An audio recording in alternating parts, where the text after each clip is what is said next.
Hello and welcome to the Metalheads podcast. My name is George. Jay is with us, but he's having technical difficulties, so you can't hear him right now. Hopefully he will be resolving those soon. Hi, my name is Jay. This is Will. This is John. This is Matt. And we are joined today by Ben and Mike of Glacial Tomb. How you guys doing? Oh, we're good, man. It's good to be here. Yeah, thanks for having us. Awesome. Thanks for coming on and enduring our ongoing technical difficulties. So why don't each of you guys tell us what you do in the band? My name is Mike, and I play the drums. That's pretty much it. He makes it sound like it's not a lot, but he plays the hell out of the drums. Yeah, drums have nothing to do with like the song at all. Yeah, right. My name's Ben, and I'd say sing, but that would be an overstatement. I do vocals and play guitar in the band. Now, I noticed in the credits that both you and Connor are listed as vocals, but are either of you the lead, or is it just like completely split? I mean, I guess you'd say I'm the lead. I probably do 75 or 80% of the vocals. Okay. Anytime you hear death or black metal vocals, it's me. Anytime you hear like sort of crusty, yelly screaming, that's Connor. All right. Awesome. So while we're here to talk to you today about your first full-length self-titled album that released a few weeks ago, I would be remiss if I did not mention that Ben is also the last member of podcast Favorite Chemist to finally come on the show. So Ben, thank you for completing us. Oh, thank you so much, my adoring crowd. I really do appreciate that. Yeah. Everybody else has get to come on here and have fun with you guys, and I'm just stuck in the corner with the dunce cap on. Yeah, well, you know, this year at MDF, we ate pizza one table over from you. That was the closest we got. Yeah, I think you were like having dinner with your family or something. Yeah, my brother and his family were there. Yeah. So did y'all get to see my nephew in his adorable, oversized chemist wizard shirt? Yeah. He's like, he had just turned 7 and a small looked like a dress on him, and it was really cute. That was his first metal show ever. Nice. Actually, his first live show ever. And so there's some really good pictures of him just freaking out as much as a kid can that doesn't understand anything of what's happening. He's like, he doesn't know what MDF is. He just knows that, as he calls me, Uncle Biscuit is there, and he's banging his head on stage. Did he have like giant oversized oh yes, airport? There's a great picture of him that my sister-in-law took, sort of like over his shoulder. He's got his big like gun range headphone, ear protectors. But you can also see the stage and my hair. I'm like mid headbang, so my hair is like 4 extra feet above my already tall figure. It's a pretty good picture. It's one of those things that got framed. Going to put it up in the living room, and it's a nice family moment. Excellent. That's awesome. So the question is, are you putting it in your living room, or is your sister-in-law putting it in her living room? Oh yeah, I mean, I'm gonna have it here. I feel like my brother and I are very close, but he has a very like white collar kind of job, and I feel like anytime his coworkers or their neighbors see me, they're like, wait a minute, they're related. He looks, one of these looks like a reasonable person. The other one looks like he definitely drives an El Camino. And yet, you either have or are still working on a PhD? Yeah, still working on it. Slated to be finished at some point before I die. Excellent. Yeah, I've got a friend. She's finishing up before the end of the year. Nice. Yeah, I'm supposed to be done a year from next month. Are you ABD at this point? Yeah. Okay. Just teaching and writing the dissertation slowly. Mm-hmm. All right. Well, why don't we start off? Why don't you tell us about how did Glacial Tomb come about? Mike, you want to start with this? Yeah. We're both in our other respective bands. I was in an instrumental band, and there's just a lot of aggression, a lot of fast energy in that band, and I love that kind of style of music. So I started kind of looking around to see if I could start another project that was more geared towards just nothing but straight aggression. And you got that started asking around, and one night we were at Three Kings, is a club here in Denver, and I just was talking to Ben about it, and he just shot me that look like, oh yeah, I think I might be interested in that, and then you can take it from there. Well, I just have to clarify one thing. I have a bad memory, but the things I do remember either tend to be really stupid or really important moments, and I think this is an important one. But he goes, do you know anyone who wants to play in a band that sounds like Converge? And I go, nope. And he goes, oh, well, do you know anyone? And I was like, oh shit, he was angling for me to like play music with him. And I just shot him the fuck down. I was like, nope, I don't know anybody who likes that shit. I got nothing for you, brother. And he was like, oh, well, how about something heavier? And I was like, oh, yes. I do know someone who might be interested. Yeah. And then we just kind of thought this was going to be studio project, basically. We were just going to kind of send files back and forth and just write it like that. And then we were doing that for a little bit and decided to go into the practice space that I share with my other band. And we kind of started playing and quickly realized that no, this deserves a little bit more than just being a studio project. So Mike, what is your other band, and are you guys both in the Denver area? Yeah, we're both in the Denver area. The other band I'm in is called Cult of the Lost Cause, and we're on hiatus right now. So there's everybody else is in bands as well. I think this podcast should be part of that cult. Yeah. Or at least Jay now. I'm a post-metal guy, so I definitely was digging Cult of Lost Cause. You also awesome. Thanks. Mm-hmm. Thanks. Appreciate it. Yeah. So, but they're, like I said, everybody's kind of got their own thing going on. And we just decided I'm just concentrating on this mainly at this point. So cool. If you hear heavy breathing, it's not getting that exciting over here. One of my dogs just ran into the room. I have 2 basset hounds, and one of them is so excited anytime anyone's here.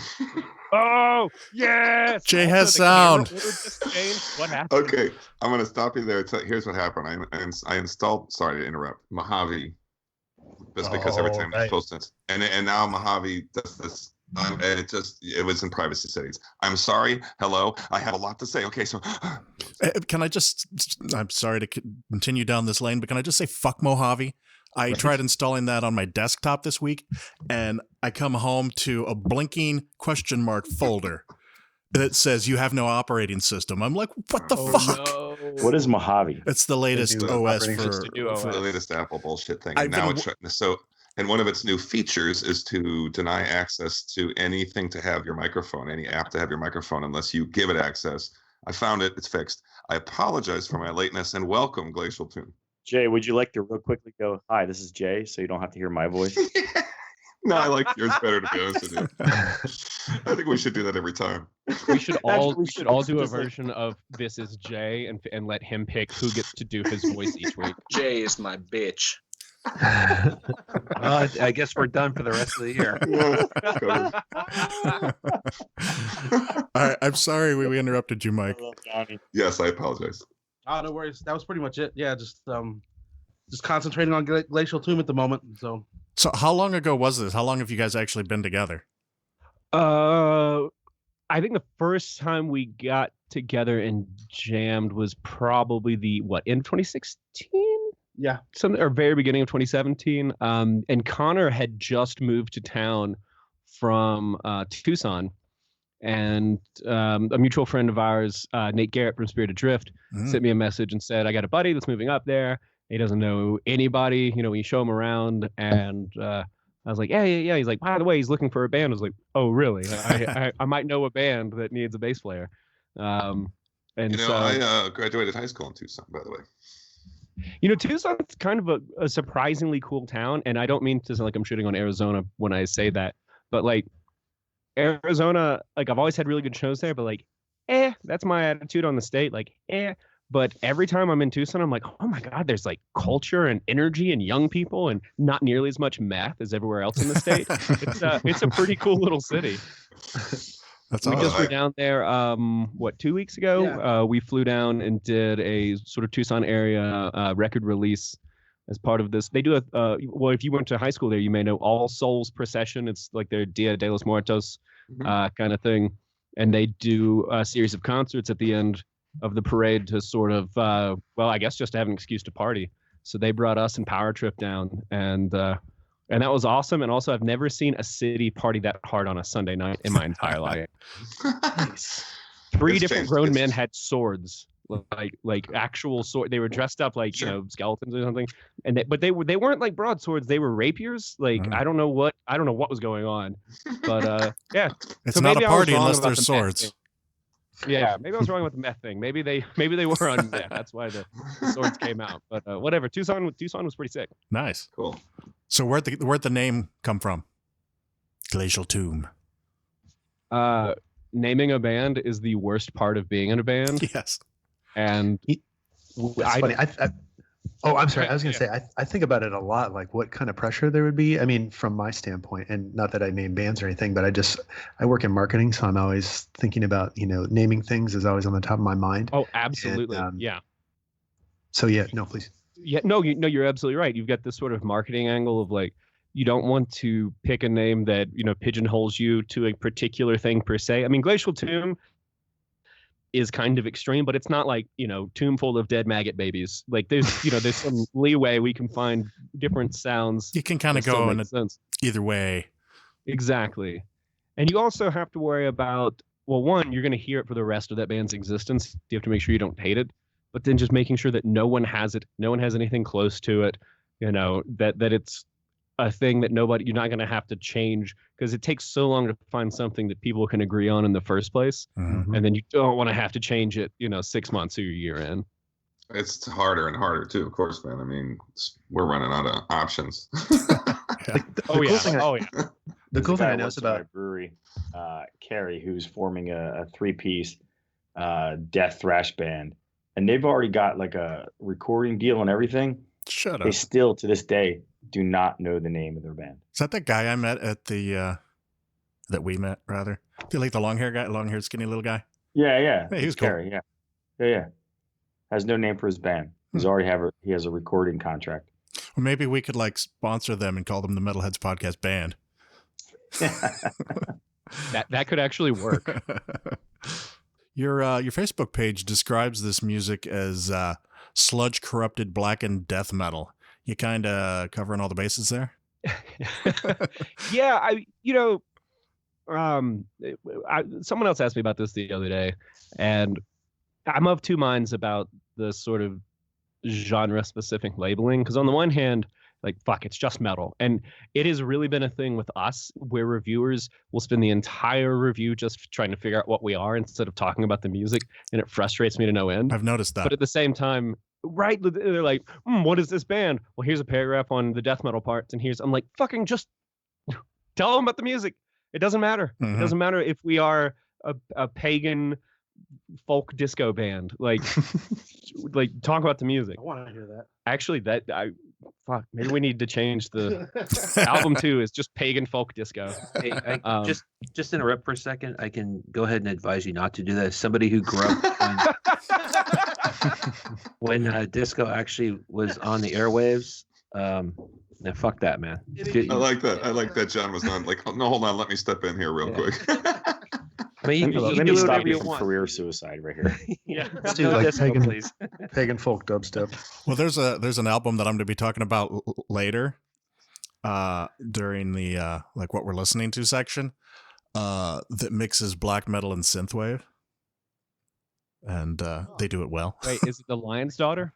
No, it's Abstract Void. Or I don't know what that is. yeah, I mean, Abstract I wouldn't call Void. Lion's Daughter black metal, but those are friends of mine, and people have been kind of freaking out about their integration of John Carpenter style synths into their music. Mm-hmm. And also, if you haven't heard that album, you should, because it's fucking wild. I have to say, I was surprised, but the more I listen to it, the more I dig it, honestly. Guess I'm going to have to do that. Yeah. They have a previous album that I know I've listened to. Yeah. So they play sort of sludgy, grindy, a little bit posty stuff.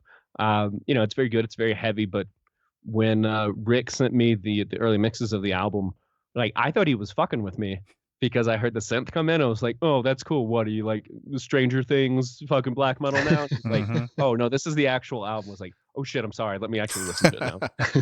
I just to go off metal topic here. There's a new album from the band Muse. Has anybody heard this? Okay, yeah. I've heard of them. I have not heard. I've seen them live a few times actually. Their new album. They watched Stranger Things and lost their mind over it, and so their new album incorporates synthwave, and the album cover was done by the person who did the artwork for Stranger Things. Oh wow! That feels a little Johnny Come Lately. Yeah, right. But it sounds pretty cool too. And also, those dudes are older than I am, and I remember the 80s. So like, let's not get too excited about nostalgia for stuff that we actually lived through. Mhm. I don't know. I have a particular set of opinions about Stranger Things that not many people seem to share. So I'll save that. Well, for later. how did we get on that? That went right through me because I was looking something. Oh up. yeah, we were talking about No, the synthwave and that you mentioned Stranger Things. How did you get to those two things together? Band Muse. pagan folk disco. Okay, so here's the thing: who amongst us is not convinced that Isan is really into Stranger Things with his new record? It's got the Stranger Things keyboard sound all over it, man. The very first song, "Lend Me the Years of Millennial," or whatever it is, starts out. It's almost the Stranger Things theme, which, by the way, the record's amazing. So don't. Get So me I wrong. have not listened to the album, but I watched the video for that song, and I couldn't. I thought it was like a Stranger song Things. he might have written for Stranger Things. I There's couldn't a figure out couple if of it them on was there. a real thing or if it was like the craziest tie-in and product placement, which is weird because I genuinely think that man is a musical genius, but in the moment I was like, fuck, did he just sell out? And also, can I do that too?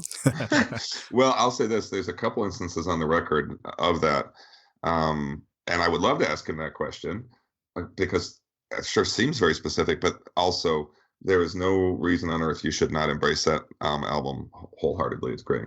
It's just another of his great genius expressions. Yeah, he goes all over the place a bit, but not too all over the place. But that did jump out at me. I mean, the second I heard it, I was like, whoa. So right. Yeah. if I could jump in again here, as someone who was in high school during all this synthwave music when it came out, I'm with you. I was there as well. So yeah. Okay. So would you have ever thought back then into today that everyone would just be going nuts for this? Back then, it's like, whatever. I'm gonna go listen to my Maiden and Priest albums, yeah. Like Survive got signed to Relapse, and then it just took off from there. Like, everybody started doing it. Yeah, I used to dig the John Carpenter stuff, and now he's all like, "Wait, what? You want my stuff now?"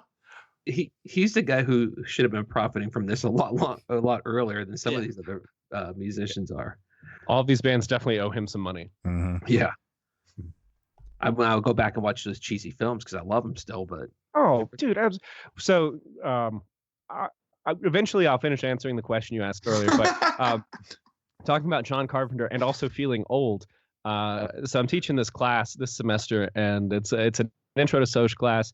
And I didn't find out until like halfway through that most of my students are dual enrollment high school seniors. So like that, that starts to make me feel pretty fucking old when they were born in 2001. And I always used to reference the movie They Live in talking about like why sociology matters, and like using the metaphor of finding the sunglasses and putting them on and it shows you what the world is. And this was the first time where none of them even knew who John Carpenter was.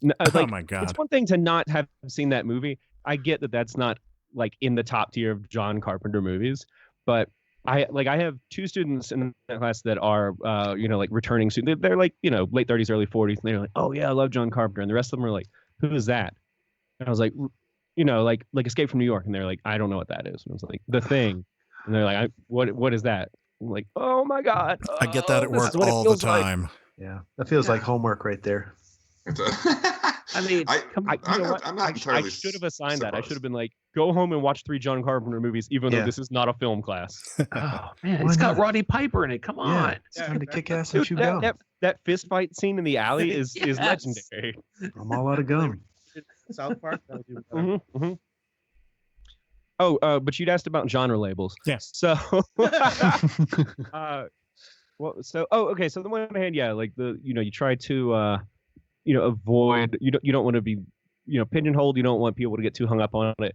But on the other hand, and this sort of goes back to the name thing too, like there are so many fucking bands, putting out stuff all the time that it is a way to sort of, market yourself, or at least like point out how you're different from other people. So, it's a double-edged sword. You go too far and people get hung up on it, but you don't go far enough and you're just another band in the list of, like, the day we put our album out, there were like 30 other well-known death metal bands alone that put albums out because everybody's playing the end-of-year list game now. It's brutal, man. It is brutal. So it's like, hopefully this makes us stand out, because I'm trying to think, like, I think Hate Eternal put their new album out the same day. I think Unleashed did. Like there were a lot of things. So the fact that anybody who was listening to us was, we felt very #blessed. It's a good name, by the way. I mean, just to throw that out there, I like it. I think it's a good name. So it makes you wonder about the genius of the band Yes. That name. Think about that. We were talking about how to name bands. They literally, somebody must have just said yes, and they ran with that, thinking this is the dumbest fucking name ever for a band. Well, and maybe it was a mistake. Like somebody else suggested something, and somebody else goes, "Yes, like that's good," and then they were like, "Okay, well, then we'll write that down." You know, because look at these assholes. What a stupid name. We'll go with it. It calls to mind why Jerry Only is referred to as Jerry Only in the Misfits records. Do you know why that is? That's a brilliant story. I'm curious. Is he the only Jerry in the band? Because on their first record, they misspelled his name, and then they were doing the liner notes for the second record, and they were on the phone literally with the company, and he was just like, "Don't even put my last name on there." He said, "Just put Jerry Only," and that's what they put. Oh, that's great! I love that. He meant only. I think so too, especially since it's kind of a spooky sounding name, but it really is. Yeah, that's cool. So yeah. Anyway, cool. So you already mentioned Converge as something that you were talking about, but what kind of music inspired you guys to, like, you know, to do this stuff? You know, what just, you know, what were your inspiration for these songs? So you'd mentioned earlier that, you know, with the Sludge Corrupted Black and Death, which we didn't come up with that, by the way, we're not that clever. You know, we cover a lot of bases, but it's because we have a lot of, you know, similar influences, but we've talked about this a couple times in the last few months, where the way that each of us thinks about what we bring to the band ties to very different sets of bands. So to prove my point, I'm going to tell you the bands that I think of that I sort of intentionally or otherwise channel when writing for this band, and then I'll let Mike tell you his, and you'll see. So for me, it's bands like Deathspell Omega, slam stuff like Wormed or Defeated Sanity, a little Devourment, definitely second wave Norwegian black metal, and some American black metal. So I mean, Immortal will always be probably my favorite black metal band, but then American stuff, Woe, Mutilation Rites, Weakling, who I think get a bad rep because all the post black metal, or the, you know, the fancy boys with ties playing black metal kind of stuff references them, but fucking Weakling, that album is something else, man. It's you're one of the only people I've ever run into that likes it, and I, just because I don't think anybody knows it. I mean, I'm here in San Francisco. It came out of the record label is done through anyway, I fucking love it. Just what I'm trying to get around to saying. Yeah, no. I mean, John Gossard is a huge influence for me. I mean, to not only put out that Weakling album, but then to turn around and do Asunder, which is quite possibly my favorite doom band.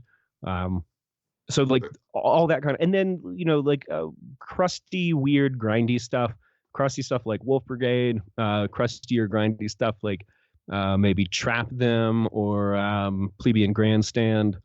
So like that's how I think about. Oh, and Dying Fetus, because I'm wearing a Dying Fetus shirt now, and I'd be remiss to. Well, and Suffocation, because I'd forgotten how much I love Suffocation. You know, they're on the last tour with Frank, and I went and saw them the other night, and Jesus Christ, they were so good. They like it was the kind of thing where you're like, fuck, one day I want to be that good live. But they just made it seem so easy. So for me, that's the influences. What about you, Mike? For me, it wasn't quite as much as Ben has listed, but it was more like Converge, Neurosis, Botch, kind of more along those lines. And I grew up a long time ago as well. Time ago. Yeah, back in the days of so I was like into Anthrax, Megadeth, early Metallica, things like that, thrash metal, Testament, stuff like that. And so that's what I was wanting. I hadn't played drums like that in quite a while, because in Cult it was more along the lines of ISIS, stuff like that. And so I wanted to get back into something that was fast and heavy and aggressive. And so that's where I started drawing from, was back when I was younger, playing, Anthrax, Slayer, Megadeth, Metallica, Testament, stuff like that. Along the lines also Converge. Ben Kohler is a great drummer. He's one of my biggest influences. So botch, things like that, nails. Oh yeah. That's kind of where I came from approaching this. So. Cool. When you went to record the album, did you like dive in and like go from beginning to end, or was this like sort of a piecemeal as you had time with other things going on? How long did it take to put it together? 3 days. 3 days. We recorded Nice. the album 3 days. Yeah. We decided we had a break in there, so let's just get it done. Yeah, right. Like because of my obligations with Chemists, and then just trying to find time to record it all in conjunction with Adam's release schedule with Gilead Media, in conjunction with Dave Otero's schedule.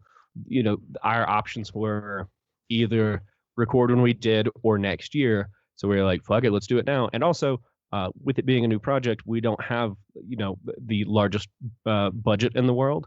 So Dave, very graciously was like, yes, I'll do it for your budget, but it's in and out. Mike set up and recorded all his parts in one day. I came in and did guitars the next day, did my vocals in like 2.5 hours, and then got on a plane and flew out with Chemist to play Migration Fest in Heavy Montreal. And Connor came in after I left and did vocals and bass. And then that was it. We were done. You've had quite the year. Yeah, I'm always tired, and it makes sense why when I step back and think about it. Sure. How do the songs come together? Do you all write, or does one person write and tell everybody else what they're doing? How's it go? I tend to surprisingly, the writing is not that different from what happens in Chemist, in so much as I'm always recording whenever I sit down with a guitar, and I'm the sort of first filter. If it doesn't pass through my own internal standards, then no one else ever hears it and it gets deleted.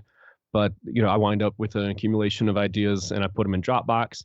And in this case, they're in Dropbox. Mike and Connor listen to them.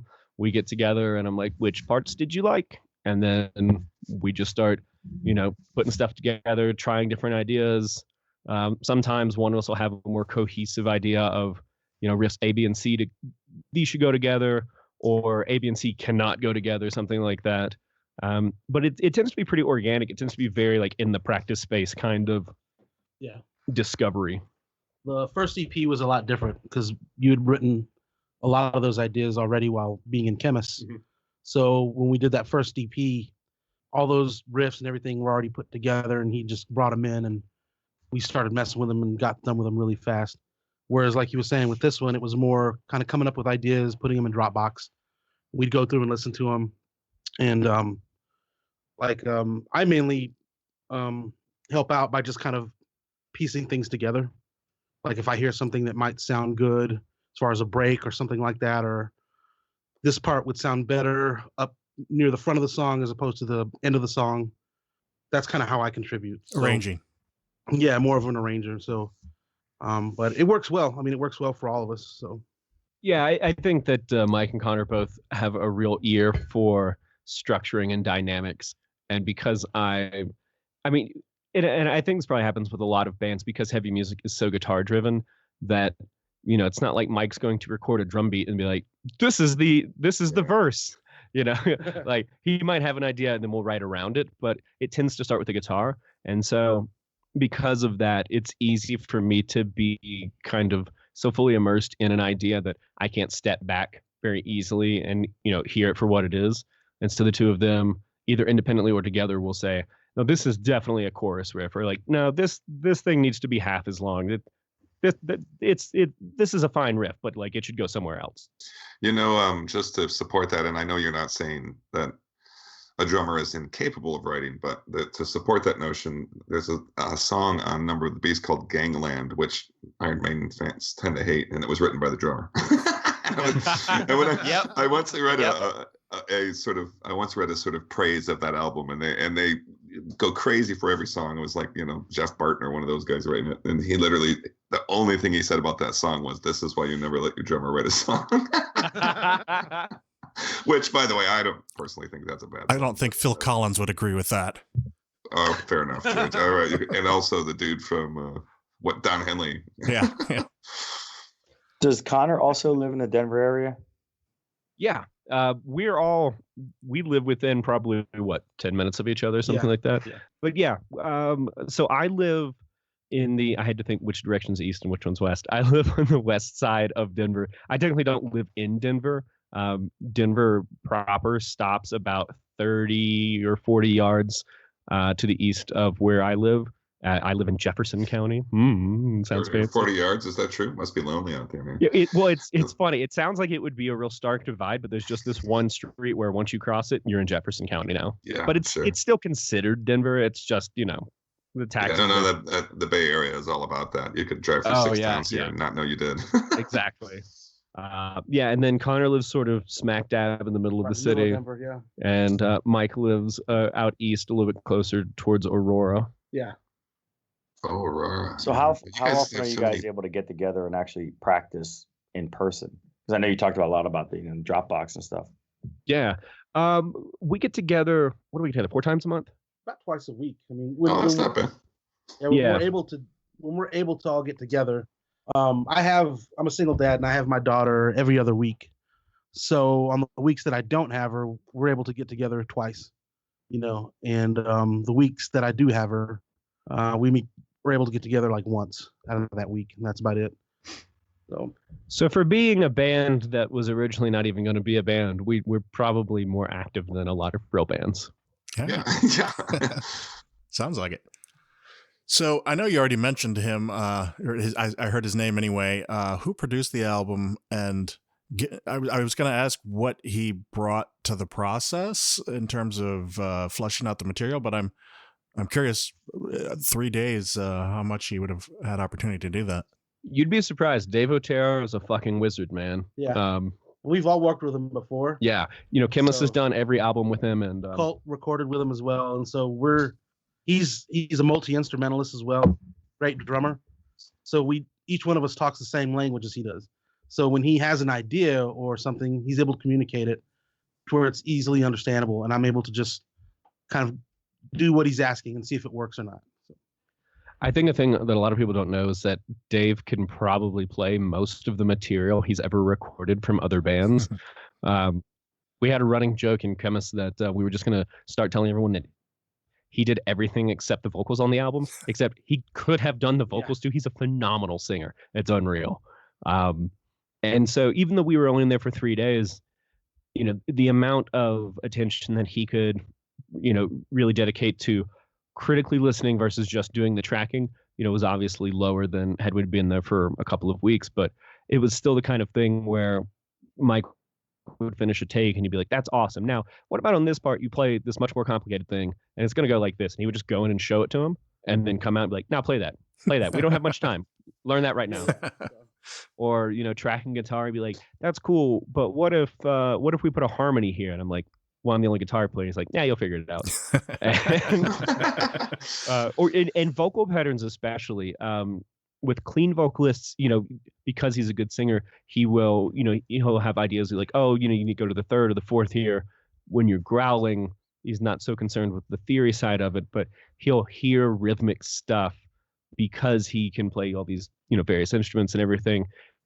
And he'll say, all right, you're doing this pattern, but what if you do it staccato, or what if you do this and then you double it in this manner so it sort of weaves in and out. And more often than not, actually almost all of the time, his ideas make songs stronger and more interesting.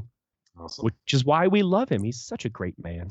Yeah, I remember when Phil and Dan were in here, they were talking about him. Anyway. Well, and I gotta say, I haven't seen the back of a whole lot of people's heads, but there's a running joke that when you record Dave, you get to know the back of Dave Otero's head pretty well, because he sits in front of the computer and you're behind him, and there's actually a Facebook page called The Back of Dave Otero's Head, and every band that records with him just takes pictures of the back of his head. And I'm just looking at his production and mixing and master, all the stuff he does on Metal Archives, and I have to keep scrolling through all the bands. Yeah. It's and wild. that's just the metal stuff. He does so much stuff on the side. He'll mix and master pop songs, alternative rock songs. Like he stays busy. He's a good guy. So Ben, what's it like playing in two bands that have very different styles? I mean, it seems to me like, you get to do the aggressive side with this band and the more melodic side with Chemist. Even sounds like Mike has the same. You can throw the same question to Mike as well. Yeah. Is it like affected your songwriting process too? I'll just tag that onto the end. And do you like coffee in the morning? I like my aggressive coffee. Or Bailey's. Yeah, I like my coffee like I like my metal. Cream and two Black sugars. and I hear black everybody. cream. I don't know. Cold and black. Cold and black. Yes. Oh, also that sounds disgusting. I mean, so I can certainly say that I think a lot of people find themselves surprised when they find out that I do both bands, which is surprising to me because like everybody is multifaceted. Everybody has different pieces of who they are.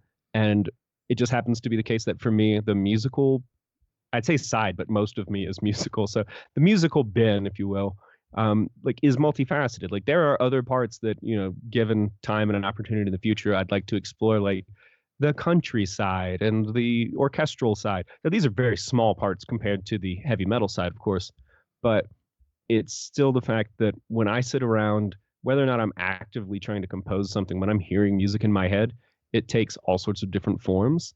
And so it feels like a reasonable expression of who I am to have a more, I don't want to say this, a more visibly, a part of me that people see that they wouldn't otherwise see. I'll put it that way, because like Chemist is by far the most accessible thing I've ever done. I came up playing death metal and black metal and like gnarly sludge. Chemist is the first band I was ever in that even had clean singing, but it's also, of course, the most successful thing I've done. So people tend to see me through that lens. They're like, "Oh my God, this Doom guy likes other stuff." But my wife and I have... To be fair, you heavy up Chemist a lot. Well, thank you. I like to think that I had some balls to that project. I say that as the dude that has no tattoos in the band and doesn't ride a motorcycle.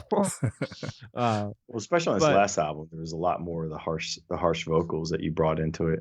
One of the funny things about that is some reviews are like, "There's less than the previous album," and someone like, "There's more," and I'm like, "Well, this is a thing you can just figure out with math. Like, you don't. It's not an opinion. Like there's more of it." And that actually was Dave Otero.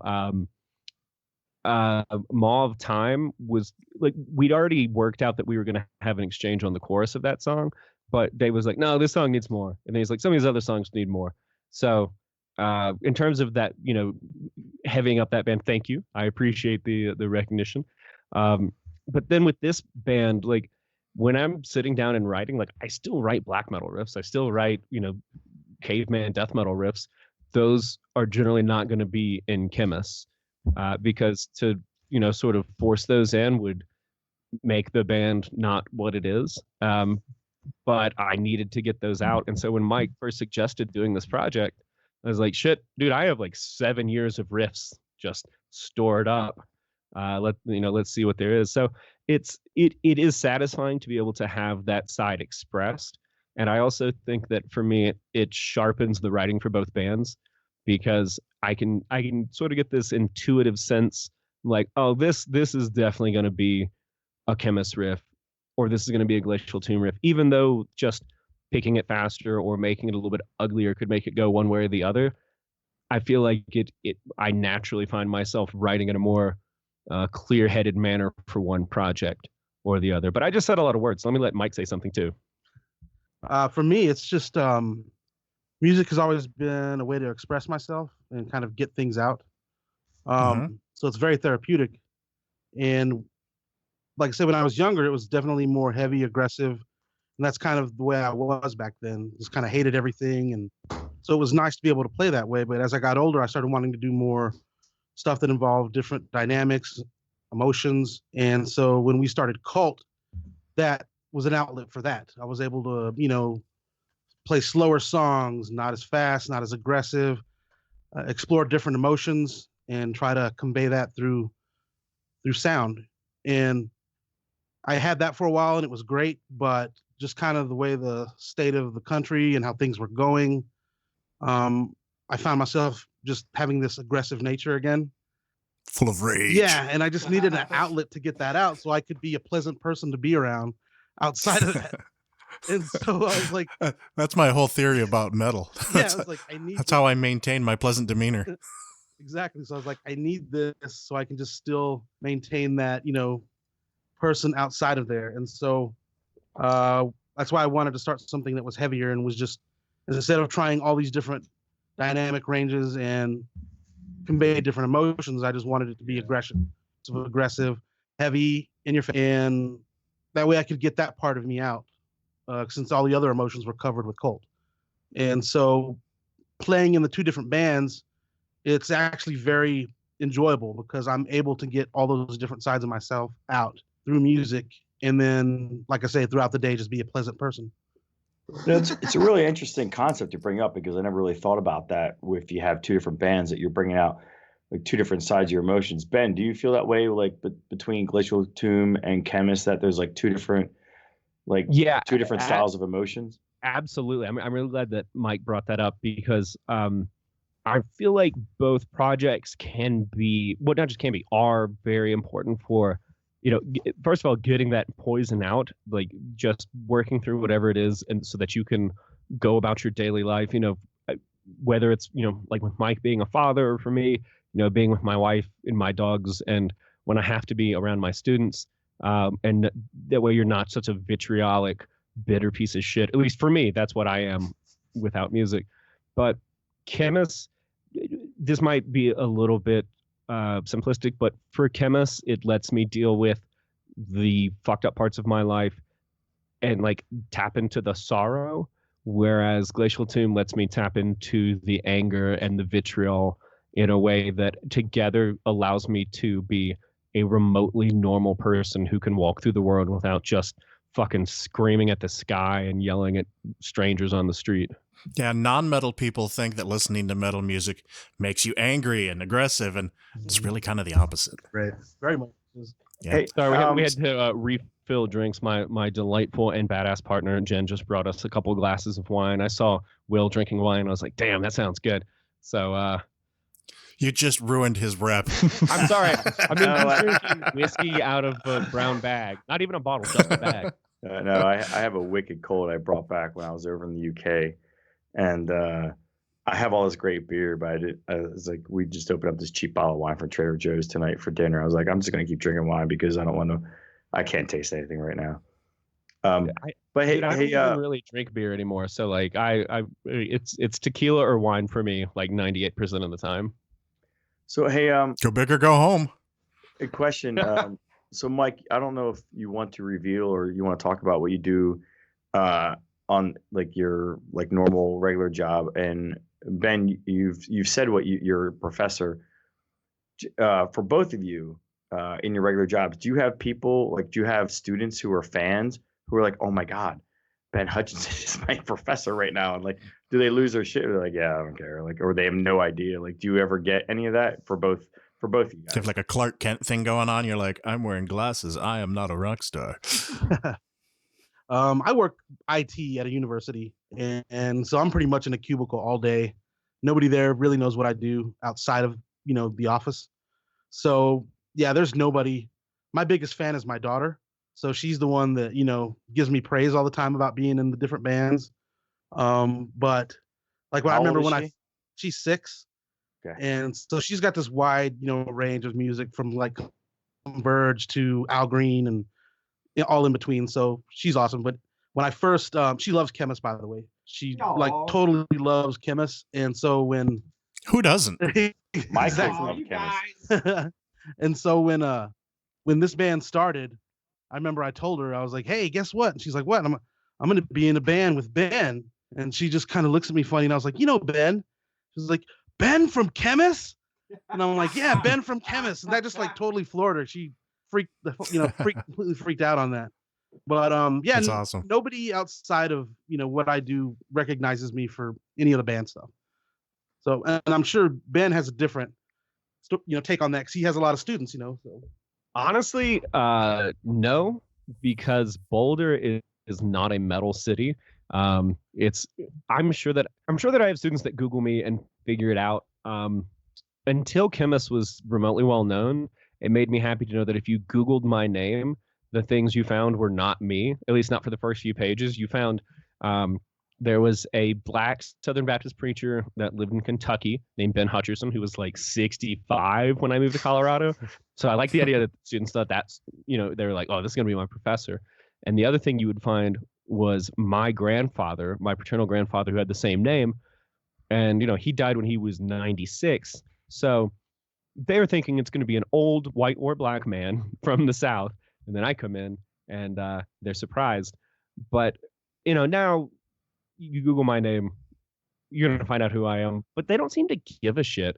I think it's partly because, again, it's not like, I think I've had one or two students in the last, I've been teaching for 10 years, and one or two students who were like visibly metalheads. And, maybe they knew, maybe they didn't, but they at least had sense enough not to bring it up. They could tell that, like, when I'm in there, with a fucking blazer on, that's different than if you see me somewhere and I have a denim vest on. And I've always... Do you put your hair back? Oh, yeah. Oh, I play the game, man. Also, because my hair is really thick. Well, y'all have seen us live, like my hair's thick and it gets real frizzy, and then it just looks crazy. And I move around a lot when I teach. So by the end, I would just look like Sideshow Bob. The only time, only once, I guess like 2 years ago, I had a student in a summer class on the first day or second day just raise his hand. I thought he had an actual question. He goes, "You want to tell us about chemists?" And I go, "No, I don't, but I'd like for you to stick around after class so we can have a conversation." And I was a dick to that kid, probably more than I should have been. Whoa. But because I was like, he didn't just find out. It turns out someone in the department had told him they thought it would be cute for him to say something to me in class. And then, so it was a setup. And I went to this colleague later and I was like, "Do you understand why I have a problem with this?" And she goes, "No." And I was like, "What if I told people where you lived?" She was like, "Oh my God, you're right. No one should know anything about us." I'm like, "Exactly.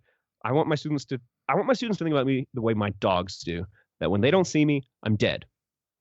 Yeah. And then when I'm in front of them, I'm alive again, but there's nothing going on in between." I feel like we all just kind of got yelled at there a little bit, but that's cool. I realized I was getting kind of aggressive. I was like, asking up my funny story. Wow. I'm sorry. You were in teacher mode. Yeah. I feel like I should just take my syllabus and go to my next class. There you go. You know what, student? I think maybe you should consider dropping this class. I don't think it's the one for you. I honestly think that's something you're going to have to confront sooner or later. I know. It's gonna start getting bigger and bigger as far as like the more that chemists is out there. Well, you say that. Yeah, but I just think more students are going to start, recognizing that might just be something that you're going to have to.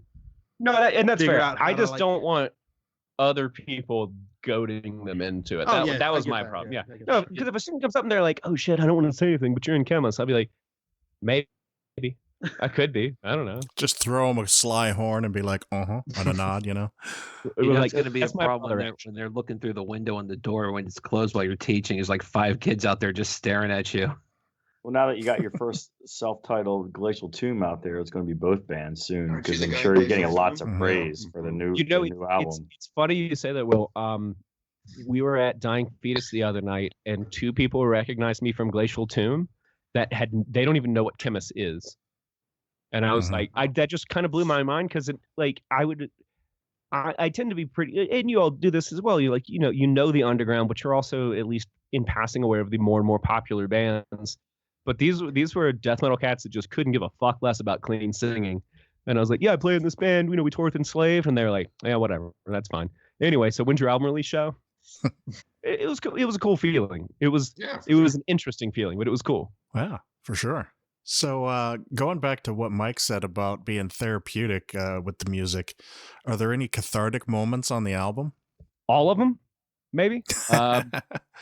This album was really hard for us. Between the time we started this band and when we put this album out, as we were writing these songs, we all went through a lot of shit. My father died at the end of 2016. My sister died in April of this year. Connor's brother died like 2 days before we went in the studio. And my mom died in March of this year.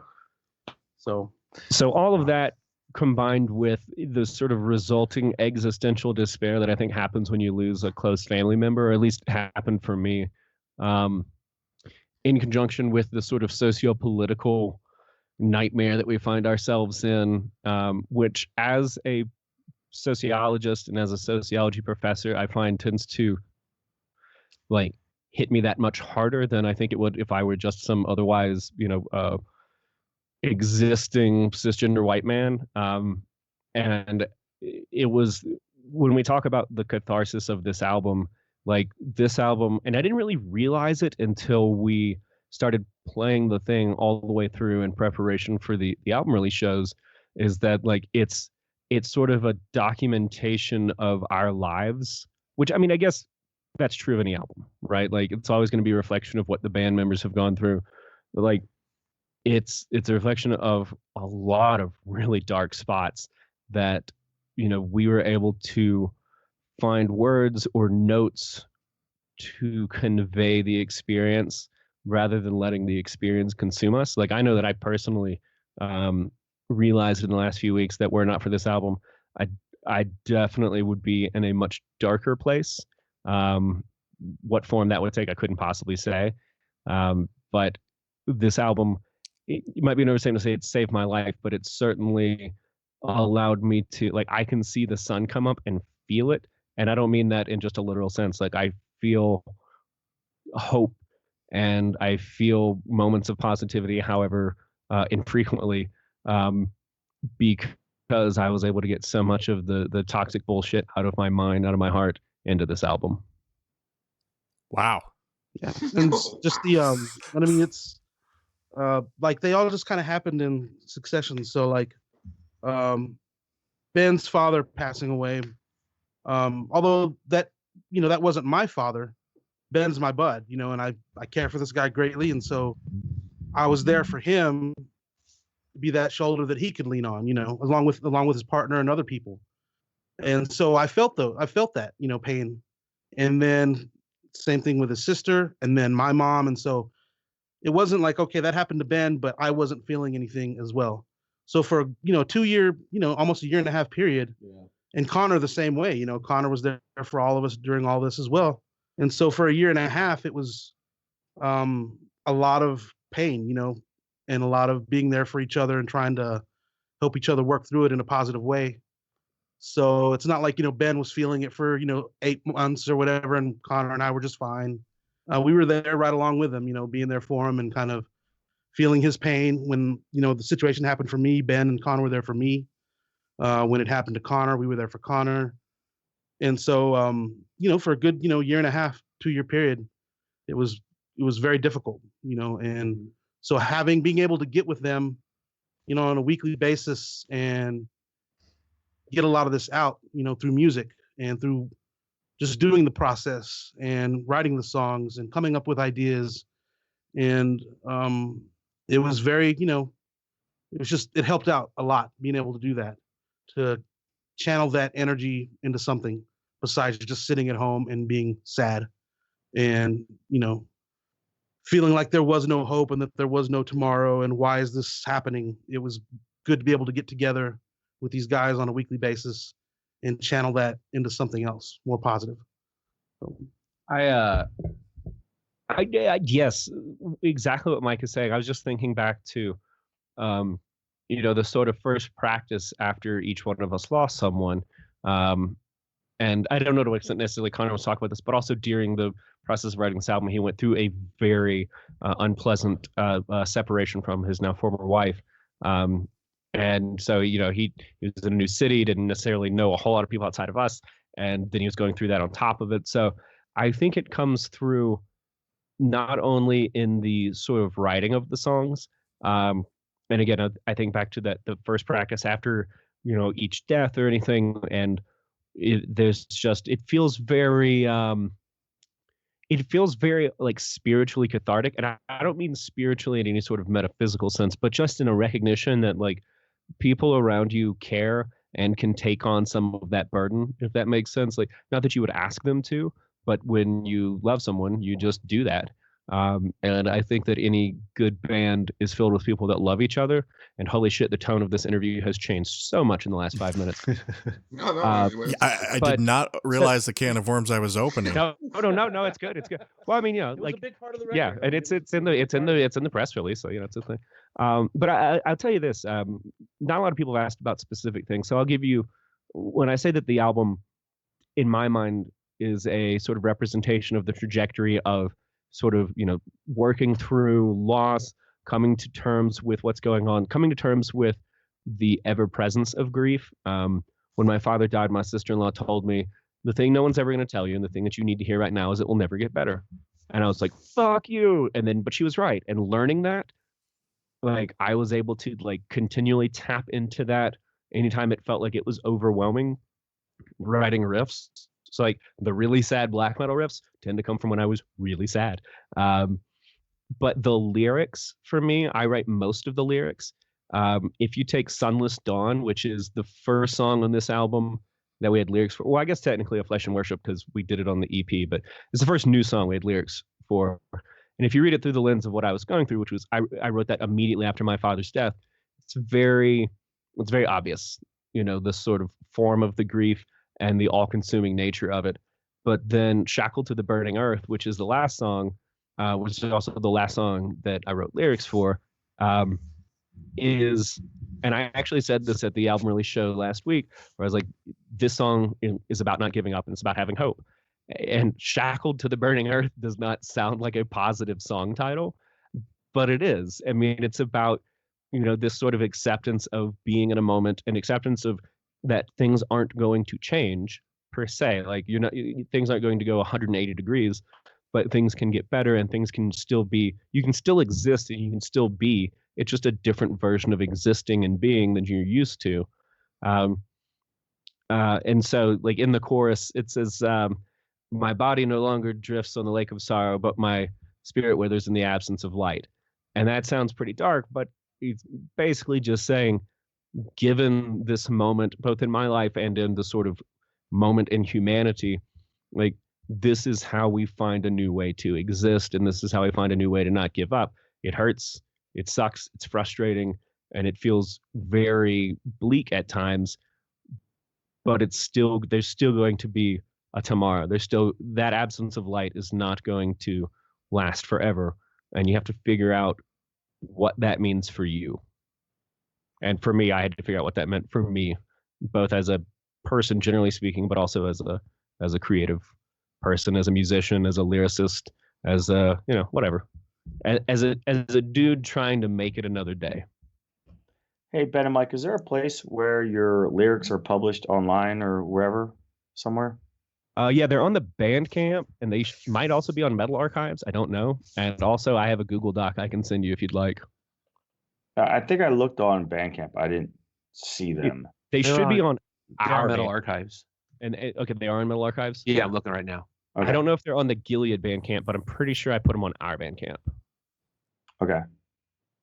Oh, yeah, it's one of those things I was looking for earlier, and I didn't see it. And that's good to know, because obviously, in any band that I really like, and any band that we want to interview, we want to dive into the lyrics, and I just didn't see them. But thank you for letting us know. No problem. I'm actually looking right now to see if they are. Yeah, they're. Well, thanks for sharing all of that. That was pretty deep and personal, and it's definitely going to, I think, give me a different perspective next time I listen to the album. Yeah, and that absolutely, that's what I really appreciate when we do some of these interviews with bands, is getting the inside information that goes into making the music, to make you appreciate the music that much more. Because I think we're all fans of the album already. Oh yeah, and so that just gives it the extra deeper meaning. Absolutely. Yeah, when you can relate to the songs more, which is what you just did for us, was to give us that connection. Then it you know, not only can we take that emotion and wield it as we might need in our lives, but we can perhaps understand you better as well. Not to continue down the serious / less fun path, but I do think that's one of the things that is underappreciated about metal. You were saying that the idea that the sort of satanic panic of the 80s reinforced the idea that metal produces bad kids or violent kids or whatever. But I've always found that for the bands that really stuck with me, outside of just riffs, and there's nothing wrong with that, but the bands that really stuck with me on another level, it's that it made me feel less alone. It made me feel like even if whatever it was that the person was singing about or just channeling was not exactly what I'd gone through, that still someone in this underground world of sleeveless t-shirts and, shitty 1970s Vans, we're all tapping into some of the same sort of common pain or common experiences that, because the discussion about metal tends to be overly reductive, that it's the devil and it's evil and it's angry, and like, yes, but there's so much more to it than that. Or at least there can be so much more to it than that. That reducing it to those qualities cheapens the experience of finding metal, of it meaning something to people. And I think it also paints all the fans of metal in such an unfair and overly simplistic light that I will forever be frustrated by it. Mhm. This is what happens when I drink wine. Praise I try be. to sound smart and emotional, by the way. Praise I should be. go back to drinking tequila. Wine. Well, I've got a question to take us completely off of this path. Good. Although, to be perfectly honest, after all that, it sounds kind of dumb. But I'm going to do it anyway. What's your favorite color? See, this how we're all wearing black. I guess we are both wearing all black. Yeah. I was gonna ask who did the album cover and what exactly is going on there. That's a great question. Or do you even know? Yeah. This is an artist from Indonesia named Nanda Dika. That when we first started this band, a friend of mine suggested that we reach out to, and they're like, "Oh, he's this crazy kid from Indonesia that does insane art." And I was like, "Yeah, whatever, okay." And then I looked at his art, and it's nuts. And he's done almost all of our stuff. He did our first 2 shirts. He did the EP cover, and then we hired him for this album cover. And he's such a his art has tended to be very sort of like straightforward death metal-y, like lots of skulls, chains, knives, that kind of stuff. And I was like, "Look, man, we don't want any of that. We're not that kind of death metal band." And I was like, "Do you know Beksinski?" And he was like, "Sure." And already I was like, I'm talking to him via email. I don't know if there's a language barrier or not. And it's like, fuck it, let's just go. So I typed this long email. It was like 5 paragraphs talking about Beksinski and like Lovecraft and sort of this sort of, existential horror, like things that are terrifying without it just being blood and guts. And his response was, "Sounds good, man." And I was like, I don't know if he even read the fucking email. Like, let's see. And he sent us the first sketch, and we're like, "What the fuck? This is awesome." And he was like, "I think there's one thing I want to add. A portal of blood. Is that okay?" And I was like, "Yes. Yes, it is okay." So every album cover could use a portal of blood. I think exactly. you cannot go wrong with a portal of blood. Because I told him I wanted it to be unsettling. That that. But not overtly like skulls and. Yeah, we didn't want it to be Cannibal Corpse. There is Right. Cannibal Corpse. There is Dying Fetus already. Like, how are there ways to be? I don't want to say evil. We're definitely not an evil death metal band, but like an unsettling kind of death metal. I like that idea better. Yeah. To me, it sticks with you more when things are not so in your face, and you have to kind of apply your own meaning to it, because your mind can take it to a totally different place. That's way worse than just seeing some blood and guts on the screen or on the album cover or whatever. When you have to use your own imagination to start figuring things out, your mind can tend to take it to a totally different, even more evil place. Yeah, there's not too many ways to interpret Addicted to Vaginal Skin. Yeah. Exactly. And so if people want to look at our album cover and really like read into it, they're like, "Oh, the monolith means this, and we are the people and the keyhole." Or it could just be like, "What the fuck is going on? I'm so afraid." Any of those are totally acceptable responses.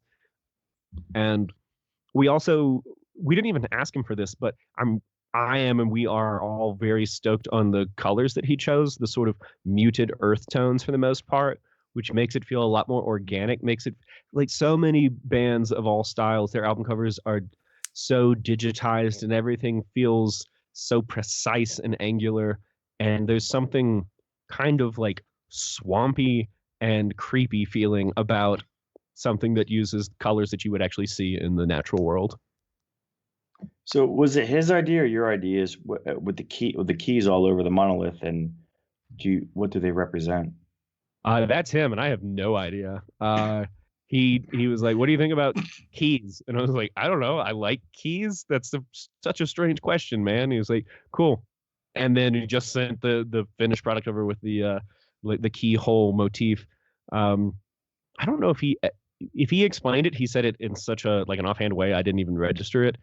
It might have been something about unlocking cosmic truth or horror, or it could have just been, I don't know, he smoked some weed and was like, dude, keys can be pretty creepy, right?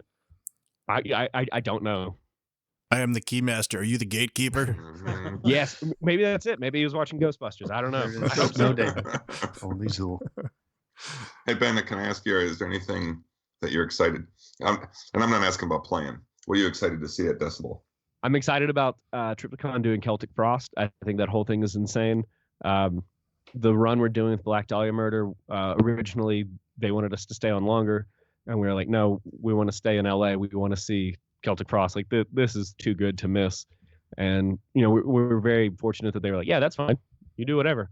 But I was saying I couldn't believe that I get to see that. I can't believe that I get to play with Testament.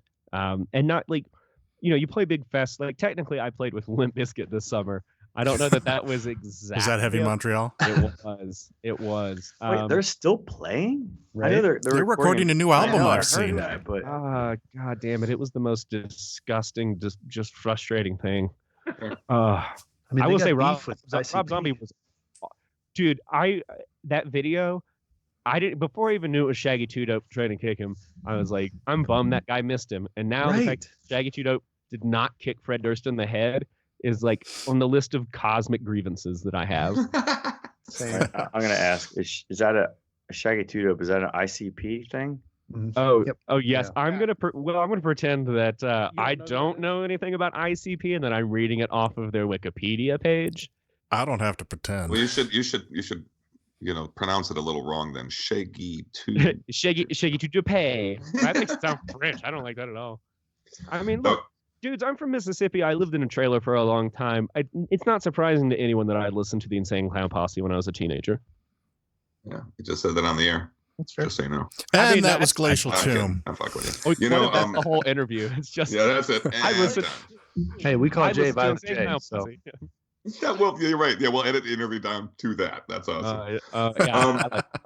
Well, I am also very, very, very, very excited about the Celtic Frost thing. I will say this, and I don't want to poop on it at all. I did see them on the Monotheist tour. Martin was super important to Monotheist, so his absence will be felt, but I'm sure it's going to be amazing. Man. I certainly hope so. Yeah. I'm getting so excited about it. How many of y'all are going to be there? Just me. Just Jay. Just Jay. Okay, well, we'll make sure to drink enough with Jay to make up for everyone else. But refer to him as Violent Jay. My buddy Chop will probably be out there, so I'm gonna link you up, Jay, with my buddy Chop. Awesome. Who is he like part of the Sons of Anarchy or something? No, just a buddy of mine I served in many war zones with, and he's a big metalhead, and he's living in LA now, so. It'd be my pleasure to meet him. And Sergey's going, and so is John, who was on the last pod. So a little group of us there. But I'm looking forward to seeing you, Dan, and Zach, and the other guys. It's always nice to say hi to you guys. So, do you guys have any plans to play outside of the Denver area, like particularly the East Coast or the Midwest? So we were just on the East Coast. Were you? Yeah, we were on the East Coast in June with Immortal Bird. Son of a.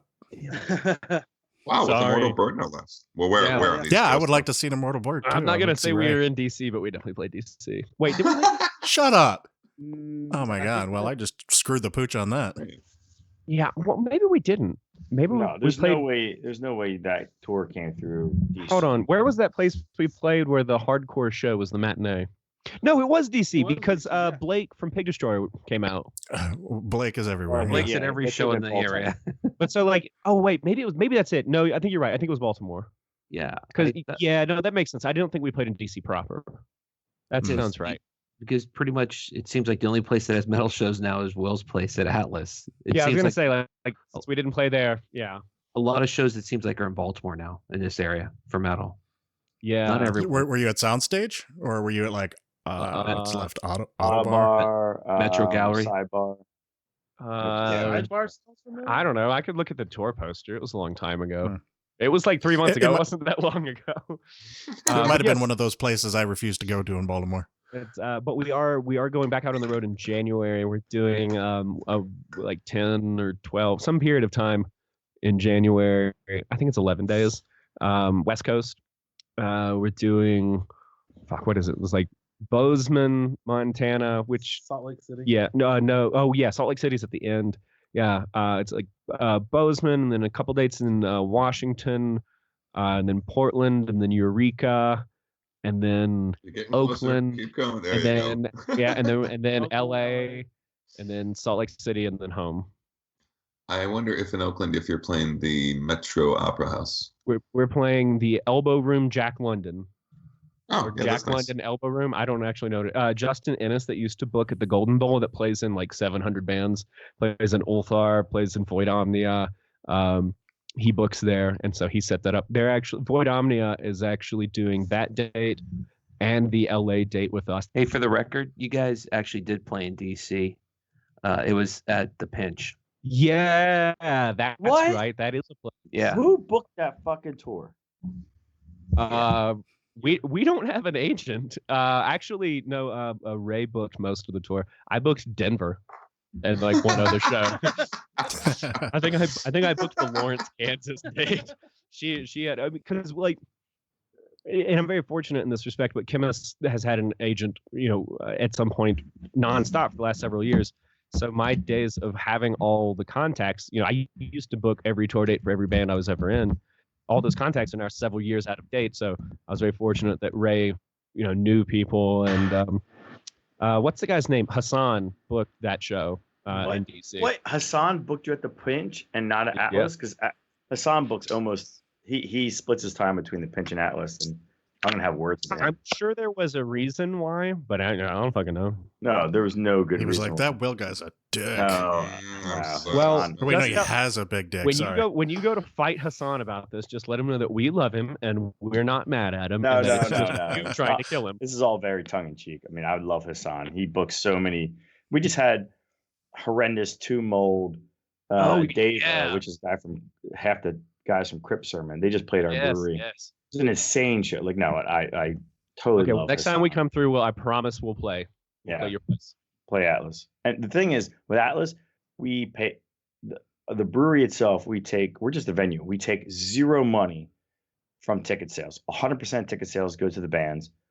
You get unlimited free beer. I mean, not just like here's a couple cans. Like anything you want from the taps. Dude, we're on our way right now. We feed you. By the way, we feed you. Oh my God! Why didn't we play there? Right. I'm telling you, this is like when you're going to be mad at Hassan. Yeah, Okay, fuck it. I'm going to help you fight this, Hassan. They lose their shit because they're like, I just had this long conversation with the guys from Rennes. I don't want to get too off topic, but they're like, you guys are amazing. Like, we get all the money. You don't take any cut of our merch. You don't take any cut of ticket sales. You give us unlimited free beer, anything we want. Like, just walk up to, you have a wristband on, just walk up to the bar and like whatever you want, it's free. And then and we feed you. And we're glad that you're there, by the way. Dude, that is so sick. Yes, Yeah. you'll see us there next year. I promise. What do you feed them? Do you guys have a menu there? I didn't know. You serve food. No, we have Inner Circle Foods with this guy Fred who makes amazing tacos. Yum. Yeah. And does vegan options for you. Oh yes. So for those who want vegan, I'm not vegan, but on tour I try to go as close to vegan as possible because otherwise I eat the worst bullshit imaginable. And even if I'm just eating hummus every day, it's still better than eating like fast food burgers or anything. And meat farts in a small van are just terrible. Yeah. Oh, so bad. Although to be fair, bean farts in a small van are also really bad. Yeah, but I mean, then if you start getting in the hot pockets, you got real trouble. So I applaud you on your on your Diarrhea pockets. Yeah. So our next episode is going to be our end of year episode where we do our top 25 albums of 2018. Do you guys have any albums from this year that stick out to you guys? Oh yeah, you got some. I don't have many, but like the new Cult Leader that just came out, I've been listening to that nonstop. That's so good. Love it. Yeah, and even the slower songs, like the one they did the video, and that video is amazing. So yeah, that's kind of my pick for my album of the year right now at this point. So. Mm-hmm. And, oh really? Your album of the year? Well, I mean, I don't listen to too much new stuff, so it's right up there. Well, I have not listened to the new Cult Leader. Also, I have to pull up a list of other where other people have talked about what came out, because I keep meaning to make a list like throughout the year, and then I always think of it in October, and then I'm trying to put together a list from that point on. So the new Sentiment is absolutely amazing. You said that they had just played it. Are they still on tour with Oryx? Yeah. They played Atlas on Tuesday. Okay. With Oryx, and I couldn't be there because my wife's out of town, so I had to watch my kids. But I did have Rachel, our taproom manager, the co-director of heavy metal operations at Atlas.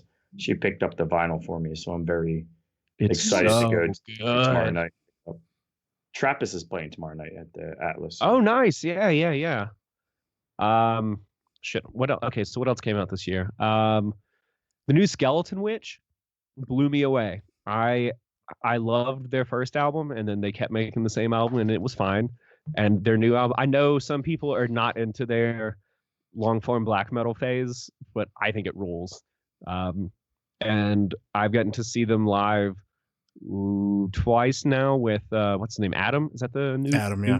I say new Wolfhammer. singer. Yeah, he's been with them for like 3 years now, but we still call him the new singer. Like they just took that band and just made them. To say they leveled up is an understatement. I'm really stoked on that album. The new Wake, Canadian Wake, not Arkansas Wake, the grind band. That is one of the angriest things I've heard in a long time, and it's super good.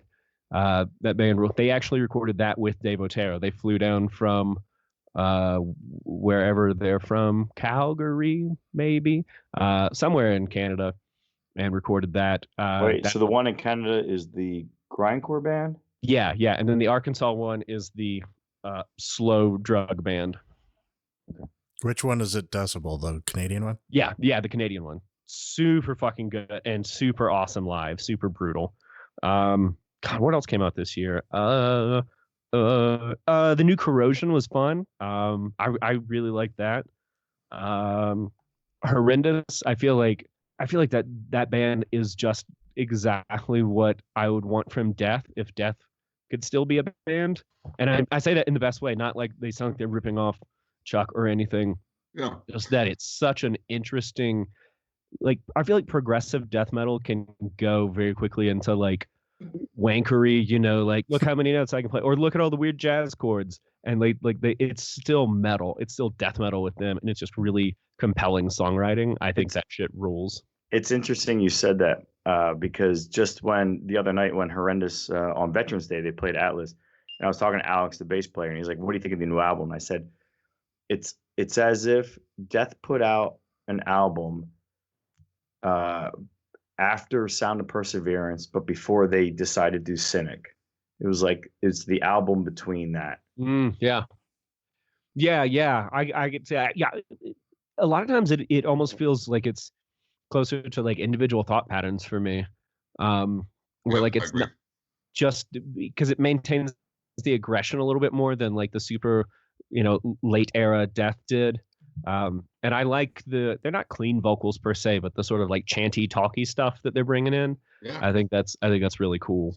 I have this iPod shuffle thing I use when I exercise. It's actually when I swim. You can listen to it underwater, which I somehow find a way to tell every single guest we have. And every episode, you're just waiting for it. Well, it's funny I was saying this because I had, and you can put maybe 8 or 10, maybe 12 records on it, I'm not sure. And I have the new Horrendous on there, and I also put Symbolic on there.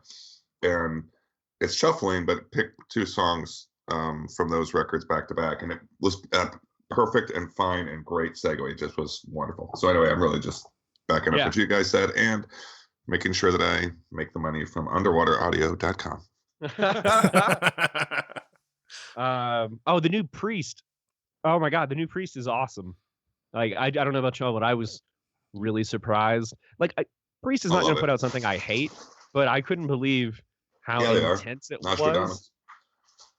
Okay, well, I thought we didn't talk about that one. I thought that one just sort of. It's actually okay, but we all like listen to Turbo.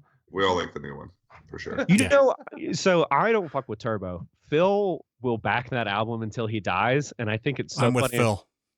I mean, you know, different strokes, different folks. That's fine. I know. I'm not saying it's their best album or anything, but well, yeah, I like it. I'll listen to it, but it's not. If you like put on Priest, that's not. So No. Fuck. What else? I'm actually just looking at the decibel list right now. The new At the Gates, I thought was way more interesting than their last album. I think their comeback album was more solid across the board because it was very like, you know, Slaughter of the Soul kind of stuff. But there are a couple songs in this new one that I think are some of the better things they've done. Also, I just saw them the other night, and fuck, that band is so good live. I haven't seen them in years, and oh my God. What else? Oh, Tomb Mold. Oh, fuck. Dude, the new Tomb Mold, that is, Jesus, that's, that is up there with Horrendous for being Death Metal Album of the Year for me. Yep. I don't. Yeah, they just played together at Atlas the other day. That whole pairing. Oh my God, I really wish I could have seen that. I'm real bummed. What I love about the Tomb Mold guys is that it's the bass player and the guitar player, Payson, and I forget the bass player's name, but they're straight edge vegan guys, and they've played our brewery 3 times now, and they just keep coming back, and every time I'm like, hey, like, wait, is Derek straight edge or is Derek not straight edge? Derek's Payson Power, the guitar player. Okay. And then the bass player. Oh, the bass player. I don't know the bass player. Yeah, the bass. He's a bigger guy. Okay. Yeah. I apologize if there's no chance that they're listening to this, but if they are listening to this, I forget his name, but they're both straight edge vegan. So we give them vegan tacos, but we can't serve them any beer. But they're all about. We give them LaCroix and any soda and anything they want. But played. They played Atlas 3 times, and this is when they played. The other night, it was their second Veterans Day that they played. Holy shit! Yeah. What are the chances? I know, and I retired from the Marine Corps last year, so I'm a big fan of Veterans Day, obviously. So it was like to me, I just got back from the UK late on the 10th, and I got back early just so I could make sure that I could see Horrendous and Tomb Mold play at the brewery. That's awesome, man. And Tomb Mold brings it. I mean, they just absolutely bring it. And I feel spoiled because I've seen them 3 times live, and they're from Toronto. Right. They just keep coming down. They tour like monsters. It's great. I'm sure most of you guys must know this, but for those of you who don't, they also just released the new free EP. I haven't listened to that yet, but I'm gonna assume it fucking rips. Yeah, it rips. Yeah, it's great. That's one of my favorite records of the year for sure. Oh, I fucking love that band. Death metal has had a particular moment for the last 2 or so years where for lack of a better term, evil / primitive death metal has been really hot, and that's not my thing at all. I'm, talking about bands earlier, like I'm obviously much more into weird death metal, like Gorguts, definitely like god tier for me. Bands that just wear gauntlets and have fog on stage, not really my thing. So that Tomb Mold album, I love it because it does have a little bit of an evil thing, but it's just there's so many curveballs, there's so much interesting stuff going on that I feel like it doesn't fit into that sort of moment of quote unquote evil death metal in the same way, and it really stands out to me for that reason. Yeah, it's got monster riffs on it too. Oh, it's just riff after riff. Well, like last week I had this epiphany in the sense that like I knew of Tomb Mold and I listened to that album and I liked that album and I put it on just because we have the end of year coming up, and so I'm kind of going through everything, and I started listening to it and I'm like, oh man, these are the riffs that have been in my head the entire fucking year. Like they've just been like subconsciously implanted in my mind. This album's amazing. Yeah. And the thing that kills me in a good way is that those cats are young. Like they're all, well, I don't know all, but they're mostly in their 20s still, like early to mid 20s. Dude, I wasn't fucking writing riffs like that at that point. I'm not writing riffs like that now. Fuck, like I wish I was. Yeah, one of the great things about Tomb Mold is seeing them live on stage, and Payson, the guitar player. I mean, he's when you just talk to him, he's like the most absolute nicest, most engaging person. Like when I showed up at the brewery and I had a whole million things to do, but I talked to him for like 15 minutes. I mean, he remembered I had kids. Like he was asking about our kids. Like the nicest goddamn human being. He gets on stage. I mean, he absolutely rips it. I mean, this guy has stage presence for days. Sick. It's super fun to watch. I just love watching them. And the weird thing about it is because the drummer is the lead singer, and I almost wish with all the dynamics that are going on, it kind of gets lost that the drummer is the lead singer. So it's almost like you want to have that person more front and present, but it still works. I mean, they're so fun to listen to and watch live. I say again, I'm just spoiled. Yeah. I'm jealous, man. They came through Denver. They were on tour with our friends of Feather and Bone, who released a phenomenal record this year that I feel like is getting overlooked a lot on year-end lists, unfortunately. And they came through Denver when Glacial Tomb was on tour, and I was so bummed because everybody else in Chemist got to go see the show, hang out, and I was like, I mean, I wasn't bummed because I was on tour, but I was also like, I want to do two things at once. I want to be on the East Coast, but I also want to be in Denver seeing the show right now. Feather and Bone, they played Atlas as well a couple months ago. Yeah. Was that when they came? They were on tour with Tomb Mold for a while. I don't know if they did East Coast with Tomb Mold though. I can't remember, but I definitely remember in Feather and Bone played. Yeah, fucking Atlas. Great band, great dudes. Yeah, great guys, great band. Alvino, their frontman / bass player. I guess you can be both. You don't have to be slash. Their frontman is an accomplished photographer. He's done all of Glacial Tomb's photos. He did all of the Chemist photos for the new album and the new press cycle. Fucking great dude. The new Wayfarer album that came out this year is so good. Love that album. That band found their voice and just fucking channeled it. And that album, I also think that ending with an acoustic track is such a ballsy move for an extreme metal album, and it might be the best song on the album. I think that band, we were talking earlier about how extreme metal can, whether or not you're having the same experience, you can tap into those shared feelings, you can get that sort of visceral connection. And I think that Wayfarer album is one of them. I'm not an outdoorsy dude. I call myself indoorsy. But even though they're channeling the sort of experience of nature and a connection to the earth that I don't personally have, I get it when I hear that album, and it lands and it feels very authentic and very compelling. I'm just going to keep telling you guys all the albums I liked at this point. I'm just going to keep drinking wine. And no, it's funny you That's say that. That's what we do here. I was outside raking leaves back in the fall, and I had that album on. It was just like almost like a spiritual connection I had with it. Oh, yeah. Outside, I'm doing shit, and I'm like, and this just totally resonates with me. I've been in love with it ever since then. It's so... Like I feel like the term atmospheric black metal has gotten so watered down because any black metal band that uses delay pedals gets called atmospheric. Sure. But I think that band knows how to take the sort of vibe that black metal really is trying to channel and really gets atmospheric with it because they're just letting it do what it does. They're letting it sound like they're from the mountains. They're letting it sound like they're connected to the earth. They're not trying to phone it in with, the newest reverb pedals or anything like that. Hey, John, did we both have the previous Wayfarer album on our either mid-year or year-end list like last year or something, a couple years ago? I did not know. I think I did, but I have. You did. I know you did. I did, but I have to say this newest album I just thought wasn't as good as the previous one. And now I'm like poo-pooing everyone's parade right now. Fuck you. It was my number 16. Will just walks in, takes a dump on you, and then leaves. No. But like, I love Wayfarer, but I just thought the last album was just. I could totally see that too. Like the previous album is sort of riffier in a kind of sense. There's more like palm muted based riff kind of things, and that if that is if that is the style that speaks to you more, I'm not trying to like undermine your thing. I'm just saying, fuck you.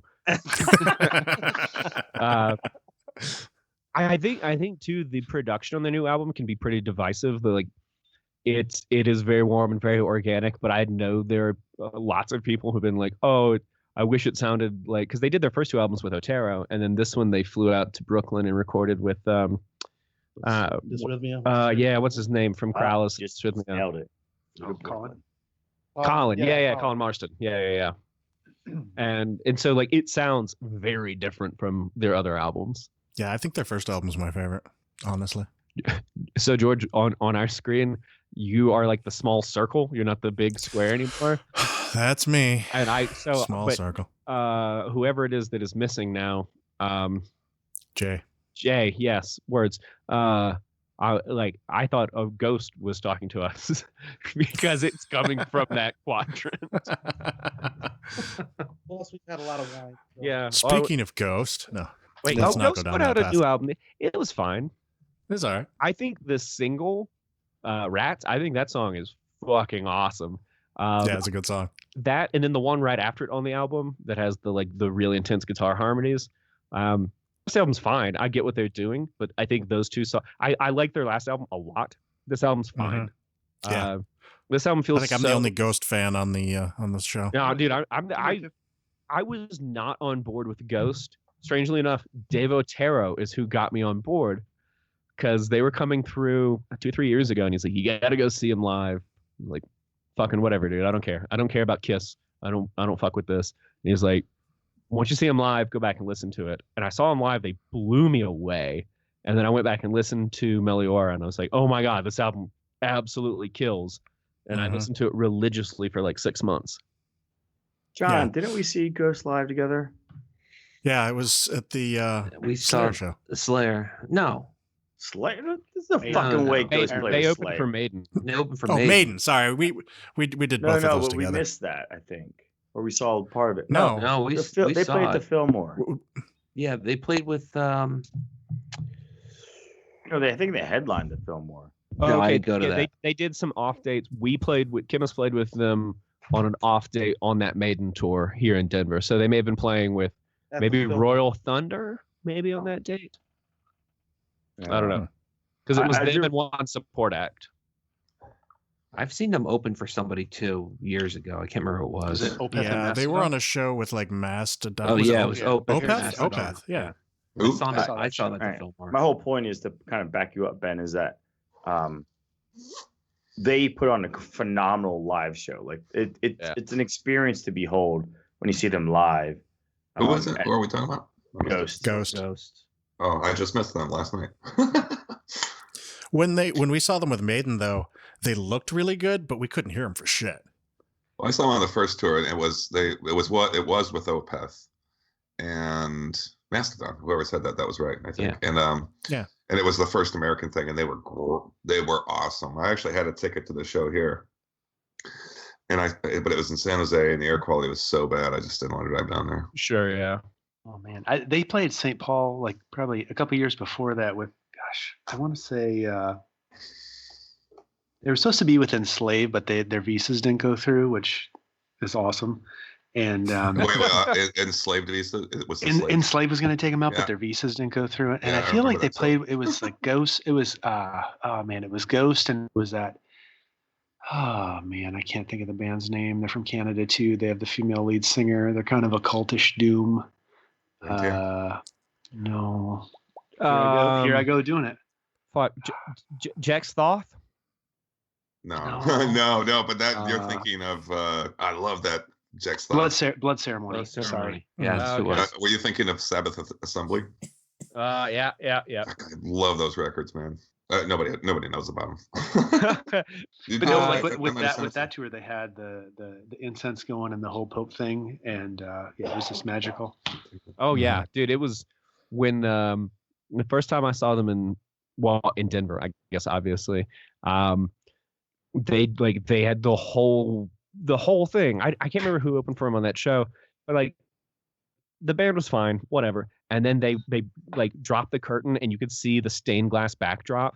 And halfway through, the band exited, and Papa Emeritus came out swinging the incense ball, and he had two women dressed as nuns and all this shit. And I was like, for all the reasons I love King Diamond, I love Ghost. I love the theatricality of it. I mean, also the performance is amazing, but it feels like I'm getting a show for my money instead of just a bunch of dudes playing music, which can be fine, but that's the difference between bands that are good and bands that, you know, are quote unquote make it, that, you know, they command the stage in that sort of way. So are you saying that the next Glacial Tomb show we see, you're going to be throwing around an incense ball and fucking some just nuns on clown stage? makeup, just clown makeup the whole time. Yeah, why not? ICP tribute band. It shows how non-religious you are, Will, that you called it an incense ball. What is it called? I have no cistern or something. I don't know what the fuck it's called, but I mean, I just love that. I mean, it's like, you know that thing with the two pieces of wood. I don't know, they cross each other. What do you call that thing? It's like a T, right? It's like a T. It's like a T, like a small case T. You know, the Jesus, the whole Jesus thing. Yeah. All right. Well, in regards to the albums of the year and all that, you mentioned Decibel, and I just wanted to give props to Chemist for making number 9. Although I have to say, number 9, really? Right. My thoughts exactly. I'm not going to complain when people love our stuff. I'm not going to say like you should love it more. We gave you at least 2 number 1s at mid-year. Yeah, I listened to the episode and I was like, oh, you guys are so sweet. You guys really like us. I mean, look, Will's pants came off. Yeah, my pants came off, man. Yeah, there was that whole thing, you know, because it's an audio podcast, I didn't get to see the video, but I think Phil made the point of saying like, well, what the viewers at home or the listeners at home don't know is that actually it was a little bit more than just talking with fans off. You know? That's right. You know, you should have been there in person to see it. There may have been some dry humping on George. Or not so dry. My underwear was still on, for the record. Yeah, but not that's much of a barrier. But I had it still on. Were they edible? And if so, then it doesn't really count. No, man, look, like, not a lot of bands get all their albums on any outlet's top whatever list, and the fact that Chemist has been on Decibel every year we put an album out is, you know, we're very, very humbled by that. You know, I will say, like, what the fuck, Albert? How come Glacial Tomb's not on there too? But I don't really say that. Also, Albert, if you're listening, please, I love you. I don't know. Yeah, I mean, honestly, probably not. Yeah, he's probably asleep. Although this isn't live, so I guess he could. Anyway, my point is, honestly, like with any band, any project, any creative outlet of any sort, when anybody pays attention, fuck, man, like that's already more than of course I or any of us ever asked for. I'm eternally grateful that it lands with enough people to warrant public discussion. But the fact that even one person other than me listens to anything that I've written, like with Glacial Tomb, which obviously it's much more extreme, is going to have a much narrower sort of fan base.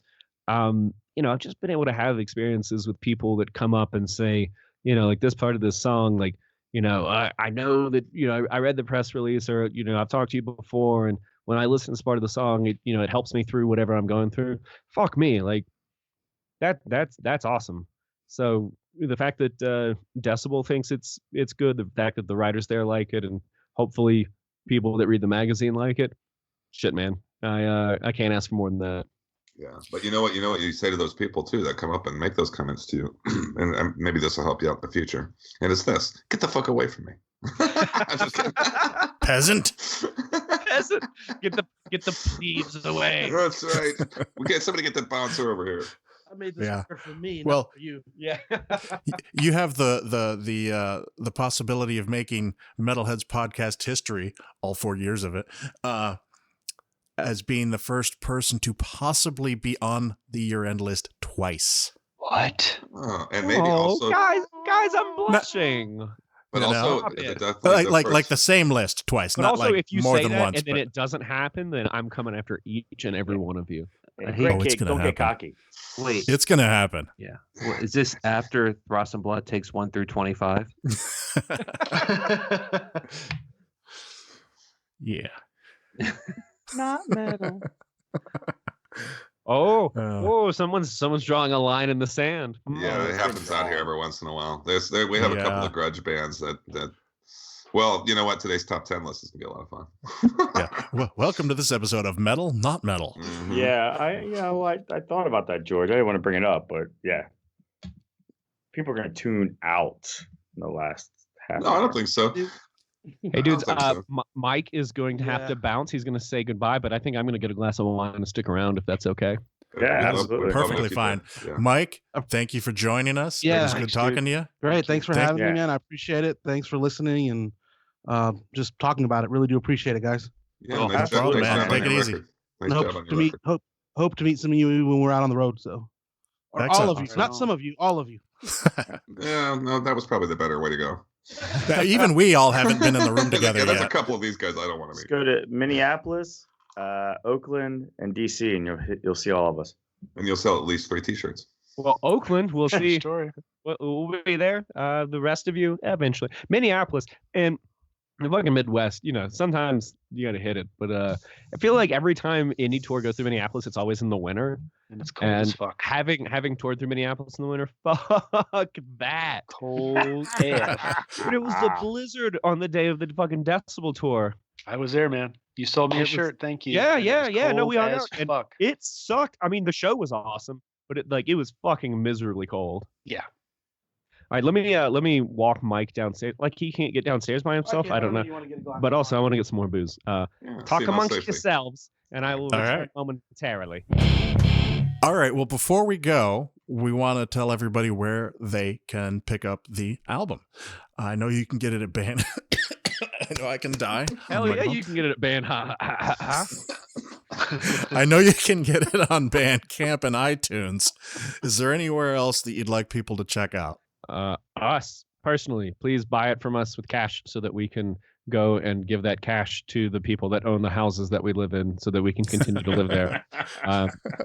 The vinyl, please, sir, I want some more, dude. Right. The vinyl is supposed to ship from the pressing plant on the 25th or 26th. So we'll have it. We're playing of November. Yes, in November. So we should have it in hand. It'll be available. I don't know what Gilead's distribution looks like. Probably your local record store. If not, tell your local record store to get it. If you're in the Denver area, it will be available at all of the record stores around town. You can get it from us directly. December 15th in Denver, we're playing a thing called the Decemberger, which is a heavy metal / slider eating event. If that sounds strange, it is, and it rules. Where is that at? Sounds fun. It's at the High Dive, and it's us, Uwada, Crypt Trip, the Ditch in the Delta, Bummer, and Axe Slasher. Axe Slasher is also from Denver, and then we'll have it with us on our West Coast run, which is January 3rd through January 12th or 13th, one of those numbers, whichever one's the Saturday. And then beyond that, you can get it through our web store, through the Gilead web store, get it hopefully other places. If you're overseas, hopefully we can figure that out. I'm not sure where it's carried overseas, but we will make sure that you can get it if you want it. Do you have stacks of it at your house? Not yet. Not yet. So the vinyl should be in my house, probably like December 2nd or 3rd. We've got a couple hundred CDs. And also thank you to everyone who's bought a CD. I still can't believe people buy CDs. And I'm so grateful people do. Oh, and we'll have tapes because people buy tapes too. Yep. I haven't had a cassette player since I was like 17, but other people do. These are all people who have an excess of number 2 pencils or laying around. Yeah, that's ridiculous. Like, well, I have tons of tapes and nothing to play them on. I bought my first cassette in like 25 years recently. Did you? What was it? It was the Throsson Blot. I just got it because it's Joel, and I buy anything that Joel puts out. I have nothing to play it on. I took it out. I thought it was pretty, and I put it on a shelf. Actually, I got my first one in probably 25 years too recently, and it was just because it was Bandcamp was tied to a Bandcamp purchase. I just wanted the download, and they sent me a cassette. Yeah, somebody gave me one. at the brewery. One of the bands playing like, hey, here's a cassette. I'm like, what am I gonna do with this? Like, just take it. Because they're so dirt cheap to make. Everyone just makes them now. Oh, yeah. Are they? Yeah, I guess I would suppose so. Well, and like, honestly, if people want my music on a format and I can do it, fuck it. I'll give it to you on that format. I want you to have it the way you want it. Like, I bought vinyl for years before I actually got around to fixing the turntable that my dad had given me when I was much younger. And I just had this stack of vinyl because I was like, eventually I'll do something with this. But if I'm going to buy it, at least it's satisfying to hold that large square in my hands as opposed to like a cassette I find very unsatisfying. Yeah. But I at the same time, I know there are plenty of people that love fucking with cassettes and like they like taking the J card and unfolding it and all of that. Yeah. Been there, done that. Don't need to do that anymore. Yeah. Yeah. It's like, let's bring back Betamax. Yeah. Just wait. The next Glacial Tomb's only going to be on Laserdisc. Those big ones. Yeah. Remember those things? Yeah. Oh, yeah. Oh, yeah.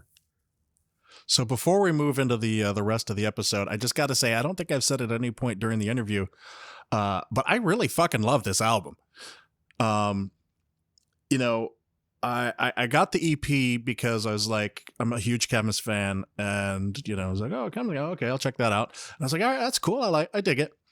And so the album came out, or I guess the promo actually for the album came out, and so I immediately grabbed it, and I was listening to it and going, yeah, okay, whatever. And a couple songs in, I had to stop it and go back because I was like, wait a minute, this fucking kills. This is fucking amazing. I love the wait a minute moment. You know, the EP was good, but the album fucking rips. So I just had to say that. Hey, thank you, man. I appreciate that. We all do. I think I certainly feel the same way. I think we all do. And, you know, the thing is about starting a new project, you know, any new band, your first couple releases are you figuring out what you're doing and how you work together. That EP was definitely us being like, some of these things work. And then I think this album is us finding some of the things that work better than others. And it really gels. Thank you. I'm really excited. And like, you know, we just started the Dropbox folder for album 2. So hopefully we'll have some more insane and interesting and compelling ideas for the next album. Who knows what it's going to sound like and when it'll come out. If it'll come out, maybe we'll all be dead by then. I don't know. But hopefully it's something that also lands with people. I appreciate you saying that, brother. You're welcome. One more comment. I do like the length of the album. 7 songs, averaging 5 minutes. It's like perfect. I have to say, like, when I find albums and I feel spoiled, they're like, oh, you're gonna give me 12 songs that are all 7 minutes long. I'm like, it's like I have an attention span. Like I have 2 kids. I gotta fit this in somewhere. But like 7 songs, like 5 minute average, perfect. Just like the last Chemist record, it's like 6 minutes, 6 songs long. I was like, absolutely holds my attention. Perfect amount of length. And I wish actually more bands would kind of go back to that. I'm so going to sample that perfect amount of length. We're here with Glacial Tomb. Perfect amount of length. Thank you for saying that, because it was very intentional. It was intentional with Chemist. It was intentional with Glacial Tomb. That, I mean, I'm the same way, man. Like, when's the last time you had enough time to put on a 2 LP and listen to and really like pay attention to it? Some kinds of music necessitates that length, and I get that, but I think that it's easy for bands to become self-indulgent, and you know, like, I want an album that kicks my ass, holds my attention, and then I'm done with it. I don't have to set aside, you know, a couple of hours for, unless I want to listen to it more than once. And I think there will always be some contingent of people that are like, no, I like that. Well, that's cool that you have that amount of time, but 35, 40 minutes, like, if it can't fit on 1 LP, you could have a pretty fucking compelling reason for me to put that second record on. Mm-hmm. I mean, my best time to listen to music is when I walk my dog every night, and I've got 35 to 40 minutes, and that is, you know, I have 0 distractions, and, you know, I'm probably in the best receiving mode, and, you know, stuff that fits into that is, you know, it works out good. Totally. Is it me making noise? Now you're all crackly. That's more of a J noise, but it is. It's a whole new kind of J noise. Why don't I? Is it something? Do you see anything behind me that's like trying to hurt me? There's a Oh, motorcycle. dude, there's but I mean, someone right behind you. Once I get Look killed out! Matt, I hope they make get it quick. out. Here, Yeah, mute maybe real he'll quick put and the see if it knife does anything. Hang on one second. What is going on today? that's so I think strange. it's probably my MacBook. This thing is ready to die. There, it got better. Everything that I've learned, Yeah, it's gone now. that Hang on, let every me single mute. problem you guys all have has to do with Apple. Sorry, man. I've drank all the Kool-Aid. I can't go back now. You know, it's a I'm good. invested. It's a good point, Will. Yeah. John and I don't have any problems whatsoever, by the way. Yeah, well, PCs are garbage, so. Well, Good Oh, question. yeah. You don't have any problems. But I today. can't disagree that Apple is not these I should days say either. we don't so. have any computer problems. We have all kinds I of was other gonna problems. say. Dude, I'm fucked, but normally. Smooth sailing. All right. But my PC works really well. If it flares up, just let me know and I'll There it is again. Oh I'll my pull God. it out. you not hear It sounds that? like you're getting a phone call at the same time. It's that like staticky kind of interference thing. You know, This George, is. you could have just sampled that. If it flares up, I'll pull out. Oh dear. I cannot believe the technical difficulties we are having this episode. Weird. Yeah, but the beer is flowing. Yes, it is. Cheers. I'm And the wine. actually now drinking Bell's Expedition Stout in a wine glass. Nice. I'm drinking an Imperial Stout. How weird is that? Yeah, In that is a- very weird. It's like the second to the last Luch beer. Well, let's go around. Yes. What is everybody drinking right now? Thank you, Ben. You know I'm, how it works. I'm drinking something called Alt Air from Wild Heaven. It's an IPA. They're from Wild Heaven, I Georgia. remember them. They're from Fog Power. Yeah, it's actually okay. It's been Really? refrigerated the whole time. Just okay. The beer I had before that was better Oh, from okay. Ocelot. So Well, of course, Ocelot. My God. Yeah. They do nothing wrong. I started with the Stone Sanctimonious IPA, and it was good. And now this is like I said, this is the Luch beer. It's a Fitness Freak Imperial Stout with coffee, vanilla, and maple syrup. Why do they have to talk about fitness with it? I don't like Yeah. that part. Yeah, You're drinking, That is- drinking that maple isn't- syrup and beer together. There's no fitness going on. Yeah. They're just reminding you what you have to do to work off the beer. can you pour that on your waffle? waffles. I would. Oh, that sounds fucking delightful. Yeah. Until you realize how soggy it is, you're like, shit, this was stupid. Yeah, I but, like but soggy then you eat waffles. the waffle and then you got a good buzz and you're like, well, maybe it Um, worked out. Can I get another order of waffles? Should we just, as normal, skip you, Jay? Yeah, it's not 9:00 yet, man. It is I hold- here. This is what I hold mine. Like tonight, there's a Sharks game, so mine's in the fridge because when I sit down to watch the game, which is being taped, And you're gonna No. need to drink I'm- because of the season they're having so far. Yeah, the I Caps can't believe too. Eric Carlson still hasn't scored a goal. So Well, what I let's did see. just have was the Pete's Nitro cold coffee. Yeah. Oh. Dad of Nitro. Northern Dad. Darkness. He's Wait, so does muted. Matt realize that his mic is still not? There's nothing. No, you're just No, unmuted we can now. see what you're saying. Oh my Right. god. How about that? Anything? Oh my Yeah. God. Of a bitch. It sounds like you're at a Minnesota Vikings game. What if you I tried to probably move your am. microphone Hear- farther hear away in from the your computer? background. Is that possible? I don't have anything plugged in because was the last thing I was doing was like vacuumish too. No, it was crackly. Yeah, it was crackly. Hey, Well, no, You're all what you're doing right now is fine. It's fine. Yeah, What right I'm doing now it's is pretty fine? good. Oh, Yeah. I got the internal. It comes and goes. Oh, when you lean forward towards the mic, it gets worse. It gets worse when I do this. Well, it did. Now, well, fuck my theory. I don't get turned know. on. But This. are you in That's an fine. airplane? It's all right now. Yeah, I think you're good. I'm drinking something called Freak Parade. It is a hazy double IPA from a brewery called Drecker out of Fargo, Nodak. Fargo. Cool can. Fargo. I have to say, I went to the beer store the last 2 days in a No, row. Dak, I different like beer that. stores. And can I just get a regular fucking IPA? Right? There's fucking goddamn lazy brewers out there who want to make everything hazy. Like, can I just get a regular goddamn IPA? Well, Yes. it means, here's the thing, it means so much to me is you as a brewer just want a regular IPA because I'm the same way. I don't Yeah. want a bunch of shit with it. I just want Mhm. a hoppy, like I want my nose hairs to curl. Yep. Yeah, I sort of feel the same way Ruination. with stouts. Sure. Can I just get a regular stout? No, I agree about that. The stouts, you can almost. I can't stand the ones with caramel and vanilla and all that stuff. I don't like them. Yeah. And I mean, so I'm when, saying this as the dude that drinks the least beer by far in this circle.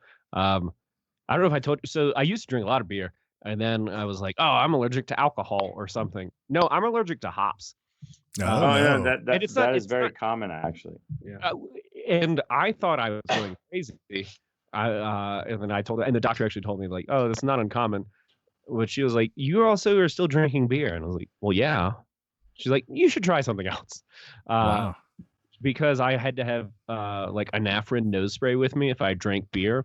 I mean, I'm a little stuffy now, but that's just because I've been sick. But this is how I would be after like 1.5 beers. yeah, Yeah, that sucks. My stepdad had that too. Yeah, there's lots of people who it's actually the hops.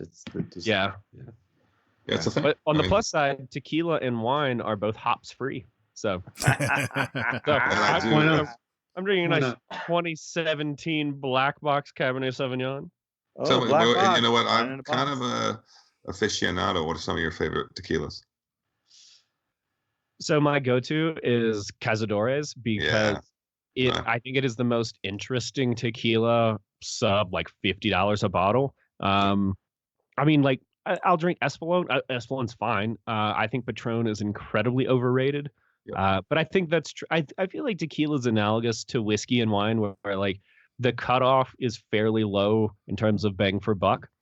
You know, you get up to like $25, $30 a bottle, and then beyond that, the sort of relationship between price point and quality like really slows down in terms of its vertical growth.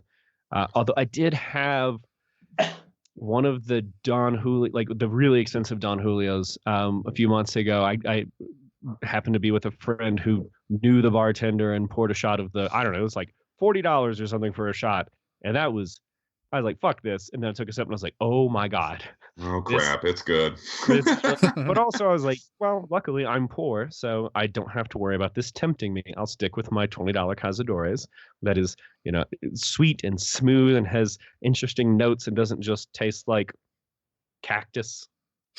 Well, I got two I'd like to tell you about. One is Fortaleza. If you haven't tried that, I don't know. It's a good maybe $40. But Okay. holy shit, dude, so good. And it's got like this Fortaleza. I'll send it to you, but hold on, I gotta grab another one. Yes. Send it to me. I was gonna write it down, then I realized I have no idea how to spell that. Yeah, I'll send it to you. One second.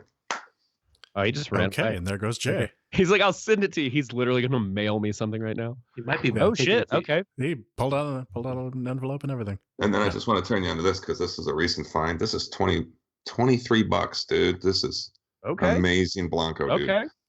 Corazon. So good, so good. It's like it's a little citrusy, but No, I can get down with that. I'm into that. yeah, I dig it. Anyway, it's fun. I don't get to talk tequila with a lot of people. I know George likes it too, but You see.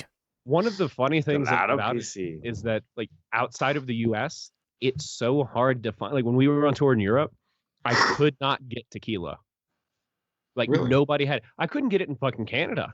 Like you get it at a liquor store, but the venues tended to have very little, if any. And I was really surprised by that. I mean, on the one hand, I'm like, okay, well, I guess America is between us in that moment and Mexico, but I'm also like, it's not that far. You can mail things. Why is there no tequila in this entire part of the country? Well, that Weird. story is called I Was Kind of Frustrated for a Weekend. It's called communism. yeah, indeed. Well, I mean, I don't know. I think it's probably readily available everywhere. I don't know if we always seem to be a little bit better with the Mexican stuff out here in California, but that's I probably wonder. not too much I can find that you guys can't find, I'm sure. All right. Why don't we get into the rest of the episode and start with the news?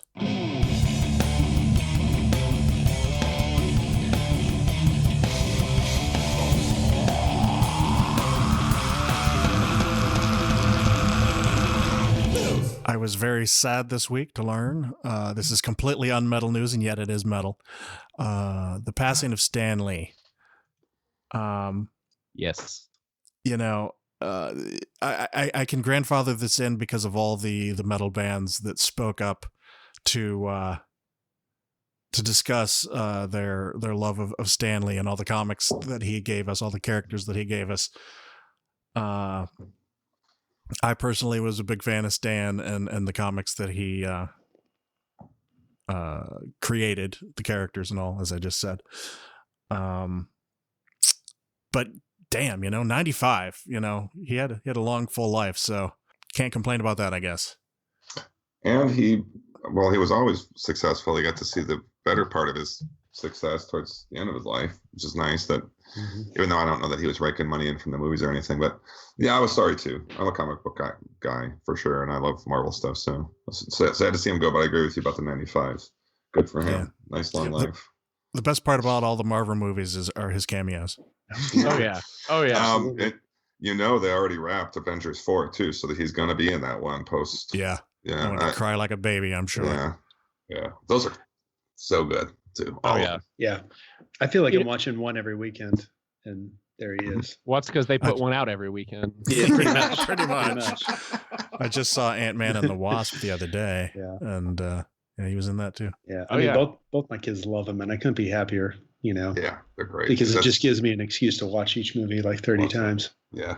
Sure. Do you remember when they first announced the X-Men movies, and we were like, there's no fucking way this is going to be any good. Yeah. Uh-huh. And then, and going back, I recently went back to the first one. Like, I don't know that it really holds up, compared to how good they are now. But it's crazy to think that for so long, like, have y'all seen the Dolph Lundgren Punisher? Yes. Oh yeah. Yes. Exactly, right. Or the are you there, God? Oh my God, dude. Or the unreleased Fantastic Four movie. Have you ever seen that? I haven't seen the unreleased one. Oh, I'm trying to think who fucking directed it. It's gonna kill me. I'll try to look it up as I talk. But in order to maintain the rights over the franchise, they had to do something. And when I look up who it is, you're going to be like, I can't believe it. It's on YouTube. It is unwatchably bad. It bothers me so much that they can't get the Fantastic Four right too, because those comic books have some of the coolest scientific stuff in them, and that's where Galactus. If you could bring Galactus, they can't do one right. They just can't. Ben, did that one come out before this most recent one? Yeah, this was like 93, 94, something like so that. Before it was really old. Fantastic Four stuff. Okay. Interesting. And this is what I mean. Roger Corman. Well, what do you expect? That's right. I remember that now. And I read not too long ago, because I knew it existed, and I was reading about why it existed, and it was literally that they had to produce it to maintain the rights, and they just shelved it. Sure. And then somehow it got leaked online. So if you're ever just really feeling like you want to hurt yourself, go to YouTube and look that one up. Okay. That's rough. I can't. I've made it like 5 minutes in, and then I just skipped around. It's like, oh, there's Dr. Doom. Oh, that's embarrassing. And then I turned it off. Dr. Doom, yet another reason I want somebody to get that one right. I mean, it feels like they should be able to get it right.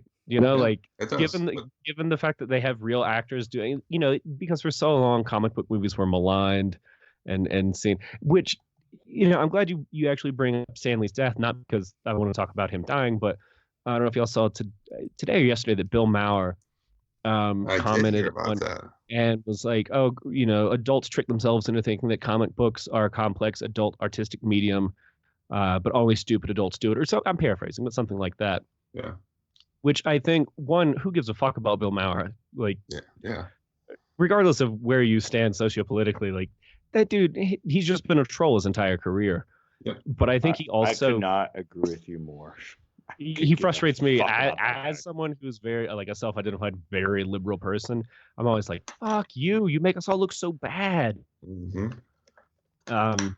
But also, like, that misrepresentation of comics and comic-related stuff, superhero stuff. Like, it was huge for me as a kid. And I'm sure, to varying degrees, y'all had that as well. Yeah. But I see it, like in my nephews, like my brother's kid. I was saying earlier, the one that calls me Uncle Biscuit. He's 7 now, and superheroes are like his way of connecting things that happen in the world that he doesn't understand to a world that he can talk about. Now, he doesn't see it like that. He just sees X-Men, Spider-Man, whatever. Like you already see it as like the way that he's starting to process big picture stuff happening. Yeah. And that was, looking back, that was a huge thing for me, were it not for comic books making sense of, global events, or even just the idea that there is a world, outside of my community.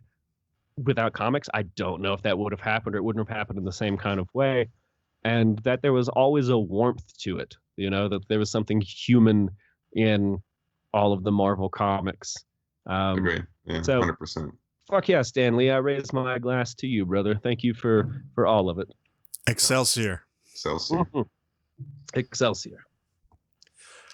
All right. So the next item is regarding the Decibel Tour, and I realize I don't think we've actually talked about the Philly Decibel Fest yet, so we'll get to that next. But Decibel announced the 2019 Decibel Tour, featuring Cannibal Corpse, Morbid Angel, Necrot, Blood Incantation, and Immolation, who will be taking over for Cannibal Corpse the last week of the tour. Play the boner sound effect, please.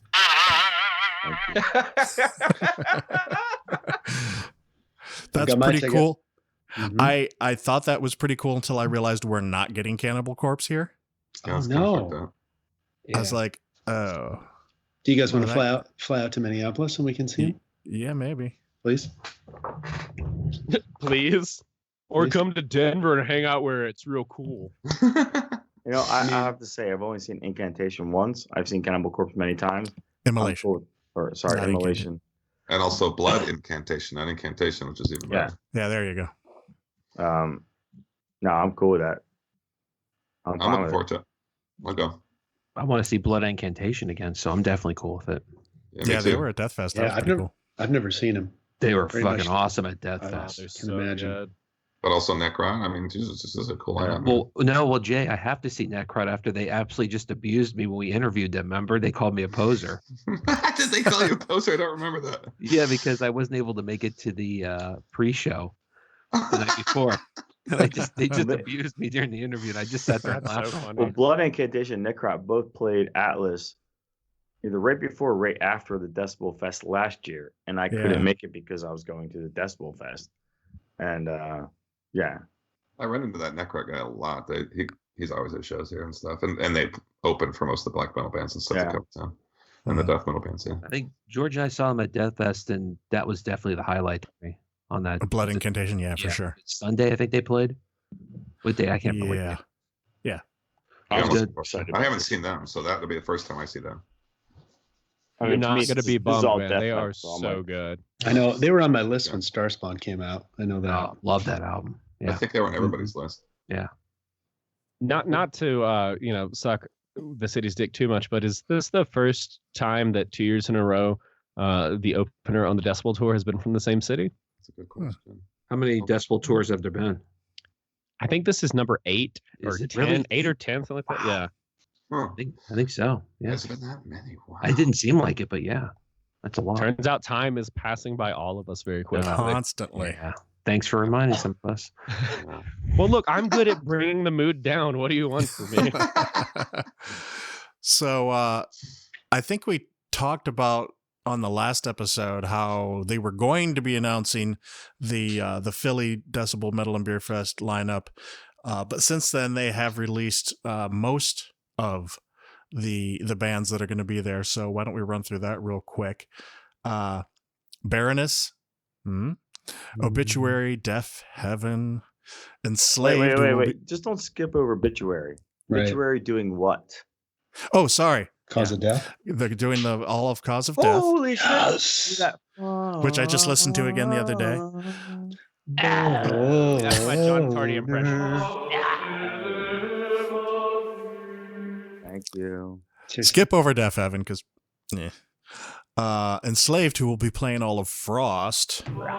Thank you. Ex-Hoarder, Deceased, which by the way, condolences to them on the recent loss of their drummer. Yeah, I saw that. Yeah. I just listened to the new album today and it's frickin' awesome. I said frickin'.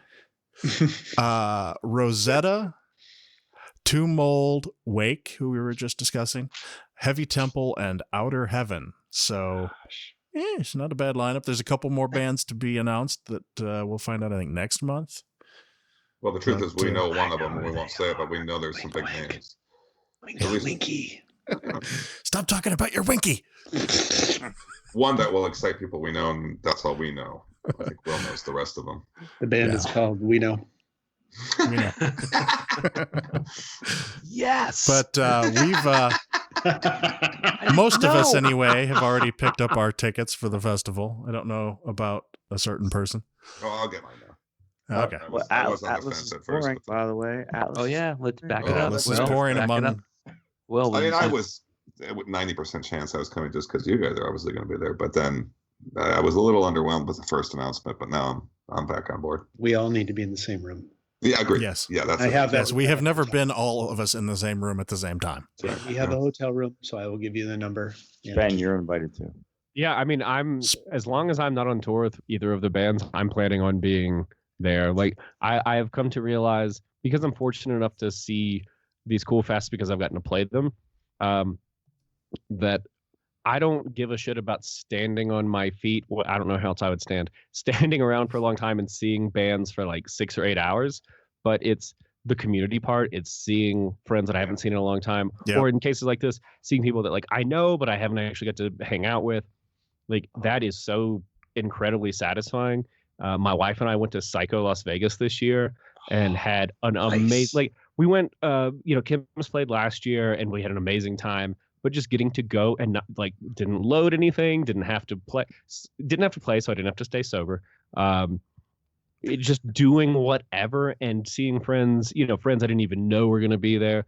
Dude, fuck yeah. So, like, I was hanging out, this sounds name droppy, I don't mean for it to, but I was hanging out with Ivar and Grutla at Psycho because we'd been on tour together, and they'd told me about the Frost set, and I was fucking stoked, and they're like, "You're going to be there, right?" And I was like, well, you guys said come to Psycho, and I'm here, so I think anytime you ask me to go somewhere, I'll be there. And they were like, cool. Every time we play America, we'll tell you every show you must be there. And I was like, that's a weird joke to make because I might do it. Okay. Which is to say, yes, I'll see y'all there. Did you see the videos they made of when their drummer left? And they put together these hilarious videos of trying to get their new drummer or auditioning drummers and stuff or whatever it was. I can't remember, but it was where they had really each of them funny. would lay their head down between the kick drums and be like, try it now. No, that is not very good. You should go watch them if you haven't seen them, dude. It's really funny. Yeah, they're just really hilarious. And they made it sound like we're just going to put this person through hell, which of course is, I'm sure, not true. But It's called the Metallica treatment. They had the drummer lined up for the better part of a year, but like, you had to like work it out and have the transition and everything. Sure. I liked that they sort of staged it like that instead of just being like, well, Kato's gone. Yeah. And they sort of celebrate. I mean, what was his last show? It was kind of some big deal fest or something. Oh, the Beyond the Gates. Yeah. You talk about that? Yeah, where that was the first time they did Frost. I just put Rune on this weekend for the first time in a while. That's probably my favorite one. I say a different one every time, but I think Rune is probably my favorite Enslaved record. I switch with Brune and Below the Lights. I go back and forth. Yeah, and that's a reasonable switch. All right.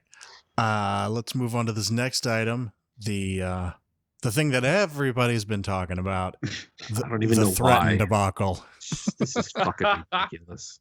I did some fast reading. I'd only seen it from a distance, so I didn't know much about it. I know a little more now, but fill me on what you consider to be the hot points of this. I mean, so yeah, I there was so much of it I didn't read it all. The what I would call the bullet points is this guy has a band and he used social media inappropriately and basically faked having like a manager and a promoter and all these things and like An audience. bought Facebook likes and things like that, all these things to make it look like his band was popular even though nobody'd heard of them. And using all of this fake online information, he managed to book a European tour and hired like session or touring musicians to go with him. And then they got there, and because they didn't have any real fans, nobody actually came to any of the shows. Well, but now here's an addendum, and maybe you were going to hit this up, and that is that now he's saying it was this sort of artistic expression of the art showing of us all how stupid we are, something like that. Yeah, some bullshit. But isn't that what Joaquin Phoenix did after he disappeared and became like some homeless dude for a couple of years and filmed himself and then said it was just all part of his artistic creativity? And I was like, yeah, okay. Yeah, I think he was just trying to make it work and it didn't work. What kind of music was it? I don't even know. I think it was supposed to be metal. I mean, I'm pretty sure it was supposed to be metal. Well, yeah, I assume some it's sort like of metal. butt rock metal, right? Power thrash.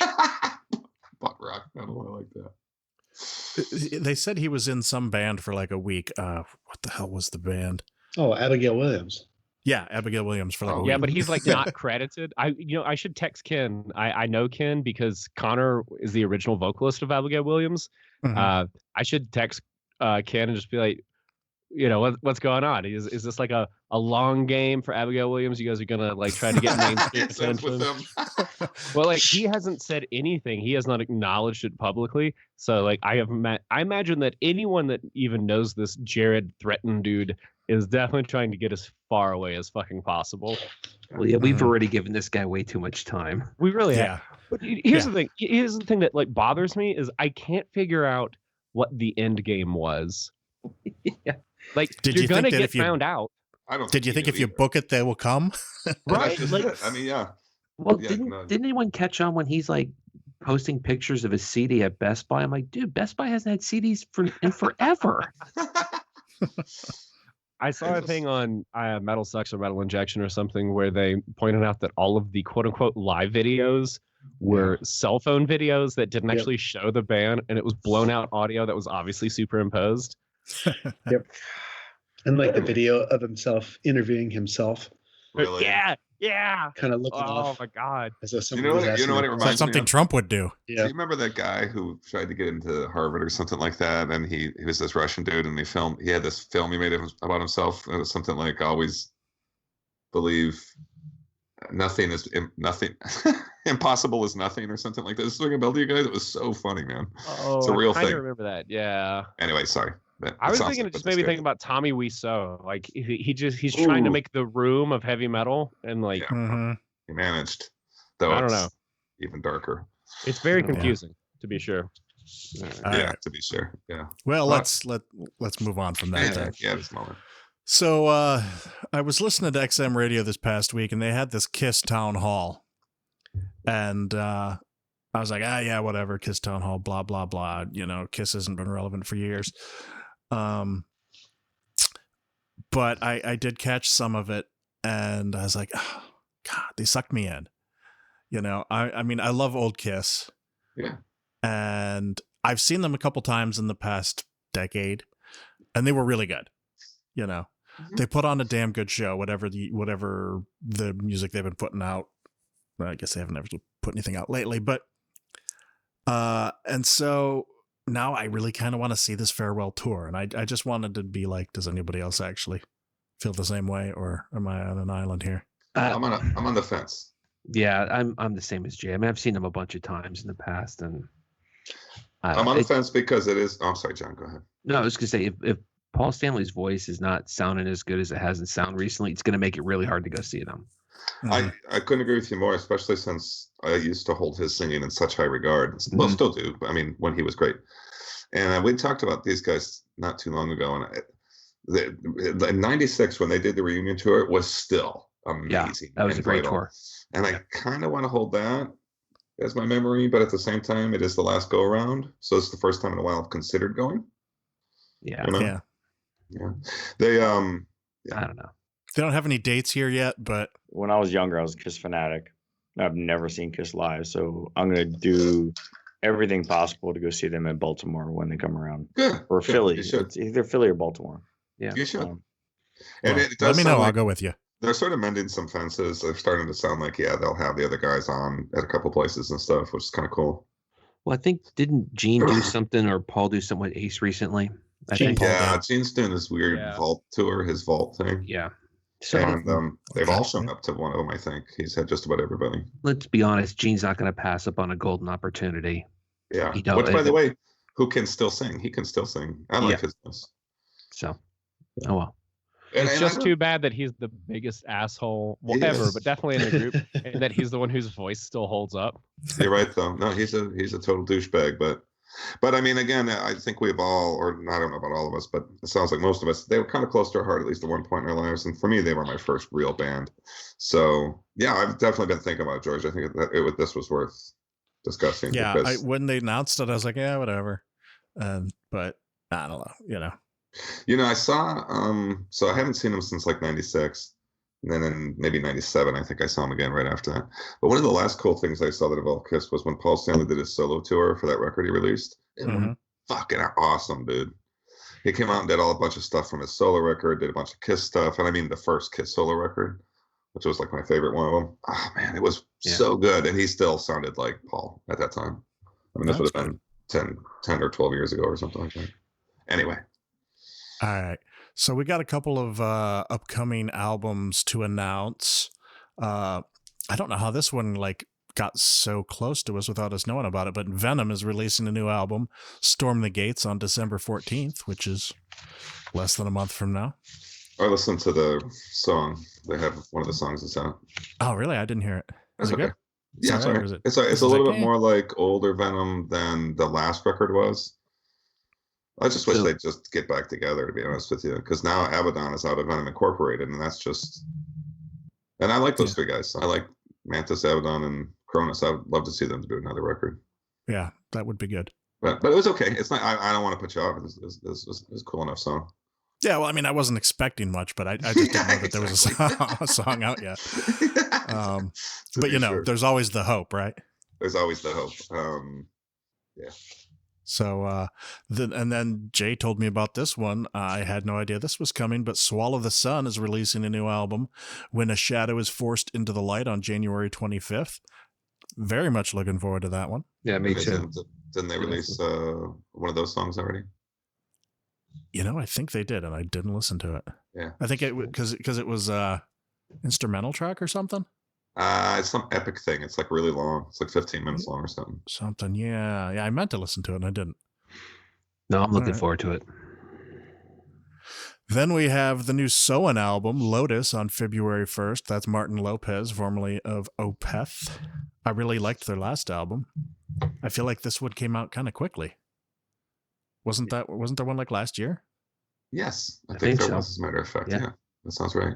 I just saw them in September. Actually, you saw him live? Yeah.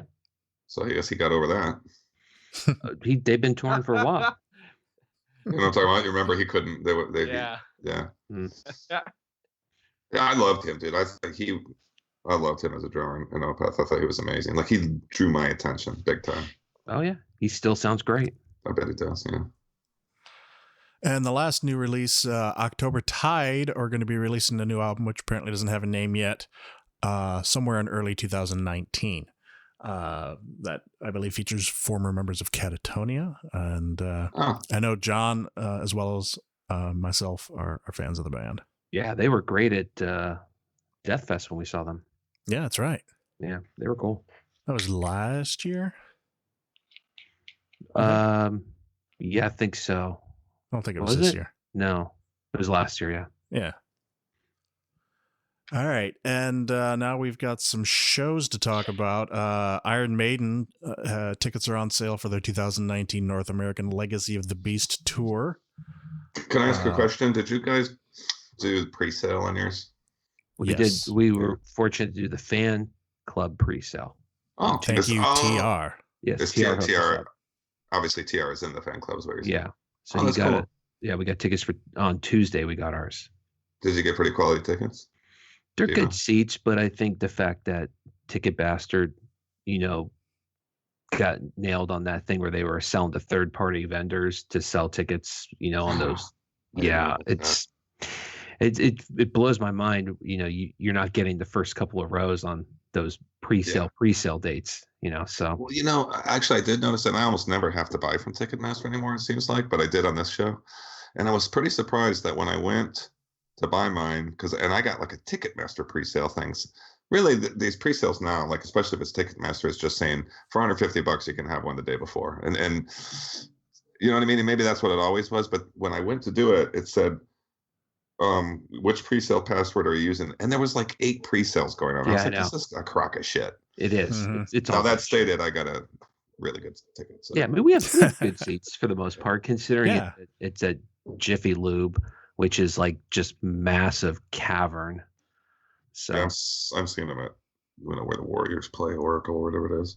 Oh. But by the way, super excited about this tour. I mean, all the photos of the tour with the airplane and all that, so on and so forth. This is gonna be a good one, I think. Has anyone looked at the set list? No. I did for the European thing. Yeah. Yeah, I cheated, and I was really happy to see one song that was in the set list. But is it Children of the Damned?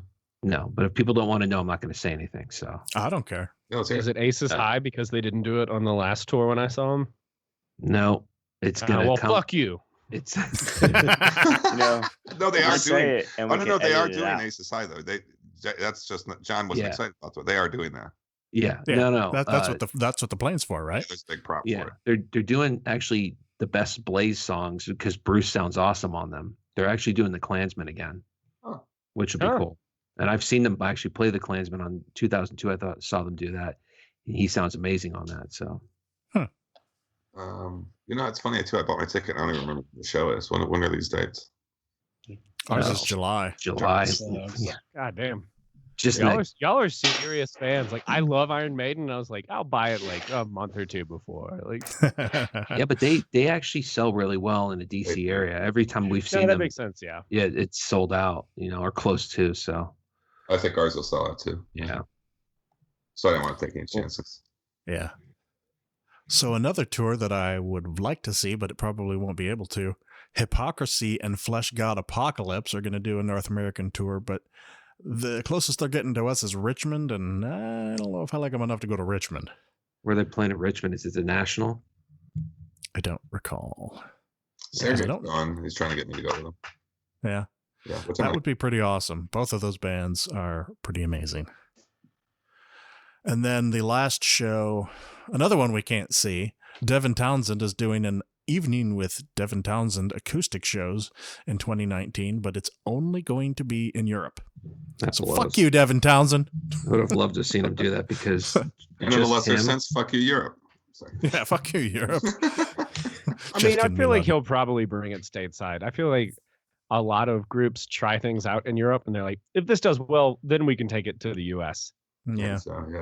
Like the Max and Igor doing what are they doing right now? Like Beneath Remains and Arise. Like they're like, it's only going to be in Europe, and then they've started announcing South American dates. Like it's going to come to North America too. I think I would go see. Yeah, they don't even have to test that one. I mean, people are going to go to that. Did y'all go to the Roots one? No. Some in Germany. Yeah, we saw them at Wacken do that. Dude, I don't fuck with that album. And when Zach from Chemis and I went, and they were fucking awesome. Like in the middle, they did an 80s thrash metal medley. They did Roots Bloody Roots twice. Yeah. They opened with it, and then if you saw them do it in Germany, then you saw them do this where they closed with it, but it was just blast beats the whole time. Mm-hmm. Like that was because I was like, are they doing this again? And then Igor just went off. Anyway, I'm interrupting the conversation. No, but no, what you're here for. Not at all. The point is, it is what I'm here for. Well, no, let me rephrase that. Our whole conversation is one long interruption, dude. I mean, you're just jumping. There we go. I like that. That's how I think about conversation, generally speaking. Yeah.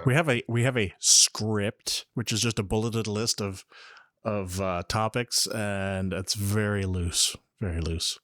Hot dog down a hallway loose.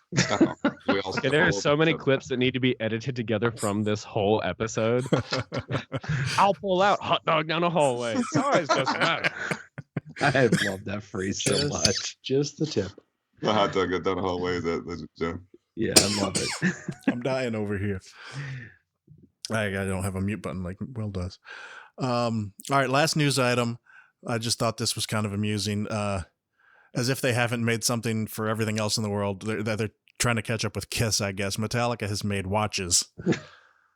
And the Master of Puppets one is actually kind of cool. I looked it up and I was like, it's not like even an Apple Watch. It doesn't do anything but show time and have like crosses on it. I'm like, eh. Yeah. Well, I'm kind of a watch guy. I like Swiss watches and stuff. Mm-hmm. It's not even a nice watch. it's not even a nice watch. It's really? Yeah. Okay. So anyway, I just thought I'd mention that. Let's move on to new releases. Go.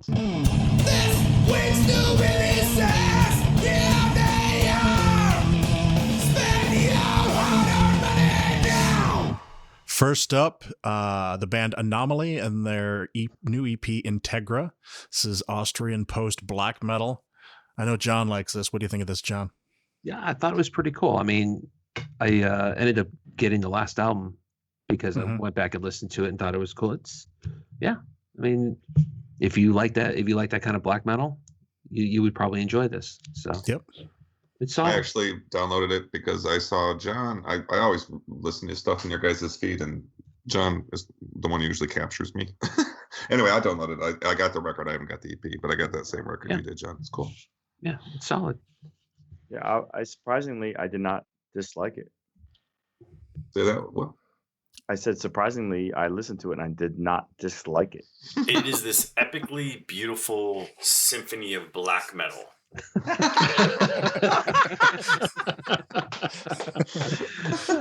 think it's one of the greatest albums I ever listened to. Was I talking about Wilt? Wilt, I think it was Wilt. Yeah, I think it was Wilt. You did that for you. Yeah. Up in the Mike Colton and the Dan Klagener jar area. Yeah. Interesting. Wilt, past tense of will.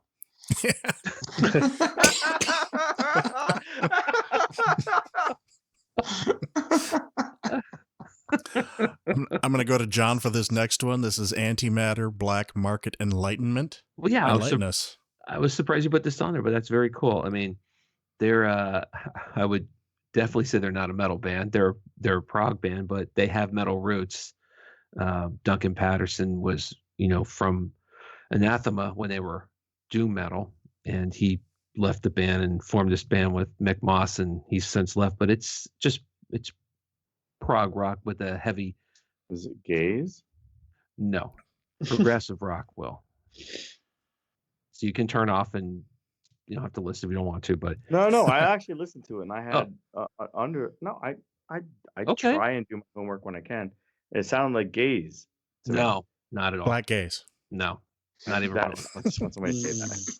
Yeah, that's all he was doing. Yeah, I got that. No. But actually, no. Actually, my note is gaze. No, it's not though. It's okay. it's prog rock with a kind of Floydian influence to their sound a little bit, without being Pink Floyd. Cool. Yeah. Next up, the new Ashes of Aries album, Well of Souls. This is the second album from Matt Barlow of Iced Earth fame. Keeping that U.S. power metal alive. I freaking love this album. I mean, it's good. Matt Barlow can do no wrong as far as I'm concerned. John Schaefer, but Matt Barlow, oh yeah. I just find it amazing, whether you like any of the stuff he does or not, that he's getting in his late 40s and that guy can still sing like anything. Maybe he's been fortunate, John, like John Arch was, in which that what could have been some of his heaviest touring years, he ended up being a cop and all that stuff, and so he's not blowing it out there every night. You know what I mean? But he's done way more than John Arch. But yes, I agree. I think that saved his voice in his later years. Definitely, I agree. Yeah, and he has done a lot more than John Arch. But he sounds amazing on this album. Yeah, so. I don't listen to a lot of power metal these days, but I will listen to this. Well, if power metal sounded like this, I would listen. I'm going to throw out a weird thing at you guys real quick, and you're going to be like, shut the fuck up. But I have to do it anyway. Because I've listened to the Primordial record. Everyone duck, he's throwing dildos. Shut the fuck up. I've listened to the Primordial record quite a bit, and there are times when the dude from Primordial, especially on the new record, bear with me here, sounds like Matt Barlow every once in a while on some of his higher notes. Yeah. I could send you some examples. Well, he's got that Twilight of the Gods band where he does power metal. That was a terrible example, but I mean, I can. There's a note that he has that's a Matt Barlow note. Let's put it that way. Well, I'm hoping they tour again, because when they toured the first time, I know George and I saw them at different shows. They were great. So next one isn't out yet, but I put it on here because this is going to be our last new releases for the year. Chapel of Disease, and As We Have Seen the Storm, We Have Embraced the Eye. Oh, I have heard one of the songs. When is it supposed to be out? It's not until next month. No, it's this month. It's November. I just looked it up. It's November 25th, I think, or something like that. Okay. And I listened. There's 2 songs available you can listen to. Oh, where'd you find them? It's weird. You got to go to their Facebook page and they put them on YouTube. Okay. All right. It's good. It's better produced than the first one, which I have to tell you, one thing I liked about the first one was the production, because it reminds me of like a dark 80s thing. But it sounds like them. You'll have to. I'll be interested to hear what you think of it, which makes it sound like I'm not thrilled. I like them and I expect big things from this one. They made the decibel list already, so I was, and I remember. I think maybe it was just me and you, Jay, who had them on some list a couple years ago. Yeah, that a few years ago, you guys did that. Yeah, Mysterious Ways of Repetitive Art. Yeah, we both dug that record that year. Their album titles keep getting longer. At some point, they're going to be Red Sparrows. and they also, I think, always have ellipses. So yeah, they're going to at some point be the Red Sparrows. If anyone knows who the Red Sparrows are, so honestly, no, sorry, you know. Yeah, but I'm excited for this. As Will just stated, he and I both really like their first one. Actually, I think it was their second one. But Jay, you're an ISIS fan, and you don't know who Red Sparrows are?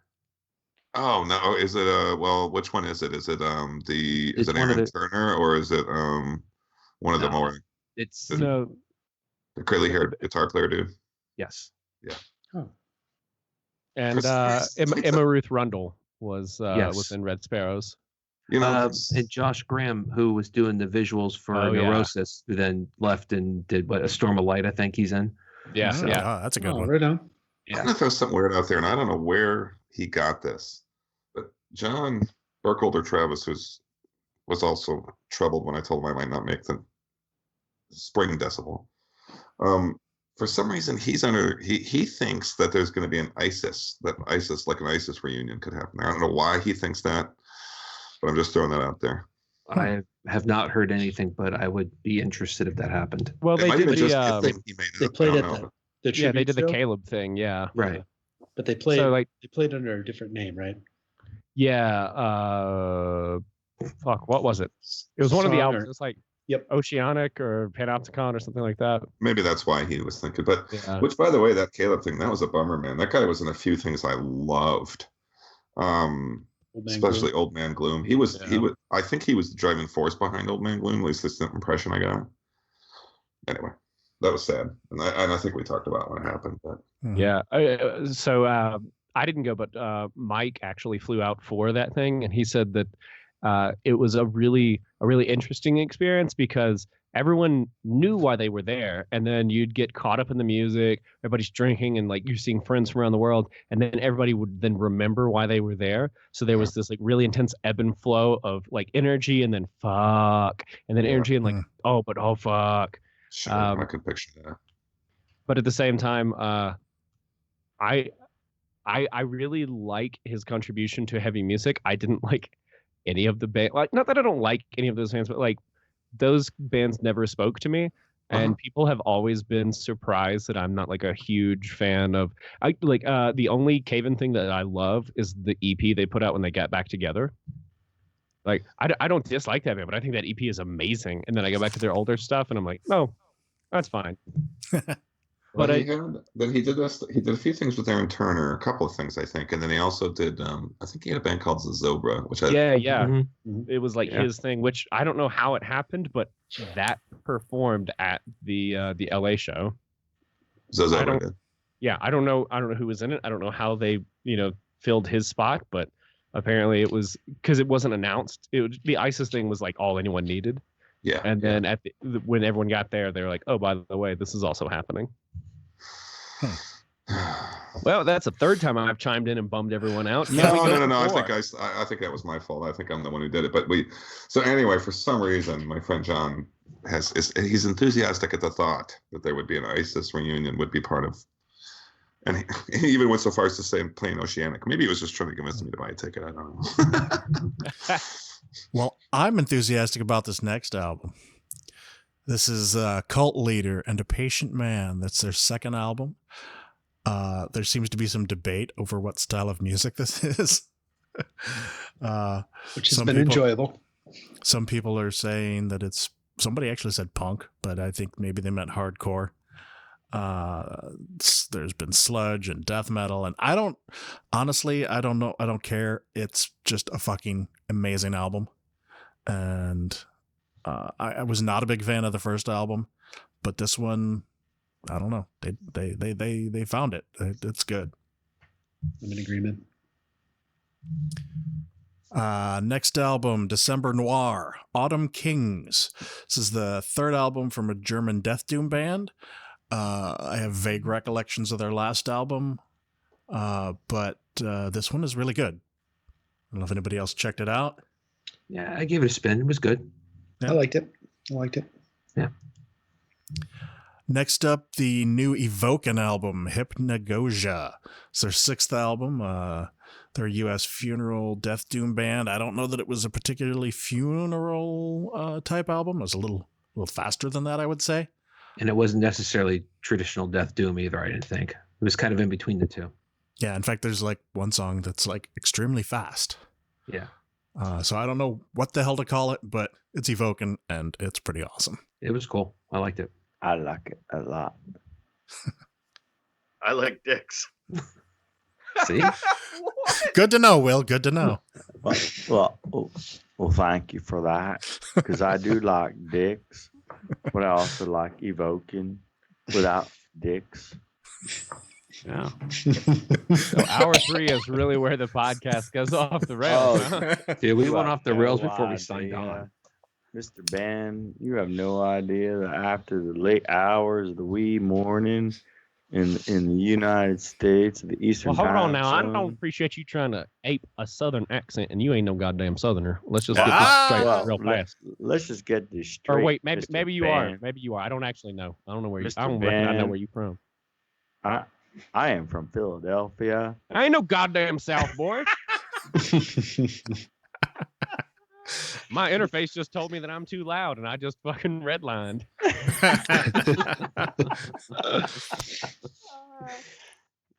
Anyway, go back to talking about Evoken. Yeah, I haven't heard the new album, but I bet it's really good. Oh, It is. It's cool.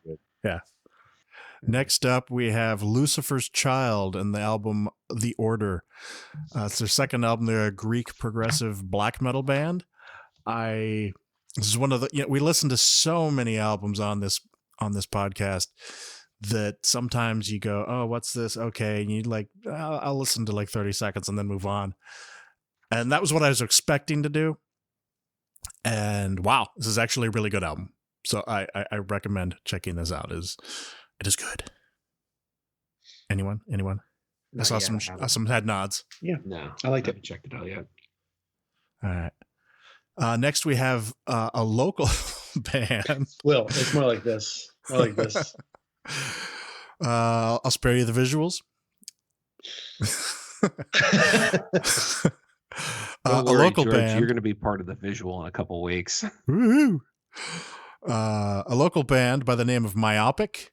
Their self-titled first album. I'm not entirely sure where they're from. They're somewhere in Maryland. I thought it was Baltimore, but Metal Archive says Tacoma Park. So I don't know. But they're a sludge black death doom band. It sounds like they take their cues from Glacial Tomb. Hey, Tacoma Park is right outside. In terms of Maryland, like near Silver Spring, Hyattsville, just outside DC. Yeah, so I don't know. Maybe we need to talk to these guys because this is a pretty cool album. Then we have an album that I've been waiting for a few years for.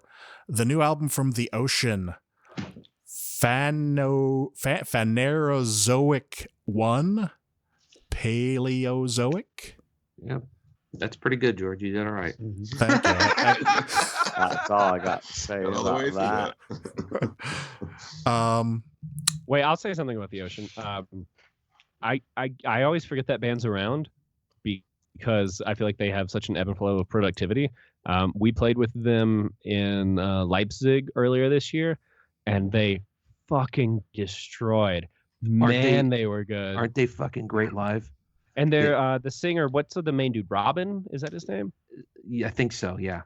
Had just broken his arm, so he was like in a cast with a sling and still just like he goes owning crazy. the stage. It was, and also, and I love to be able to say this about any band, but especially bands that are well known.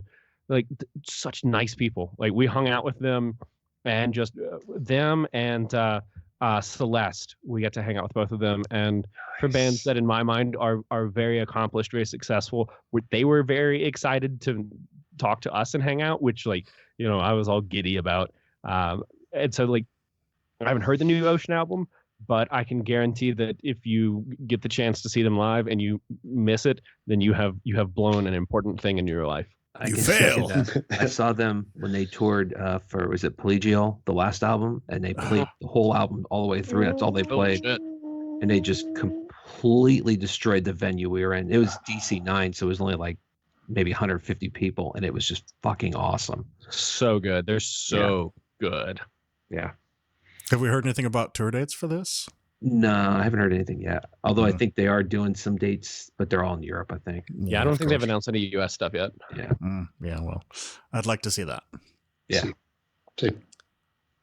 Next up, we have the new Psychroptic album, As the Kingdom Drowns, 7th album, Australian Tech Death. It's good stuff. Yeah. It's got an awesome album cover. Yeah, very good art. So this is on the list of bands I forgot existed because Tech Death, I don't know much about it, but it burned me out in the 2000s. Everybody started sweet picking all of the time, and it was very frustrating. And I've always liked Psychroptic. I've never gotten to see them, unfortunately. And they just sort of slipped my mind. And when this album, I got the promo for this album, it fucking kicked my ass. There are some moments on this album that I think speak to what technical death metal can do without being self-aggrandizing, where it's technical and it's complicated, but there's a song and there are riffs and there are moments that you hang on to instead of it just being shreddy moment. I think this band, probably because they're from Australia, will always be criminally underrated and so much better than so many even remotely technical death metal bands, especially in America, that have gotten way too much credit for being good musicians but songwriters, where there's really good songwriting on this one. Yeah. Awesome. I'm going to slip one in here because I forgot to write it down. And it is alphabetically correct at this point. The new Psy album that I cannot remember. Matt, do you remember the album name? Heir to Despair. Yeah, Heir to Despair. I knew it rhymed. I listened to that today. This is a band that is a very technically good band, but they are really avant-garde, and sometimes they are just all over the fucking place. Yeah, with the Good Housekeeping album cover. Yes. Yes. And I like this album. I haven't listened yet. But I saw with a question mark at the end there. I'm Ron Burgundy. Yes. I like this album. Damn it. It's like Jethro Tull made a black metal album, an avant black album. There's a lot of flute. Well, that would definitely be them then doing something like that. Yeah. And there's like a 3-part piece in the middle that's just stupid. I forget the name of it now because I don't have it in front of me. But musically, it is still a very interesting album, but it's work. So if I think I've been listening to Psy since, is it Scenes from Hell? Maybe. Yeah. I would say it's from that point on. I would say it's typical Psy. Which I mean, yeah, you summed it up well, George. It's kind of all over the place. Yeah, which I do appreciate. Yeah, it's like it's controlled chaos. It's all over the place, but it still works. Mm-hmm. It's still a song. Yep. It's not just so avant-garde that you don't even know what it is, but yeah. So, if you're into that sort of thing, check it out. Our last new release, the new Sylvain album, Atoms Aligned, Coming Undone. This is the 3rd album of, God, I don't even know what to label it. Not that I like to label things, but I do actually like to label things. It's a Norwegian atmospheric blackish metal. It's kind of like what Mirkur used to be like. But a lot heavier, though. Yeah. Don't you think? Yeah. Yeah. In fact, I think she predates Mirkur, maybe. I think so. Yeah. So if Jay, I'm looking at you. Yeah. You might like this. I feel you. Actually, yeah, Jay, I think you would like this. Cool. To be honest. I'll check it. So, I thought it was good. I liked it. Yeah. Who also has an EP coming out, by the way. It's 2 songs. I was like, ooh, EP, 2 songs. Never mind. Very I can't be bothered to get out of bed for 2 songs. I'm sorry. What if it's like 40 minutes long? Yeah, I was gonna say the new Dead Can Dance is 2 songs, but they're both 15 minutes long. I stand corrected, but they weren't like, it wasn't 40 minutes. It was, like 10 minutes. Right. Like 4 minutes. No, I'll still listen to it, but I'm not going to get excited. All right. Fair enough. All right. Wait. No, let's not. I have a question. I didn't listen to your last couple episodes, so I don't know. But have y'all talked about the new Bearing Teeth album? No. Okay. I listened to it I this think week. it comes out next week, or it came out yesterday. No, it's out. I think it came out yesterday. Okay. Friday. They're a Texas ostensibly death metal band that channels Gorguts, a lot of sort of angular progressive. Those descriptors don't do anything. It's weird and it's noisy, but I would be remiss if I didn't speak up and say like everybody should listen to that album. Okay. It is. Right. I as someone who tries to ape Luke LeMay's guitar playing a lot, I think that the Gorguts stuff that they do sounds like them and not like they're just copying Gorguts, which it's not like there's a whole trend of copying Gorguts or anything, but I found out about them because they're on Translation Lost, the same label that put out the new On album, and lots of good stuff. And I've since made friends with some of those dudes, and regardless of whether or not I actually get along with them, and I'm, and I do, that album fucking rips, and I feel like it should get more attention in the underground because, again, going back to the fact that like I'm glad death metal at all is getting attention, but this is so different from the kind of primitive death metal that is kind of hot right now, and it is technical in the way that Gorguts is without sounding wanky. You know what I mean? Like there's flavor, there's atmosphere, and there's just weird shit that happens. And I think if you like your death metal weird and unsettling, you absolutely got to check out that Bearing Teeth record, man. It's super fucking good. Okay. Yeah, I have that on my Bandcamp wish list. I kept waiting for it to come out. I heard like a song or two, and I was impressed with that. I threw it on my new release list, my playlist yesterday, kind of nonchalantly. And as I listened to it, I thought like it was really good. It's got a lot of good parts.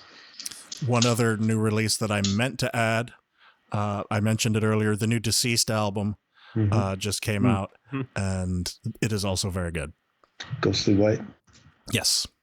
I didn't have it written down, so I couldn't remember the album title. But yeah, definitely check that out. And they're going to be at Decibel Philly, right? Yeah, that sounds right. They're not in LA, so I think they have to be there. Yeah. Or they're neither. That's why they came up earlier, because I mentioned them. Yeah. All right. Now we can move on to Skullcrushers. This week, this episode rather, I will be getting slaughtered over questions about Queen. I went to see Bohemian Rhapsody last weekend, and so now I think I know everything about Queen.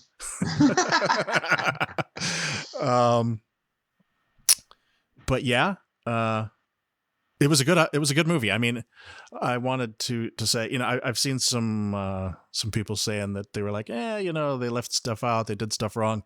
On the whole, I mean, I read the Freddie Mercury book, and it was good. And I felt like, obviously you make a movie, you got to cut some corners and whatnot. But it was an entertaining movie. It was good. I understand why they ended the movie where they did, because it ends the movie on a high note as opposed to where, it ultimately would go with Freddie's death. I think that was the last show he played, was that high note, by the way. He didn't play after that. Yeah, but they did make more music, and I thought it would be more dramatic, interesting to see the sessions for Innuendo where Freddie was just like half fucking dead. Yeah. And putting in this amazing performance. I mean, Innuendo is one of my favorite Queen albums. It's ridiculously good, and I thought that would have been interesting for people to see. So if you're listening, our audience, and you just heard George say that, just come back to the next episode. We'll bring it back. Don't worry. The hell are you talking about? Innuendo and Out the Other. Somebody had a record In called your that. endo. I know there was a record called Innuendo and Out the Other. I'll look it up. But I get it. You know, you don't want to leave everybody on a down note. So, but it was a good movie. All right, so hit me. Oh, it was Kevin. Who's first? Matt. All right. Deep breath. Here we go, George.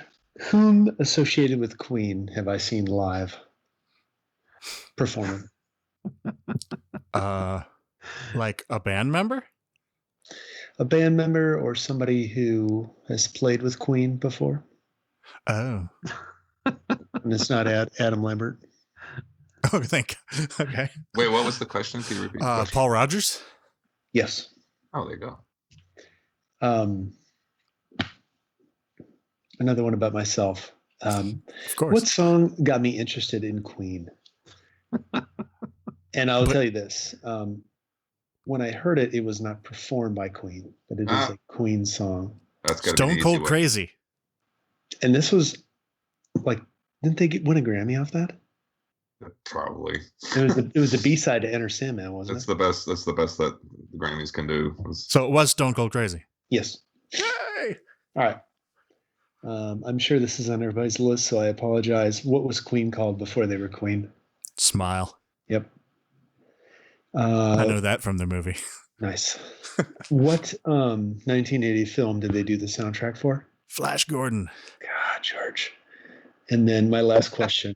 The video for Radio Gaga features footage from what 1927 film?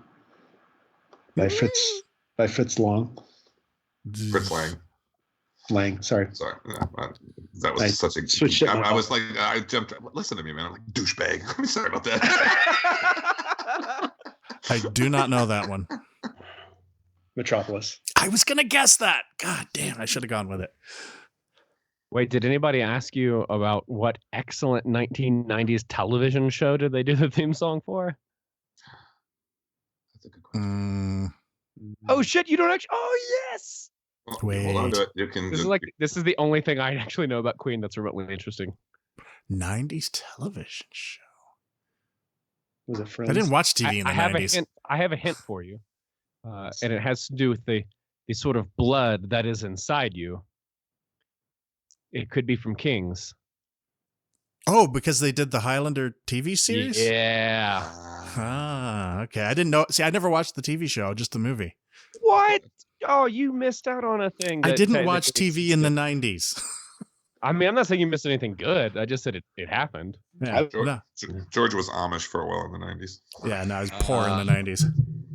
Well, I was too, but that shit came on fucking ABC or UPN or whatever. That's right. They didn't have to pay for that. I didn't own a TV in the 90s. Okay. Oh, Right. oh, are we trying to outpour each other, George? Okay. Okay. It reminds me of the scene in Deadpool where they're doing that, and she's like, "Well, when I was a kid, you guys saw Deadpool, right?" Yeah. Yeah. And they try to outpour each other, and she says, "Well, when I was a kid, we slept in a box from an old refrigerator," and he goes, "You had a refrigerator," or something like that. Or maybe it was dishwasher. I don't know, but anyway. Yeah. Anyway, that song it's not a good song if you actually sit down and listen to it, but it stands out in my mind because I just remember thinking that Queen was a heavy metal band when I was a kid because I was like, that riff is fucking banging. And then I heard which song was it? Princess of the Universe. Princess maybe? of the Universe. Oh, Yeah. I fucking love that song. That's a good song. There's a bunch of good songs on that record. It's good, but it's not really a song, is I guess what I'm saying. Like, there's a bunch of cool riffs. There's not really like a chorus or a verse. It's just like some ideas, and they're like, yeah, shit, we sold this. We need something while we're driving the car or whatever it was. You know, also, Who Wants to Live Forever on that movie? Yeah. Such a good song. Yeah. And Kurgan's theme, The Prize. Yeah. Oh, yeah. That was the one. Yeah. All right. All right. Matt, you're starting to get the local airplane signals again. I'm good. Okay. All right. I'm clear. Okay. You got ready, some George? background noise going. You're picking up, Matt. You're picking up an airplane Yeah, frequencies. I think my fan on my computer is going. I mean, I'm okay. I'm out of options here. It's not. No. I'm sorry. I'm. Let's Yeah. keep No. mics Yeah. tonight. Yeah. Mute button. Actually, It does sound like a fan, though. You're right. It's a soup can was what's going to be next. it's got okay a now. string It's that runs Yeah, all the way piece to of string. George. All right, George, you ready? Yep. All right. I'll start you off with an easy one only because I asked you about this a while back. What Queen song has often been described as the first thrash metal song before thrash metal was ever invented? You asked me this? I did.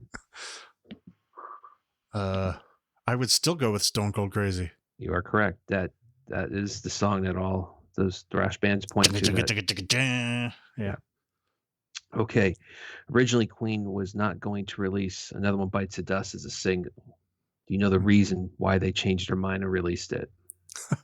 Oh, actually, I do. God, where did I hear that? It wasn't in the movie. Michael Jackson told them to do it. Yeah, he heard it backstage and said they would be crazy if they didn't release it. Yeah. Really? Which, Yeah. by the way, when the game came out, even though there's a lot of stuff Queen's famous for, you couldn't go anywhere without Not hearing here. something off that record for like I know. a year. That I know. Another One Bites the Dust was the first Queen song I heard. Yeah. God, that record was big. All right, here we go, George. Star Wars. Which song by the band makes reference to Star Wars? Death on Two Legs. No. Yes, it is. What's that? Well, that song mentions it. That's not the song I'm thinking of. Well, then there's another one because Death on Two Legs, he talks about, and I never liked Star Wars. I thought that was Bicycle Race. Nope. You sure? Positive. Oh, well, Google then that shit. I did. But Wait, whatever. Wait, maybe No. I'm wrong. You, There Now is you're second. contention. you're the big Queen fan here, so He's kind of just a big queen. well, that's I'm just a big queen. and thank you. Well, I'm glad you picked up on me for me saying that. Oh, maybe I'm wrong. Yeah, you would be. So let's fill this dead air with "We are the champions." No, actually, George is not the champion. He's wrong. I'm fucking wrong. Did you remember when they did the Freddie Mercury tribute concert? Do you remember who sang "We Are the Champions"? George is Where is it? wrong Again. Do you remember? I don't know if you guys watched any of the Freddie Mercury Guys, tribute right after it's he not- died. He's fucking stupid. Sorry. Going somewhere with this? No. Damn, you're right. I'm sorry. You guys are Yeah. still tied up in that. That's okay. No worries. Let's go to And John All right, I is fail. right again. That's cool. So, So let's Well, do the George next. is a stupid Go ahead. little man. Okay, George. Let's do my Wow. next question. You can tell me how I'm wrong.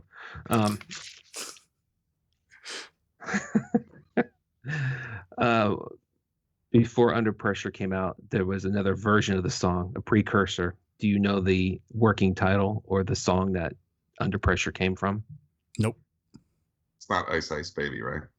Ice, ice, baby.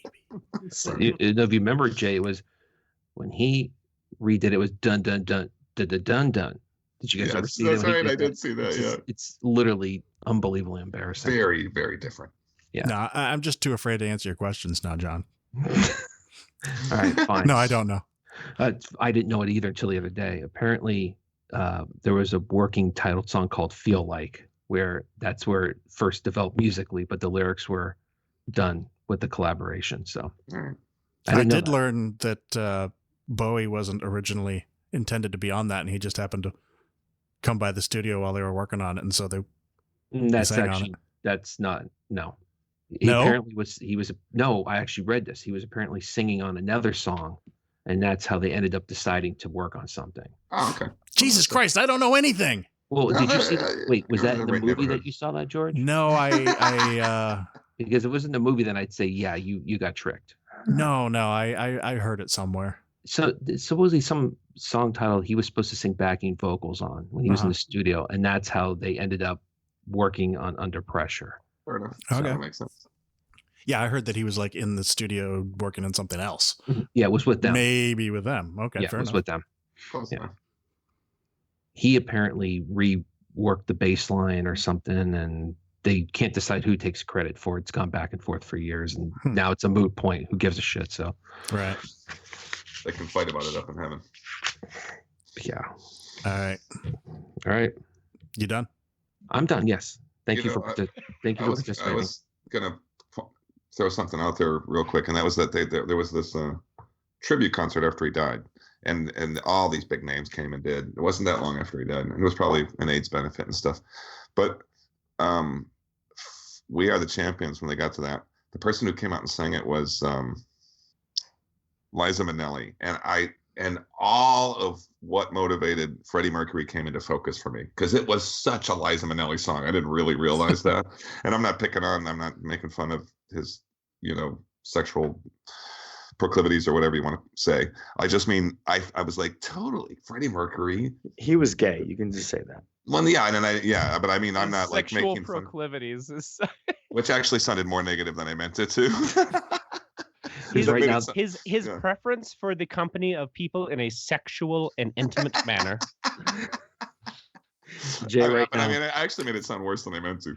I heard that in Malaysia they didn't want to show the movie unless they cut out like 28 minutes of the movie. Like everything about being gay. I was like, well, what's the point of watching the movie at that point? Yeah, and then all I meant to say was, and she's like this gay icon. Which means our podcast has no chance ever being shown in Indonesia. Yeah. Like 28 minutes, George. Was the movie like 32 minutes long?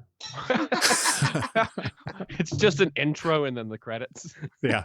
Was the other dude, was one of the other guys from Queen gay too? Nope. No. I heard that. Not that I know.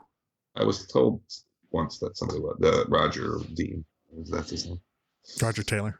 Roger Taylor, thank you. Not the artist. I think he Roger was pretty. He was like one of the. Excuse me. Yeah. He was one of the hound dogs of the band. Fair enough. Okay. Willem. 3 questions. 3 questions. What is Freddie Mercury's birth name? I always forget how to pronounce it. It's like Farouk Barsula. Is that what it is? Is that close? Yeah, it's Farouk Bulsara. Yeah, I didn't read letters in the wrong. Where's he from? Where did he Zanzibar. Zanzibar. What is Zanzibar? It's like off the coast of Africa, isn't it? Which coast? East Coast. The African coast. It's not. It's called Zanzibar anymore, though. It's called something else that I don't remember. Actually, it is still called Zanzibar. Oh, is it really? I thought it changed names like a lot of African countries do. Yeah, you outsmarted yourself. It was never a country, though. It was a protectorate. Well, right. It's like a crown, but now it's part of. It's right off the coast of Dar es Salaam, Tanzania. Tanzania, yeah. There's an island off the coast of Tanzania now. Where did he move to after Zanzibar? This is the geography portion of the quiz, by the way. London, I'm guessing. India, and then to. Okay, yeah, that's right. So, at what age did he move? I'm curious to know. I really want. Was he? I have no idea. Okay. Because I was just wondering how westernized he had to become, so to speak, because you saw none of that in his speech or anything. Yeah, it was in the book, but it's been like a year or two since I read it. So yeah, fair enough. So clearly, I'm struggling to find trivia questions about Queen. By the way, you're doing great. Yeah. This is sort of mentioned before, but what band did Roger Taylor and Brian May play in before Queen? Smile. That's right. You kind of mentioned it before. And then, who's the current vocalist for Queen? Adam Lambert. That's all I got. Pretty good. I have to say, George is doing better on this than almost any of the other ones any of us have done. I'm surprised, actually. I didn't think I thought I was going to crash and burn. All right, George. Time to crash and burn. How did Brian May acquire, if that's the word for it, his very unique guitar? He made it with his father. Okay, and then for extra credit, what did he make it out of? The mantle, a 200-year-old mantle. Well done, sir. Yep. You got it. The records, the Day at the Races and A Night at the Opera, were those titles were actually pulled from another pop culture thing. The Marx Brothers. Well done, sir. Good man. I think my last one will be the hardest. I was going to ask you a Highlander question, but I knew there was no way you wouldn't know all that shit. So Yeah, skip I've right seen over that a million times. Yeah, the for movie, sure. not the TV show. I'm sorry. So here's an interesting. Here's my last one, and might be one of the harder ones. What one of Queen's records is the biggest selling record in the UK of all time? An album or a single? No, an album, and it's not like the biggest selling record in the world or anything, but in England, more copies of this record have been sold than any other record, and it's a Queen record. A Night at the Opera? No, sir. I'll give you two guesses. You'll probably kick yourself when I tell you because it's kind of Made in Heaven? No, sorry. Because I say that just because I noticed that it was like that one sold really well. You're going more obscure than you need to. And News of the World? Sorry. No. Okay, I don't fucking know. It's kind of boring. Greatest Hits. Queen's Greatest Hits has sold more copies than any other album. That's cheating. Okay. It is a little bit, but it's like like the Eagles' Greatest Hits was like the number one selling record in America for a long time. But also very interesting. They, I heard an interview with Brian May on NPR just this week, on like Terry Gross's show or whatever, and he was talking about how they didn't come to America for years and years and years after they were popular, and that was because people in America just forgot about them, even though they were selling out football stadiums everywhere else in the world. In America, nobody gave a shit about Queen anymore. Like I can remember when they played Wembley, and I was like, "That's weird. Queen can still sell out Wembley." Yeah, so that's criminal. And so what was it? By the way, they had a. So here's your last trivia question. I didn't see this one coming, and this is straight from Brian May's lips. They had a renaissance in America, but it was caused by something very specific. Can you guess what it was? Freddie's death. No. Oh, can I answer? Prior to that? Movie? It was right before Freddie died. This thing happened. Oh, well, the Live Aid. No, sir. No, it wasn't anything that Queen themselves did. Can I answer? Is it a movie? It is a movie. Oh, Wayne's World. Yeah. Wayne's World rehashed the interest in America and Queen. He was dead by then. He'd seen it before it came out, though. Mike Myers sent it to him, and he got to watch it, and he loved it. He thought it was hilarious and wonderful and everything. But then he did die before the movie came out. Yeah. Okay. So you could say, actually, though, Jojo, it's probably a mix between his death and that movie then. Or that movie killed him. Jesus. Wow. Well, it's funny because Mike Myers was in the movie, and I did not recognize him for a while because he was so made up. But then his accent came through. Oh, and I was like, he plays some record label guy in Bohemian Rhapsody. A real douchebag. Oh, that's kind of awesome that he's in it, though. Yeah, that's cool. Sorry that I jumped in with my trivia. I thought everything was done. I'd gone to pee, and then I was like, they're probably done. No, it's fine. It was a good question too. Can I ask two more since everyone else has questions? Certainly. I do shit on the fly. Are you ready for this?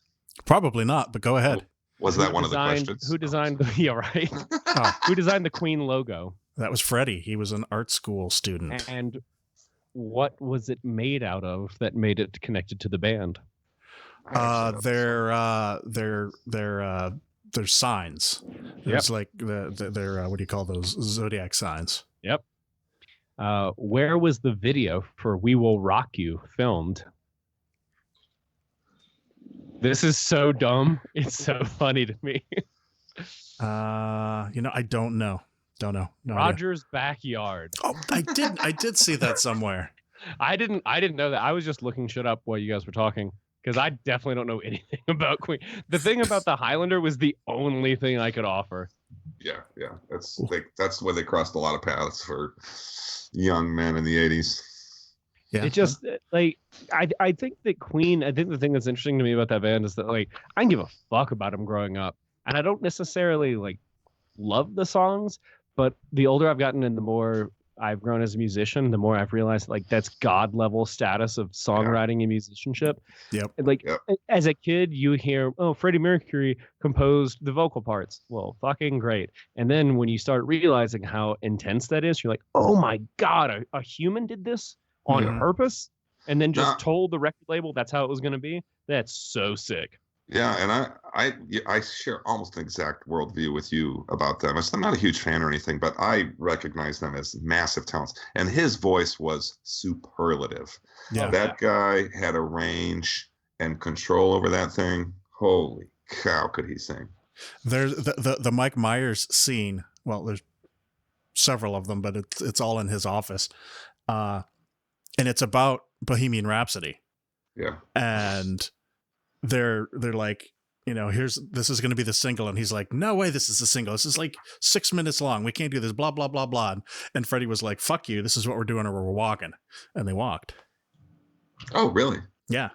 Oh, that's nuts. I didn't know that. Yeah, they took it somewhere else. If I recall from the book, I believe their next record label had to like go to court and get them out of their contract so that they could do it. Gotcha. But in the movie, they just walked away and said, fuck you, and left. All right, well, let's get into the top 10 shit show because this is going to be brutal.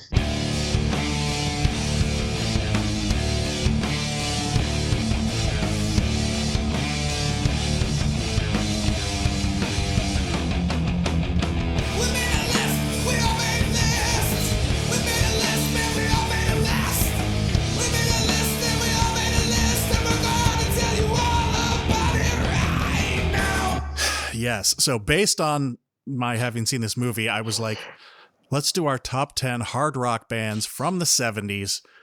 No metal bands. Just, like no soft rock Beatles or Stones, no Judas Priest or Black Sabbath, hard rock. And I went with 10 because there's just so many fucking bands to choose from. Ben, have you like jotted anything down? Do you want to participate in this? Yeah, fuck yeah. All right. That's the spirit. I can multitask. I can drink and listen and Google. So what we do is we'll start with number 10 and we'll go around the room and everybody will give their number 10 and we work our way down to number 1. And as the guest, we start with you. So what would be your number 10 album from this list? Oh, wait, it's an album? I only put band. Or, sorry, not album, band. Sorry. Okay, good, because my research was not that specific. Also, it turns out I can't count. I did 9. But 9 is almost 10, so I can say one of them twice. But anyway, we'll call it number 10. Saxon. Ooh, yeah. That's a good one. All right. I love those early records, too. They're great. Saxon's one of those bands that I don't normally reach for. I'm not like sitting around pining for them. And then when I hear them, I'm like, yes. On the first Chemist tour, we did a show in Eugene, Oregon, which is where Mike Scheidt lives. And he played with us, but his son, who sings for a very old school, like new wave of British heavy metal kind of band, they opened the show and they sounded like Saxon. And we played this, it was like a coffee shop that had a stage, basically. And they were so fucking cool. And they were like 17. I don't know how any of them even knew anything about bands like that, but they were all wearing way too much leather. And Mike's son had a sick falsetto. Like it didn't blow my mind because it's his kid, but also it blew my mind because, again, when I was 17, I fucking playing new metal and had hair in my eyes barely and had like a terrible chin strap beard. And this kid was wearing a leather vest and leather gauntlets and just hitting like the highest, like the glasses I thought were going to explode. So, nice. Saxon for mine. All right. Matt. All right. My disclaimer is that I could be teetering one way or the other. And so I do have some alternate choices, but my number 10 is Queen. All right. I still love you. John. All right, my number 10, hailing from Canada. No, it's not that Canadian band you're thinking of. What about there's 3 of them? But there's 3 of them. 3 Triumph. Of them. Wow. Can I tell you something, John? I just read that Sam Dunn is going to do a documentary about Triumph. No. Yeah. When will he just stop? Well, he's got to get through the rest of Canada first. I guess. Not that I want him to stop, but. Well, remember, he's got a ZZ Top one. Right. Yeah, I know. What? Wait. What? Hold on. Stop this list. Oh, we just said the chemist key trigger word. ZZ Top. Oh my God! Yes, please. Thank you. That's all I needed. I just needed to have you all hear my erection. To have your thing, yeah. Hey, we heard it, my friend. You know, there it is. You know, I just my own little not claim to fame, but I actually ran into Sam Dunn at a show here, and I said, "Well, I asked him, what are you doing here in San Francisco?" And he's like, "Oh, we're doing a ZZ Top documentary." He said they opened up the vaults for us. Now that was a while ago, so I'm thinking it must be eminent, you know. Yeah. My claim to fame is I actually ran into ZZ Top. And they were like, Sam Dunn's done a movie about us? No. I'm excited about it. It was at Preakness in Baltimore a while back. Oh, you really did? No, I literally ran into to Dusty and Billy. Nice. They were in the trailer next to my friends Charm City Devils, who were also playing Preakness, and we were standing outside, and they came out, and I'm like, and I was taking pictures for the band, and so I'm like, I lift my camera, and as soon as I lift my camera, there's like tap on my shoulder, no pictures. I was like, sorry. They're weird like that. That's cool. Well, I mean, they were backstage and like, you know, just hanging out. No, so. They're weird like that. Trust me. There's a whole weird thing that happens. Well, there's a thing about taking pictures backstage, and I learned it that day. God damn it, they're weird like that, George. Just let it go. All right, I'll let it go. I'm sorry, I'm just joking. I'm fucking with you. Willem. My caveat for this list is that you could have just asked me about my top 10 country music artists at this point. Not quite to that level, but this is way outside my wheelhouse for the most part. So my number 10 is Deep Purple. Nice. That's no shame there. Place, I'll tell you that right now. Yeah, you got it wrong. You were right. You don't know anything about this. Right. Number 10. Number 10. No, I'm sorry. I do have a deep love for Deep Purple. All right, Jay. Well, we spoke about them once, and to be honest with you, I just put them on the list, even though they weren't here before. So they displaced somebody else, and I just won't say who it was. Kiss should be on this list. Yep. Yeah. All right. Cool. My number 10, Thin Lizzy. Nicely done. Yeah. Why are they so low? What are you doing with because your it's life? the 70s and there's so much good stuff. Fine, all right. Well, then what's your fine. number 9 again? Well, let's be again. Like I don't know how to count. He's going to so say we're Thin just- Lizzy. I'm almost sure. No, they're much higher. Rainbow. Rainbow. Yeah. Number 9. There's no way one of you motherfuckers has Rainbow as like 1 or 2. No. Mine's way up there. No. I have it, but it's not 1 or 2. It's pretty high. Okay. All right. I don't have a story to go with each of them. I just did for Saxon. So Sure. I will say this: Rainbow is if you really go back and listen to, especially the second and third albums, that's the prototype for the metal that came afterwards. It really is, dude. Those records are almost spilling over into heavy metal. Yeah. All right, Matt. My number 9, Alice Cooper. Yes. Nice. Jay is just restrained fury. I will say. No. So I will say from my list, basically numbers 1 and 2 are pretty close to like my life and stuff that I was really I kind of delved into and spent a lot of time with. My numbers 10 through 3 are things that, I mean, I could reverse the order. I mean, they're all good and I enjoy them very much, but it's just like, you know, they're all kind of in the same group for me. So Sure. Fair enough. I'm just saying this so you won't hate me. I don't hate you. I love you. John. All right. Now I'm going to do a few picks from San Francisco bands because that's what I grew up on, and there was a great scene in the 70s and early part of the 80s. Fuck! I should have put this on here for kids getting into hard rock and metal. But my number 9, Montrose. God damn it! I didn't even think of it, dude. I'm an idiot. I didn't even think of that. That first album is just so good. Yeah, just for that record alone. Just for that alone, it's that good. Shoot, I fucked up. All right, William. Number 9, Rainbow. Number 9.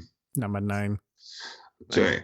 I wonder if I'm going to be the only ones who have these guys, and they are a hard rock band, no matter what anybody fucking says. And some of their stuff in the 70s was balls out and kick ass. Cheap Trick. Oh yeah, nice pick. No, I was considering good them. call. Good call. Yes. Love the old Cheap Trick records. Yes. My number 9, the Scorpions. Yeah, that's what I dropped for Kiss. Yes. To be honest with you. Yeah. All right, back to Ben. Number 8. I can't believe Scorpions are so low for you, but that's fine. That's Well, fine. there was a reason for that, and then you It's can't not- think about it's- 80s Scorpions when you think about 70s Scorpions. Is the Yeah, thing? it's a Yes. whole different thing. But also, this number 9, not number 8. Huh? What? I don't know how to count. No, but that George told you 8. He was like, Oh, No, okay. I just okay. didn't want you No, to, it's I didn't 8 want now. to trick you. Oh, that's right. We're down to 8. Sorry. Kansas. Ooh, Okay. Nice. Everybody thinks about Dust in the Wind, but they actually No. had a lot of weird, cool stuff. Also, Carry On My Wayward Son is a banger. Anyone that disagrees can eat shit. One of the especially great with Dave Brockie singing it. Hey, Oh, I there forgot is, about that. Yeah. There is an exemplary, I thought, documentary about them that I watched a little while back. And I'm sure it's the only one that you could find. So you just go, God, it was so good. I was so sucked into their story and how they came about and so on and so forth. Nice. Matt. Number 8, Deep Purple. All right. I love your pronunciation. That's pretty good. It's deeply purple. It's deeply. All right, John. All right. Continuing with my San Francisco roots, and some people would think I'm crazy, but in the 70s, he was either making great songs that were hard rock or really shitty pop songs. And I like the really cool hard rock songs. Sammy Hagar. The Red Rocker, Sammy Hagar. Because Fair you're enough. so right. How about Burning Hell, John? What a great song. Yeah. You know that? Yeah. Yeah. If it was either Red or some really shitty song about a girl he loved. So I took the Red. So Dude, no, I back this wholeheartedly. And although it was just outside of the 70s, the song Heavy Metal yes. Mhm. is such that song gets me so pumped and will drive me to drink whiskey fast and go to bed early like old people do in a way that Yes. very few songs So good. will. And it's both on his album and it's also on the heavy metal soundtrack. Hell yes, it is. And And when I if you- saw, Go ahead. just real quick, Jay, when I saw him on the Standing Hampton tour, all 13 years old at the Cow Palace, he opened with that song Heavy Metal. Oh, Nice. that's so sick. Yes. You know, I would recommend for anybody who wants to know what's cool about him, there's a pretty good compilation called Rematch, Yes. which it really covers some of the best Sammy Hagar stuff, and you can understand that he was pretty great. Which also, by the way, he wrote and originally recorded "I've Done Everything by You," which was Everything for You, which was the Rick Springfield hit later on. Yeah. The Sammy Hagar song. Just 13 years old and seeing him on stage, I was thinking was like Bruce before Bruce. He would just go crazy running all around and climbing on the scaffolding, and he was always, I thought, a great singer. And so Mm-hmm. Just that's an what- amazing guy. yeah, and he actually can play guitar. He's actually not bad. He's all right. No superstar, but he could play. Mhm. Well, I mean, you know what? I think people just forgot that because of where he ended up. You know. Exactly. Well, that because he wrote "I Can't Shit 55" or whatever. Hey, that was the first song I heard Dude, by that's him, not and it even was the worst awesome. song he's ever done. Like I know. like all the Van Hagar stuff. But it was just coming from the live album All Night Long is what sold me on him, and Hell then yeah. to hear "I Can't Drive 55," I was like, God damn it. I mean, but let's talk about that. I mean, we've already talked about, but let's just look at Sammy for a minute. This is the guy who was on that first Montrose record, Mhm. then went on to have a really pretty cool solo career, and then was in Van Halen, one of the biggest bands in the world at the time. Yeah. And then he sold this tequila company for $150 million. Oh, it's unreal. I got all that money. And it's good tequila. Yeah. That's my go-to is the Cabo Wabo.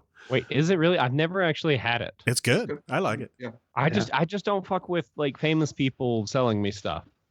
I mean, it's like $50 a bottle, but it's Yeah, fuck that. Like that's It's a lot, good. That's a lot of money, man. Actually, though, the It's George very Clooney one's smooth. pretty good too. I had the gorge Clooney. The silver I was fine with. I think by the way, I think you might have got a knockoff there. Oh no! I knew I should have Chinese gotten it version. at Target. But the Reposado was really good. I was pleasantly surprised. Yeah, it is good. There's a lot of cinnamon in it. Tastes very cinnamon. Yeah. It's not as good as Cazadores, but anyway, we'll save that for the Tequila Heads podcast. Yeah. Well, All right, Will. Number 8, Alice Cooper. Nice. Sweet. At least people are saying it. They're saying it at the wrong time. Mine is already been said and will be said more. Thin Lizzy. Nice. My number 8 is Rainbow. And originally it was my number 9 and the Scorpions were number 8. And then I was like, wait a minute. Ronnie James Dio? No, I got to move that up above the Scorpions. Sorry. So there we are. Yep. All right, number 7, Ben. Rush. Yes.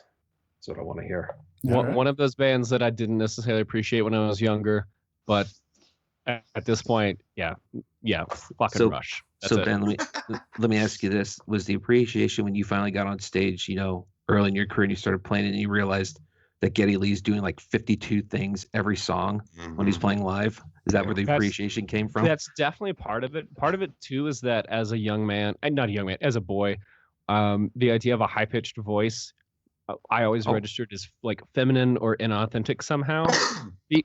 And again, because like I'm fucking 15. What do you want? Like I don't have a complex vocabulary for music. And around the same time that I appreciated not only like what's going on, but that it actually sounded good to me, was when I was enough of a musician to be like, oh my God, he's playing bass with his feet and his hands. How is that? There is no human that can do that. And also, why does he have washing machines behind him on stage? What is happening? I love this. And then you dug when he decided to play keyboards, and then Alex decided to play bass and guitar at the same time. Yeah. When he played the pedals. So dude, I can barely walk and breathe at the same time. So it's amazing the level of virtuosity in that band. Yeah. All right, Matt. What are we on, 7? 7. Yeah. Rainbow. Cool. She's like a rainbow. My number 7, Deep Purple. So I'm trying to spend the most right on that so far, but Willem. My number 7, Ramones. Oh. Nice. Oh, you just fucking spanked me. Mine's actually in a Thank you, sir. May I have another? A similar vein, but I would argue, well, no, I'm not going to argue anything about it, but a similar kind of thing. If you don't, Funhouse and Raw Power and their first record, The Stooges are awesome, dude. And they were like one of the first album's great. Even though the first one actually came out in '69, to be fair, but yeah, I just love those records, man. Raw Power is the right name for that record. All right. My number 7, Kiss. Right on. Nice. Number 6, Ben. Wait, I feel the need to talk because that's what I do. Am I the only one that doesn't care about Kiss? Yeah. Okay. I think part of it is that my sister was such a huge Kiss fan. I got another ripoff there with Kish. Kish. I think that she always told me growing up that they were so much more evil than they were. And then when I heard them, I was like, well, this is fine, but I feel like I've been sold something else. Yeah, also, well, I will say this. If your sister thinks it's evil, it's probably not metal. Well, that's anybody's sister. It's not metal. It's hard rock. Your older sibling tells you that something is cool, you're definitely going to reject it. Yeah. My brother is the reason that I got into Metallica. But only years later, I was like, my brother likes it. This shit sucks. I don't even care. And then years later, well, not even that many years later, I was like, oh my God, what the fuck? He gave me the Black Album. That's fine. But then he gave me Injustice for All. And I was like, oh shit. Which is to say, what are we on? Number 6? Yeah. AC/DC. Nice. All right. Oh, no, wait. Is that, where were we? 6, yeah. 6. Oh, George's was, okay. Yeah. Matt. Number 6, Kiss. There you go. I'm surprised no one has said Kith yet at all. Kiff. Well, I butchered 2 names, so just give me a second. I'll for the All third. right. My number 6. Haven't heard this one yet. I don't know if we will, and I would be surprised if we didn't, but they did sing a song about an amazing beast that came from the sea. Before Mastodon was singing about beasts in the sea. Blue Oyster Cult. Yeah. Oh yeah. And they're more than just Don't Fear the Reaper. They have so much good stuff. Even though that's a great song, by the way. It really is a good song. Well, it was better once it got more cowbell, but you gotta have more cowbell. Yeah. Willem. 6. Pink Floyd. Oh shit. Yeah. Yeah, that's good. That's what this list is all about. Is things like, God damn it.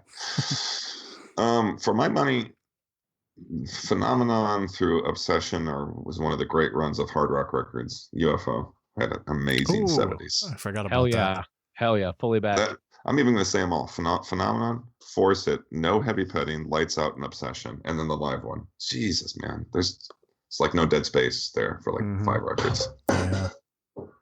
Yeah, that didn't even occur to me. All right, number 6, Deep Purple. Okay. All right. I respect and love you all. I thought that would be higher, but the top 5 is the top 5, man. It is. I know. It's hard. All right, Ben, 5. Deep Purple. One more. It's 1 more. Yeah. All right. All right, my number 5. I don't know if this is a departure or not from the group, but Leonard Skinner. No, it's not a departure. Dude, those first, no, that's good. like, all the ones before the plane crash are great rock records. Oh, for sure. I'm sure people are sick of hearing Freebird. I'm not one of those people, but I just really love their catalog. I just love some Southern rock. I used to hold them at arm's length when I lived like in Missouri, but then one day I bought probably the first record and I was just like, holy shit, the guitar playing on them, everything. The songs are great. I said, excuse me. I didn't know Skinnerd was an option. I didn't know Southern rock was an option. I feel like I should change my whole list, but it's fine. Well, wait, it's fine. But aren't you short a band? Yeah, there you go. I was, but I fixed it. Oh, okay. I think, or maybe I didn't. But I have mad respect for them. Yeah, I did. I did. I don't know who I added. Oh, I do know who I added. AC/DC is who I added. Gotcha. Yeah, and you got to respect the fact that Skinner wrote a song about their label and trashed them in the song. So good. God damn. I love Skinner. Yeah. Yeah. All right. My number 5, AC/DC. Nice. All right. Well. Cool talk. Yeah. I was tuning my daughter's Frozen guitar. Number 5, Led Zeppelin. Wow. My number 1 through 4 is a little bit more serious. Everything like below that is like, I'm recognizing these bands from the 70s and I listen to them and I'm ranking them sort of in order of importance to me. Okay. I would say Led Zeppelin's kind of serious. Kind of serious. And I did. I kind of did mine as importance to me too. Will. Yeah. So Led Zeppelin was not important to me growing up. Oh, fair enough. Okay. Yeah. Jay. Rainbow. There it is. Yes. I would have liked to have gotten it a little higher because I just didn't. Yeah. Number 5, Alice Cooper. Actually, let me go back and just say Dio Rainbow. No, I just don't Turner? like. No, Wait, I like is Joe there Lynn Turner. any other version that we ever acknowledge? Actually, I do like Joe Lynn Turner. I do like Straight Between the Eyes. It's just I've never been able to stand Graham Bonnet's voice. I just don't like him how he sings. Anyway, sorry. All right, Ben, number 4. I missed you, George, because I talked over it. Who's Alice Cooper? Alice Cooper. Even though they only released a few albums, then I'm still going to go with Motorhead. Yes. Nice. Very nice. That's fair. All right, Matt. Number 4, Rush. There we go. There's 2. Nice. So only 2? No, 2 people so far have said Rush. Okay. Yeah. Number 4, Rainbow. See, John and I are exactly as smart as each other sometimes. Yes. Will. Number 4. This is where it gets serious. Van Halen. Ooh. There you go. And only David Lee Roth Van Halen. Of course. There is no other. I'll tell you right now, they didn't make my list because I really like the records that came out in the 80s more. And I'm talking about like starting from especially like Women and Children through Diver Down. Those are probably my 3 favorites. As classic as the first one is. Mm-hmm. I like those 3. All right. Well, what's your number 4? Oh, sorry. That's a good question. AC/DC. Interesting. Just listen. If only because, but Power Age, which is one of my favorite records by them. Power Age is awesome. So good. And that's a 70s record, and everything else they did with Bond is awesome. To be honest with you, if I had to give up one of the singers, I'd give up Brian. My number 4, I thought this was actually going to be top 3, but it got pushed down one, and that would be Queen. Yeah, fair enough. The reason for the season here. The reason.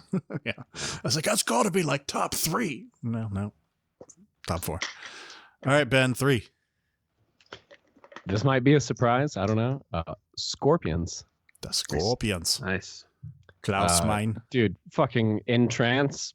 That's it. Like that is one of those albums that just a band can put that out and then they can turn into the 80s Scorpions, which those are cool guitar solos. That's what I'll say.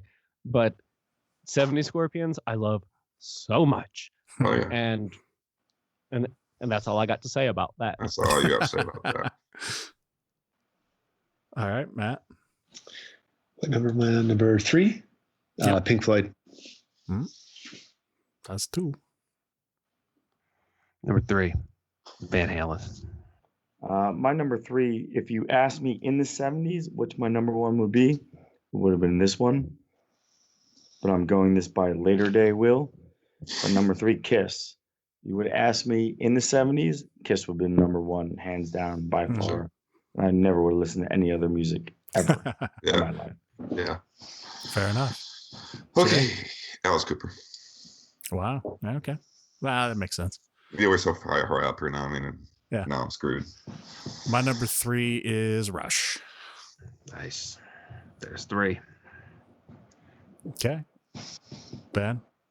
Number 2, and no one's going to be surprised by this, Thin Lizzy. Thin Lizzy. Nice. That's one of those chemist bands. Yeah. You know, it's worth pointing out that I didn't know Thin Lizzy that well until we started Chemist. Like, I knew some of their songs, but because my dad wasn't a huge fan of anything they did, I didn't hear them growing up. And then Zach is why I got into Thin Lizzy, and I was like, oh my god, I missed out on all of this good stuff. Yeah. Do you have a favorite record with them? It's hard. No. Okay. It's one of those things that, like, if you ask me now, give me 5 minutes and I'll change my mind. I'll say Black Rose right now. It just really came out in the 80s. Not that changes. I'm not gonna break any rules. Wait, I thought you asked me what my favorite album was. Yes. No, he my was. Favorite That's God fine. Damn it! What kind of crap am I in? You're fine. I don't even know what year it is anymore. Oh, I apologize. I don't know why I just did that. Well, the question had nothing to do with the list. How about that? Are we good? I was just like, your whole life has been a lie up till this moment. I'm sorry, I don't know where I'm coming from, but yeah, that's a good record. But I actually like them a lot, so I like to hear what people's favorites are. All right, Matt. My number 2 is The Doors. Oh. Wow. Yeah. But they're kind of 60s, though. I looked at this. So is Pink Floyd. My number 1 is even more on the cusp. A couple of their good records come out in the Morrison 70s, Hotel. Touch Me, Babe. And LA Women is really a crazy, weird, cool record, man, for sure. I mean, I like all of them, to be honest with you. Yeah, me too. I'm a big Doors fan. Yeah, I'm a huge Doors fan, but something spooky about them, man. Yeah, they were in the 60s, though. All right, John. I'm surprised this has only been named once, and it was when Will wasn't serious. These guys are they epitomize just fucking big badass hard rock. Led Zeppelin. Yeah. I'm sick of all the songs here on the radio, but you dig deeper into their catalog and they have some of the best hard rock songs ever. I do. So, Will? My number 2, Motorhead. Mm-hmm. Good for you guys. I didn't, I have to tell you, I didn't. Which ones came out in the 70s? Was Overkill out in the 70s? Yeah, isn't it 79? I think it's 79. And I wouldn't have heard it at that time, but that must have blown people's heads off, dude. I'm sure I would have been like, this is the heaviest fucking thing I've ever heard. Mm-hmm. They really were. I mean, Motorhead is the root of what came after for that stuff. All right, you guys might be surprised. This is my number 2, Led Zeppelin. Nice. I am surprised. Go. Yeah, I thought that would have been one. I thought it would have been one for me, but it's not. It's my number 2, Led Zeppelin. This is what I'm talking about. Yes. All right. Now we're getting super serious. We're good number job. ones. Yeah. Now feelings are going to get hurt. Yeah. All right, Ben, hurt us. That's the thing I wasn't expecting to be told, and thank you. Hurt me. So unsurprised. Were you ever a drive time DJ / why are you not right now? I know. In right? a really, really small and not very popular market. Yes. Yeah. That's where that success is success. Don't let anyone tell you otherwise. Fair enough. So I have multiple caveats on this one, because normally I would say one of 2 bands, ZZ Top or Jethro Tull, but I didn't think they qualified as hard rock per se. I think ZZ Top. ZZ Top would. Tull. Yeah, I mean, Tull's awesome and all, but I wouldn't call them hard rock. Rock for long. Like, there are riffs on that will make today's stoner metal, doom metal, whatever bands feel impotent. Mm-hmm. But there's flute also, so that goes one of 2 ways. ZZ Top. Just ask the Grammys in 1990. That's right now. Lars Ulrich is crying just because he knows that you said that. He's always crying. Good, because he's a fucking pussy. I think Tres Hombres is the dude, that's a great choice. Album of any style ever. I don't know that there's anything that has connected with me the way that album has. But the reason I say it's not necessarily hard rock, like it's bluesy rock. I also do think the guitar tone on that album, again, would make most doom metal bands feel weak and small. That's a great choice. Given that those might be contestable. Oh no, like without a doubt, ZZ Top would be my choice. ZZ Top is my favorite. But given that those might be contestable in terms of being hard rock, what I would say for definitively hard rock from the 70s, my number 1 is Van Halen. Yes. Because that first album changed the way guitar playing happened. Yeah. And the 80s shred all of it, shred movement, and even just like shredding in actual bands. Like, when you listen to the guitar playing in Megadeth, for instance, Marty Friedman would have never been that were it not for Eddie Van Halen. And I love Van Halen for so many reasons, but as a guitar player, I don't know of any other player that's ever made guitar playing sound fun like he had. He's a genius, and you say all the other shred guys, and I don't even think necessarily Eddie is a shred guy, but Eddie was an experimenter, dude. Oh, absolutely. He was insane. Yeah, he was. You're right. He wasn't a shred guy in the way that there would be no Steve Vai, there'd be no Joe Satriani without Eddie Van Halen. But I think the thing that a lot of people lost, most people lost after him, was that sense of fun. Like, a guitar solo needs to be a thing you want to hear, not a thing that's just showing you're better than everyone else. And Eddie was, and still probably is, better than everyone else. But if you watch him play, he's smiling. He's having a good time. And he's not drunk. Smiling. Well, he was anymore. I think he's just happy that he's alive with 3/4 of a tongue or whatever he has. Right, but the song where he wasn't smiling is still, in my opinion, his best moment ever, and that's the intro to Fair Warning, when he just absolutely destroys it on Main Street. The way that fades in, dude, that is it's so insane. good. It's so fucking good. Yeah, I mean, that's not even counting the solo at the end. That whole record, dude. I mean, I think that's it too. Though it's not even just the solos, right? It's like, okay, when you cover a song, it's really easy to just play it straight. And when you cover the Kinks, a band that, like, I'm not a huge Kinks fan. For some people, that's a big thing.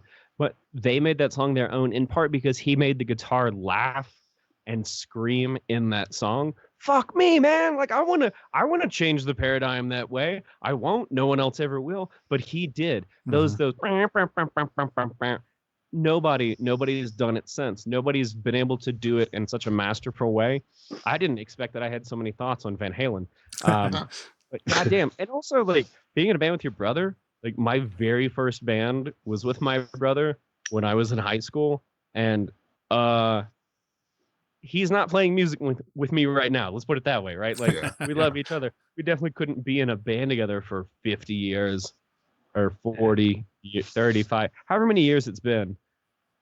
Van Halen is seriously amazing. Dude, little guitars, mean streets, a million things off Fair Warning. There's so many, like, experimental things he did. And I would also say for covers, Dancing in the Streets, which I think is a really good cover by them, and has some weird Eddie stuff on it. But yeah, he was a genius. Is a genius. What song is it where he takes the drill? He has the drill near the guitar, like, and he revs it up, and then he pulls it away. Pound Cake. Yep. Oh my God. Who thinks of that? I remember reading about that in Guitar World when I was like 13, and I got my dad's drill, and he was like, "Why are you putting that near your guitar?"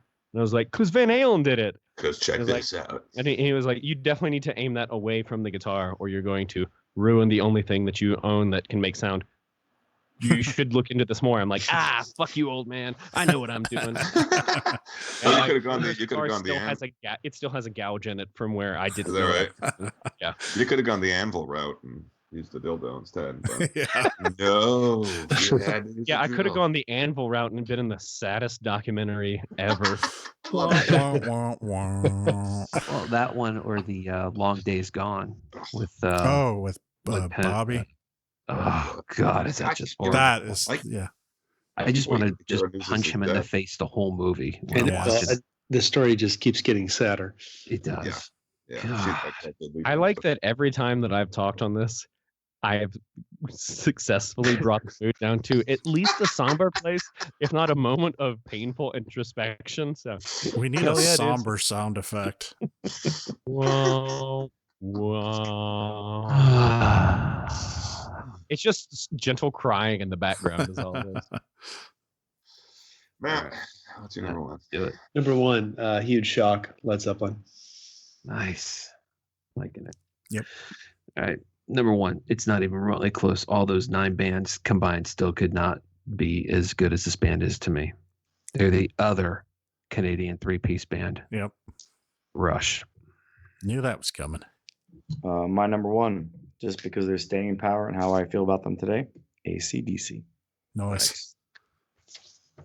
My number one is what you would have thought would have been my number two, but the truth is that when I sat down and thought about it and decided that the decade started 1970, the decade started with In Rock, which is like such a riff bomb of an album, and then really goes up through, I would say Burn or Stormbringer, but that's a great run of records. Deep Purple, not a surprise there. Favorite hard rock band of the 70s. I still seek out Deep Purple bootlegs so I can hear a live show I haven't heard. Yeah. Same thing with Rainbow. That's super sick, man. I think that's really, I love fandom across the board, but I feel like anything Richie Blackmore has ever been associated with has not been as highly rated as it should be.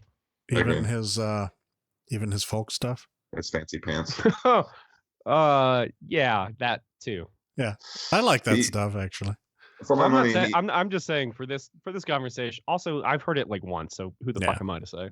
Yeah. No, you're right. He's you only need to hear it once. He's pound for pound, and I agree with all you just said about Eddie Van Halen, but just for like feel and innovation and all kinds of, there's nobody I like better than him. I think he's the greatest rock guitar player in the world, and not anymore, but he was. And what I mean is that his chops are kind of gone now. And a really good guy too. That's a real stand-up. Samaritan type. See, I only have one, minus that negative, just one really bad negative about him is that he was the impetus for the follow-up, which would have been Yngwie Malmsteen. Yeah. Who's another I was guy. just thinking that. Yeah. I just want to punch him in the face. Can I tell you something though? Yngwie has so worshipped Richie that I honestly think that's why Yngwie's an asshole. I think he was like, I'm also going to be an asshole.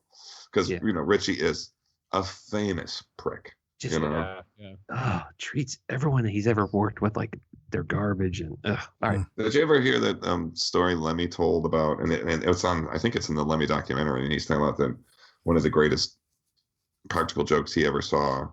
And he said he didn't see it. He said, I want to believe it's true. And I do believe it's true because Richie Blackmore would do this. But Richie Blackmore drugged like their head roadie or their manager or something. They put him in a car, took all his clothes and passport and everything away, and put the car on a ferry to like Norway. Jesus Christ! That was like Richie Blackmore's idea of a good time. That's evil. Doesn't Ian Gillan to this day still want to kill him? Yeah. He's still on record saying if I ever see him, I'll kill him. Yeah. So. Actually, no, to be honest with you, they're kind of talking now, but there'll be no reunion. Yeah. Well, the same way that Axl and Slash didn't talk for decades, and when the money is big enough, you will figure out how to get past it. Yeah. With the mild exception of that the ages are pretty advanced in Deep Purple's realm now. I don't think any of them, I think they're all in their 70s at this point. Pretty much, yeah. Yeah. All right, George. My number one, I honestly thought Led Zeppelin was going to be my number one. And then I started thinking about it and I was like, nope, it's got to be AC/DC. Yeah, it's a good call. And fine call. I just like an hour before the episode started, I started reading a new book, Bond, The Last Highway. Awesome. So just reading the intro to the book, I'm like, oh, is this going to be some shit here? There's a lot of smack talking about like the information that's out there about Bond, and this is like the deep scoop of like, this is the real story about Bond and how he died. Who wrote it? Is it just a journalist or is it it's a guy who's done several other AC/DC books apparently. I don't know his name off the top of my head. I heard about it. It came out somewhat recently, and I was like, all right, it had good reviews and all, so I thought I'd give it a shot. We were this has been mentioned about some other bands, and they're amazing in this realm of their careers. But I'll get to the point. But first of all, when they first came to London and they did a tour of England, their very first tour, people thought they were a punk band because of the sheer amount of energy, which is me getting up to the point saying, back when Angus was young and they were all young, they were insane, dude. I mean, especially him, obviously. The man did not stand still. I don't know how he played guitar like that. Yeah. They were like a force of nature. And they had great songs.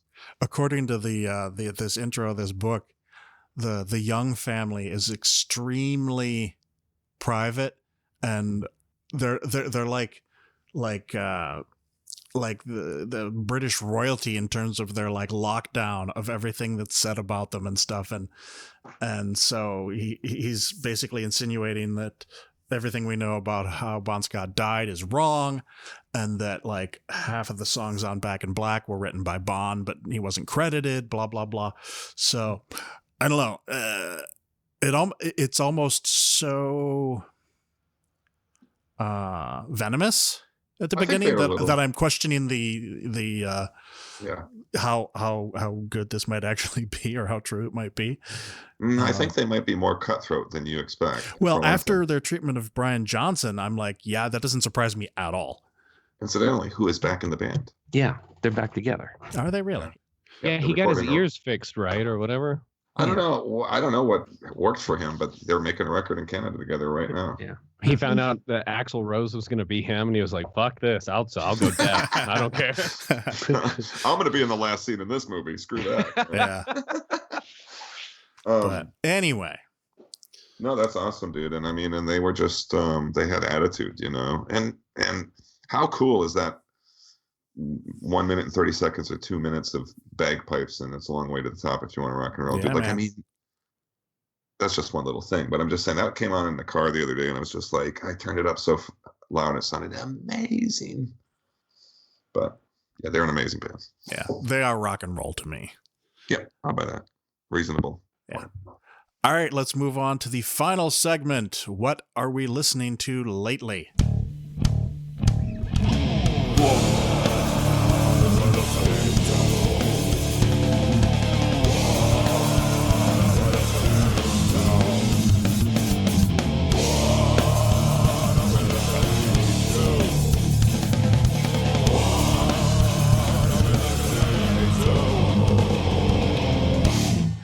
Ben, is there anything you've been listening to lately you'd like to tell us about? Yeah. Yeah. Have y'all heard this Glacial Tomb album? It's pretty good. No. Lately, so the album Sentiment. I've been a big fan of that band for years, and the new album is great. I saw them in Denver when they met up with Oryx, and I think that with slow doom metal, it's well, that seems redundant, but like funeral paced doom metal, it's easy for bands to kind of struggle with that pacing live, and absolutely killed it. And it reminded me just how much I love that album because they sound like that album. Listening to lately the newest Anacon, New York City black metal, absolutely phenomenal. I've said Bearing Teeth, Languish. It's an Arizona sort of death grind crust thing. Sean, the bass player for Gatecreeper, fronts the band. Members of North as well. It's super intense. Oh fuck! I feel like there's other stuff. I feel like there's like big name stuff that I've probably listened to, but I don't know off the top of my head.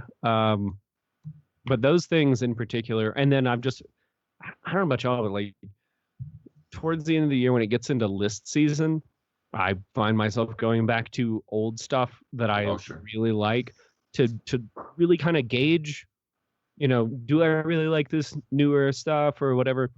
And I was listening to some of my favorite releases from previous years, and Woe's Hope Attrition is one of my favorite American black metal albums. Definitely in the last couple of years, probably ever. That band is fucking phenomenal. And I've just been listening to that one a lot again because I think it holds up, and the socio-political context from which it emerged is still particularly salient. And so, songs that are, anti-white power, anti-fascism seem more resonant now. Plus, the riffs are fucking tight. So all of those things, and I guess it's worth pointing out that I think this may happen more for musicians than non-musicians. I don't know. I'd actually be curious to hear what y'all think. I have a hard time keeping up with what comes out, but I listen to stuff that comes out from my area. So I listen to a lot of Denver stuff, and I said earlier, the new A Feather and Bone, the new Wayfarer are albums that I have been listening to a lot, but also just stuff has come out in the last couple of years. Star Spawn, absolutely, because Blood Incantation rules.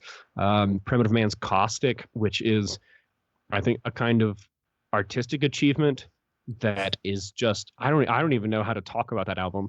I've written about that album. I've interviewed the band. I'm friends with the dudes, and I still don't know how to talk about what it is because it's so that's a moment in my mind. Can I just chime in on that album? Please do, brother. One, I love Primitive Man, and they played Atlas, and I missed the show because I was up in Philly for the Metal and Beer Fest. But my daughter was named after a heavy metal song from Volbeat, just because I heard her name is Evelyn. You guys have all heard this story, blah, blah, blah, blah. But so my son, whose name is William, he wanted to know, like, well, I need a record on vinyl that has my name on it. And one of the first songs on the Primitive Man record is My Will. Yes. So it was the first single from the album. Yeah. So we have it on vinyl for that reason, because my son wanted a vinyl record that he could say, this is mine, and has my name on it. Nice. Aside from the fact I love that. If you haven't told the Primitive Man dudes that, you need to, because for such a scary band, they are the sweetest. Also, cut this out of the interview. Don't let anyone know. They're fucking full of evil. They're the nicest dude. And like Ethan will be genuinely moved to know that you had that moment with your son. He fucking loves that shit. Yeah. I say loves that shit as I don't mean to minimize it.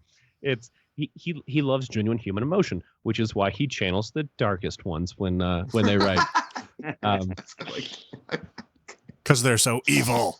Yeah, exactly. Also, in terms of what we're listening to, the other thing, and this is my there are two things that are always on my list. Doesn't matter what time of the year or what year it is.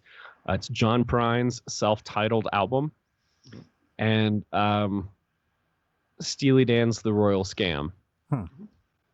Because everyone thinks that I'm a crazy metal dude, which I guess I am. But I honestly think that Steely Dan is up there with ZZ Top for being the best band in the world, if we only think about the 70s. For both of them, actually. I think Can't Buy a Thrill is my favorite. It's absolutely great album. No. Yeah. All right, then. I guess it's Matt, then. Cool. I've been listening to a shitload of this band called Glacial Tomb. Cult Leader, their album Patient Man. Spin in the New Sigh, Air to Despair. I also had Barring Teeth, their album Transitive Surgery. Deceased Ghostly White. I found this atmospheric doom band out of the UK. Actually, I think it was the UK, and some members are from other parts of Europe, but they're called Clouds, and the album is called Door. Yeah, they're good. Mm-hmm. That new Tomb Mold, the two sound, I believe it's called Cerulean Salvation. One band whose name I've seen all the time, I can't pronounce it for shit, but I believe they're called Suadakara, and their album Simbrick Yards. I need to spend more time with it. I'm not sure how I feel about it, but it is definitely interesting. I've seen them before. I've met them. Okay. They played at Jack's back when Jack's existed. And I like their metal, but this new album, does it have any metal on it? Well, it's like they pulled what was the British band? Fuck. The one that their last album was all folk. Shit. I can't think of it. It came out last year. Anyway. I don't know the band, but I know exactly what you're saying. It's like a Winterfilleth. Oh, sure. Their last album was all folk. Yeah. Very metal. Yep. I didn't get all the way through this one. I stopped about halfway because I was like not feeling. I mean, I like folk, but it wasn't what I was in the mood for. Mm-hmm. And I was like, well, I'm not getting any metal out of this. Right. So. I was expecting kind of that folk melodic death blend, which when I see that, I think of the band Elvedi, who I love. And yeah, just like I was kind of waiting for that to start, and it never did. And I'm going to spend more time with it, but it was they're really different. Nice guys, and I love what they do. But I haven't gotten through this yet. Next up would be December Noir. I like that. Autumn Kings, and then this doom band. They're from the U.S. I'm not sure what state, but they're called Ursa. They have an album called Abyss Between the Stars. I kind of latched onto him because I think one of the guys in the band is a contributor to Decibel. And then the new Ocean album, obviously. The new Nephrons album, The Bleakness of Our Constant. And then, George, you talked about him, 1914, The Blind Leading the Blind. Yeah. Good stuff. And that is it for me. All right, John. All right. I'll just name basically the bands because we've already named a lot of these albums. But the Immensus Oak Pantheon split they did in the second one. It's called Gathering 2. They did one a few years ago, but they did another one, so check that out. The Anomaly. We mentioned Antimatter, Ashes of Ares, the Nephrons, Evoken, The Ocean, Sylvain, Tumold, prog metal band from Canada called Universe Effects, album's Desolation, and I don't know, some band called Glacial Tomb. Oh, Desolation. What a dumb name for an album. Yeah, but hey, you watch your goddamn mouth. Yeah, exactly. I was like, oh, another band with a band called Desolation. All right. That's it for me. Sorry. my list. 1914, you guys mentioned already. On vinyl, just been, for whatever reason, just been stuck on some Iron Maiden Somewhere in Time on vinyl with the kids. Horrendous Idol, love the album. They just played Atlas and been spinning the vinyl quite a bit. Kind of a local Delaware East Coast band, Wasted Theory. They have a new album out that just came out called Warlords of the New Electric. It's kind of like stoner doom stuff. Not even doom, like stoner rock. The Ocean, thank you, George, for gifting me that one. You're welcome. We talked about this one, I think, on the last podcast. Hyperdontia, Nexus of Teeth. Hell yeah. I think somebody sent this to us. The Outre, Hollowed Earth. Outre, Hollowed Earth.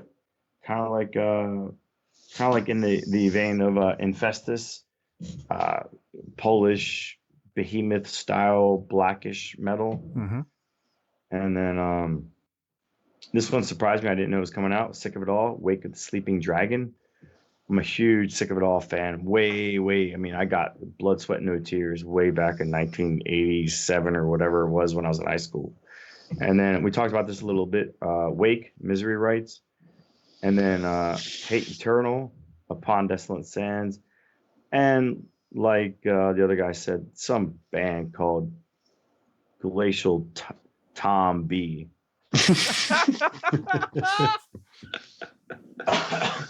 Which, by the way, if you know Tomb Mold, they're Tom B Mold on all their social media. Yeah, I was actually just texting Derek, and I just tweeted at Tom B Mold. Yeah. So it's funny that you say that. I was like, hey, I just talked about you guys online. He's like, cool talk. That is awesome, though. I like that Tom B Mold. That's cool. All right, Jay. Glacial Tomb, Anomaly, that John turned me on to. The Tomb Mold EP, which I only did just get last night, I think, or maybe that was when it became available. In any case, haven't got to hear it a bunch of times. But I also did get that Tom B Mold EP. Has to have, especially since the record has been one of my faves this year.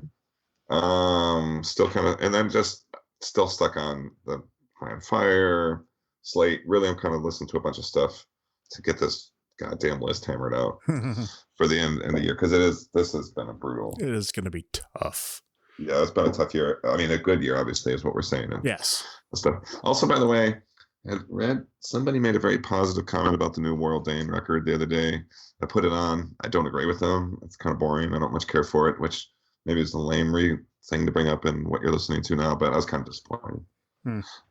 Did you listen to it, Drew? No. Yeah, don't.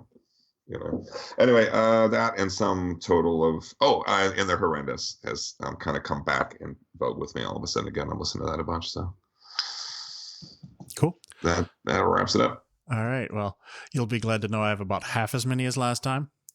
Okay, so 90. I'm fucking let's see, 1914, The Blind Leading the Blind, Ukrainian Black and Death, Abstract Void, I mentioned them earlier, the Back to Reality, it's that black synthwave album, it's unique. Alien Weaponry, TU, they're like a New Zealand thrash band. All Father and All Will Be Desolation. Mm-hmm. This album has come up many times before. I liked their last album. I was not prepared for how much exponentially better this album was than the last one. Yeah, they knocked it out of the park, man. Knocked it out of the park. Yeah, I didn't. Asking me to describe them before, I would have said hardcore vocals with doom metal music. But this album reminds me a hell of a lot of Cobalt. Like the riffs on this album are just fucking, but way better. Monster sized. So wow. I just gotta say wow to that. The new Eniferans album, The Bleakness of Our Constant. Of course, I had to listen to a shit ton of Glacial Tomb for today. Karg. K-A-R-G is an Austrian black metal band and an album that I will butcher. Dornenvogel, however that's pronounced. the new Master album, Vindictive Miscreant. It's their 14th album. What the? They have a new album? Yeah. They're still a band? Yeah. God damn. I delete like 98% of the promos that I get, so I don't ever. I feel like you all make me think I should listen to more of the emails that I get. No, I don't think you should. There really is a lot of garbage. Trust me, if you want to live a happy life, no. Yeah, I mean, I've told these guys I get like probably 15 to 20 promo albums a day. Oh, it's brutal, dude. There's just no way to listen to it all, and not spend all your time listening to music. But yeah. Does somebody's house just get spontaneously haunted there? Did you hear that? I assume it's Matt. Yeah, it's always Matt, unless it's Jay. Am I still here? You're still here. In the blender? Am I still here? Oh, the ghost got him. Fuck. What was that movie? Unfriended? Catfish. My hand in a blender. Oof. This next one was probably the biggest surprise for me because I'd never heard of the band. They've got a couple albums. Moss Upon the Skull in Vengeful Reverence. It's a Belgian progressive death band, and it's really good. You should check it out. It's on Bandcamp. Next, the Order of Apollyon. I don't know how to say it. Apollyon. Mariah, third album. Nice. Of UK Black Death. As previously mentioned, Outre, Hollow Earth. There's a band called Prognosis, and their first album, Definition. They're a UK progressive death band. It's a little more commercial sounding than most of what I listen to, but it's kind of interesting. So check that out. Then there's a band called, I don't know how to pronounce this, Crocs. Serocs.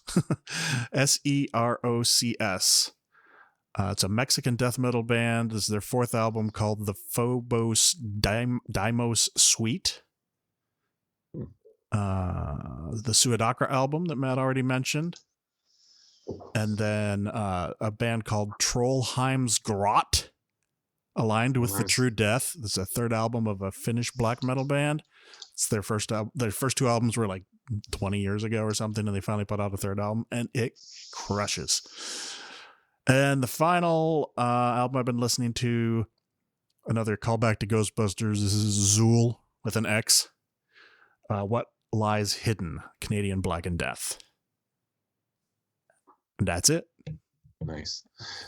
Which not that I need to make this any longer, but I also meant to mention that I've been listening to some advanced track type stuff like the Chapel of Disease and also Trollfest. Oh yeah, Trollfest. Yeah. Forgot about that. Right on. All right, here we are at the end of the episode. I want to thank Ben for sticking around the whole time, and I think 5 hours later. This is the first episode where we have cracked the 5-hour mark. It'll probably edit down below that, but in real time, it's been just over 5 hours. Well, bear in mind that we spent... Who? What? Yeah. He's taking a nap. I forgot. You must have been listening to my list. My wife just texted me and she goes, "It's been 5 hours. Are you ever coming downstairs?" And I was like, "Yeah, baby. I think it's almost over. I'm sorry. I'm having fun with my heavy metal friends." I get that text every episode. To be fair, like my wife is metal as fuck and loves it, but she was just like, "Jesus, you said 3 hours and it's been 5. Come on." I was like, "Well, you brought me a whole box of wine. What do you want? You knew that it was going to go on for a while." And to be fair, it has been 3 hours. Yeah, we've been a couple more past that, but I'll say this. But we also had, by the way, we had all that technical stuff at the beginning. Yeah, and it's also because Ben, you make for an interesting guest. It's nice when people jump in and actually share their opinions with us, not only on their band but on the news stories and things we talk about. So for sure, we're not known for brevity. So yeah, anytime you ever want me to hang out and talk about things. Those are my two favorite things to do: are hang out and talk about things. So, we will have you back. We'd love to have you back. I'm here, brothers. I'm here for you. Excellent. Well, I will find you in Los Angeles. Well, I was gonna say that sounds super weird. I'm gonna find you. You won't see me coming, but I'll find you. Also, you could text me on my cell phone. Yeah, my number is 555-1212. And Wait, am I buying insurance yeah, right now? but we're gonna be there the whole Write that weekend down, if you're Jay. there. So please do. I have Zach's digits, as it were. I'll just send you mine later. I won't announce them on the internet, but I will. I can send you all of you can have my phone number. Yeah. I mean that's how that sentence ends. There's nothing more exciting. Yeah. Cool. Until you get all the dick pics. I do. We need to get together and have a drink out there. Yeah. 100% down, especially because we're there all day Sunday, and like it's the end of tour. We don't have anything to do other than just see cool stuff. Absolutely down to just fucking hang out and have a good time. So we please could do. Stand next to each other during Triptychon and like giggle like little girls. That'd be cool. Wait. I back this so hard.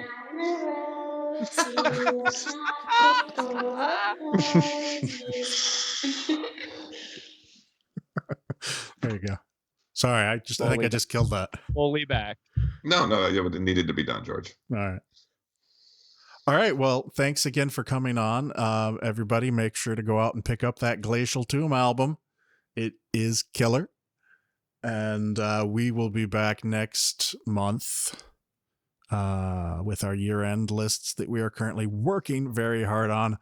I said hard on. Our top 25 albums of 2018. It will be grueling, it will be brutal, and it will be drunken revelry.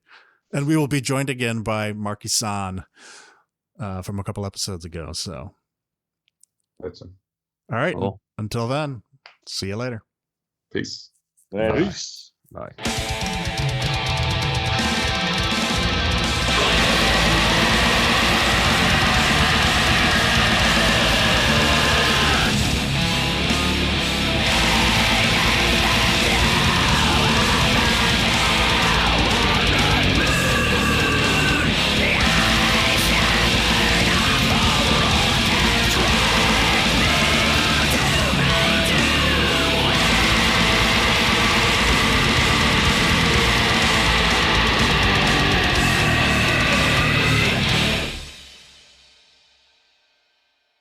Hello, my name is Alex, and I work for Gideon Properties. We're a real estate investment company, and we buy property all for cash. Do you happen to have any property you're hoping to sell? If yes, please give me a call back at 301-321-7741.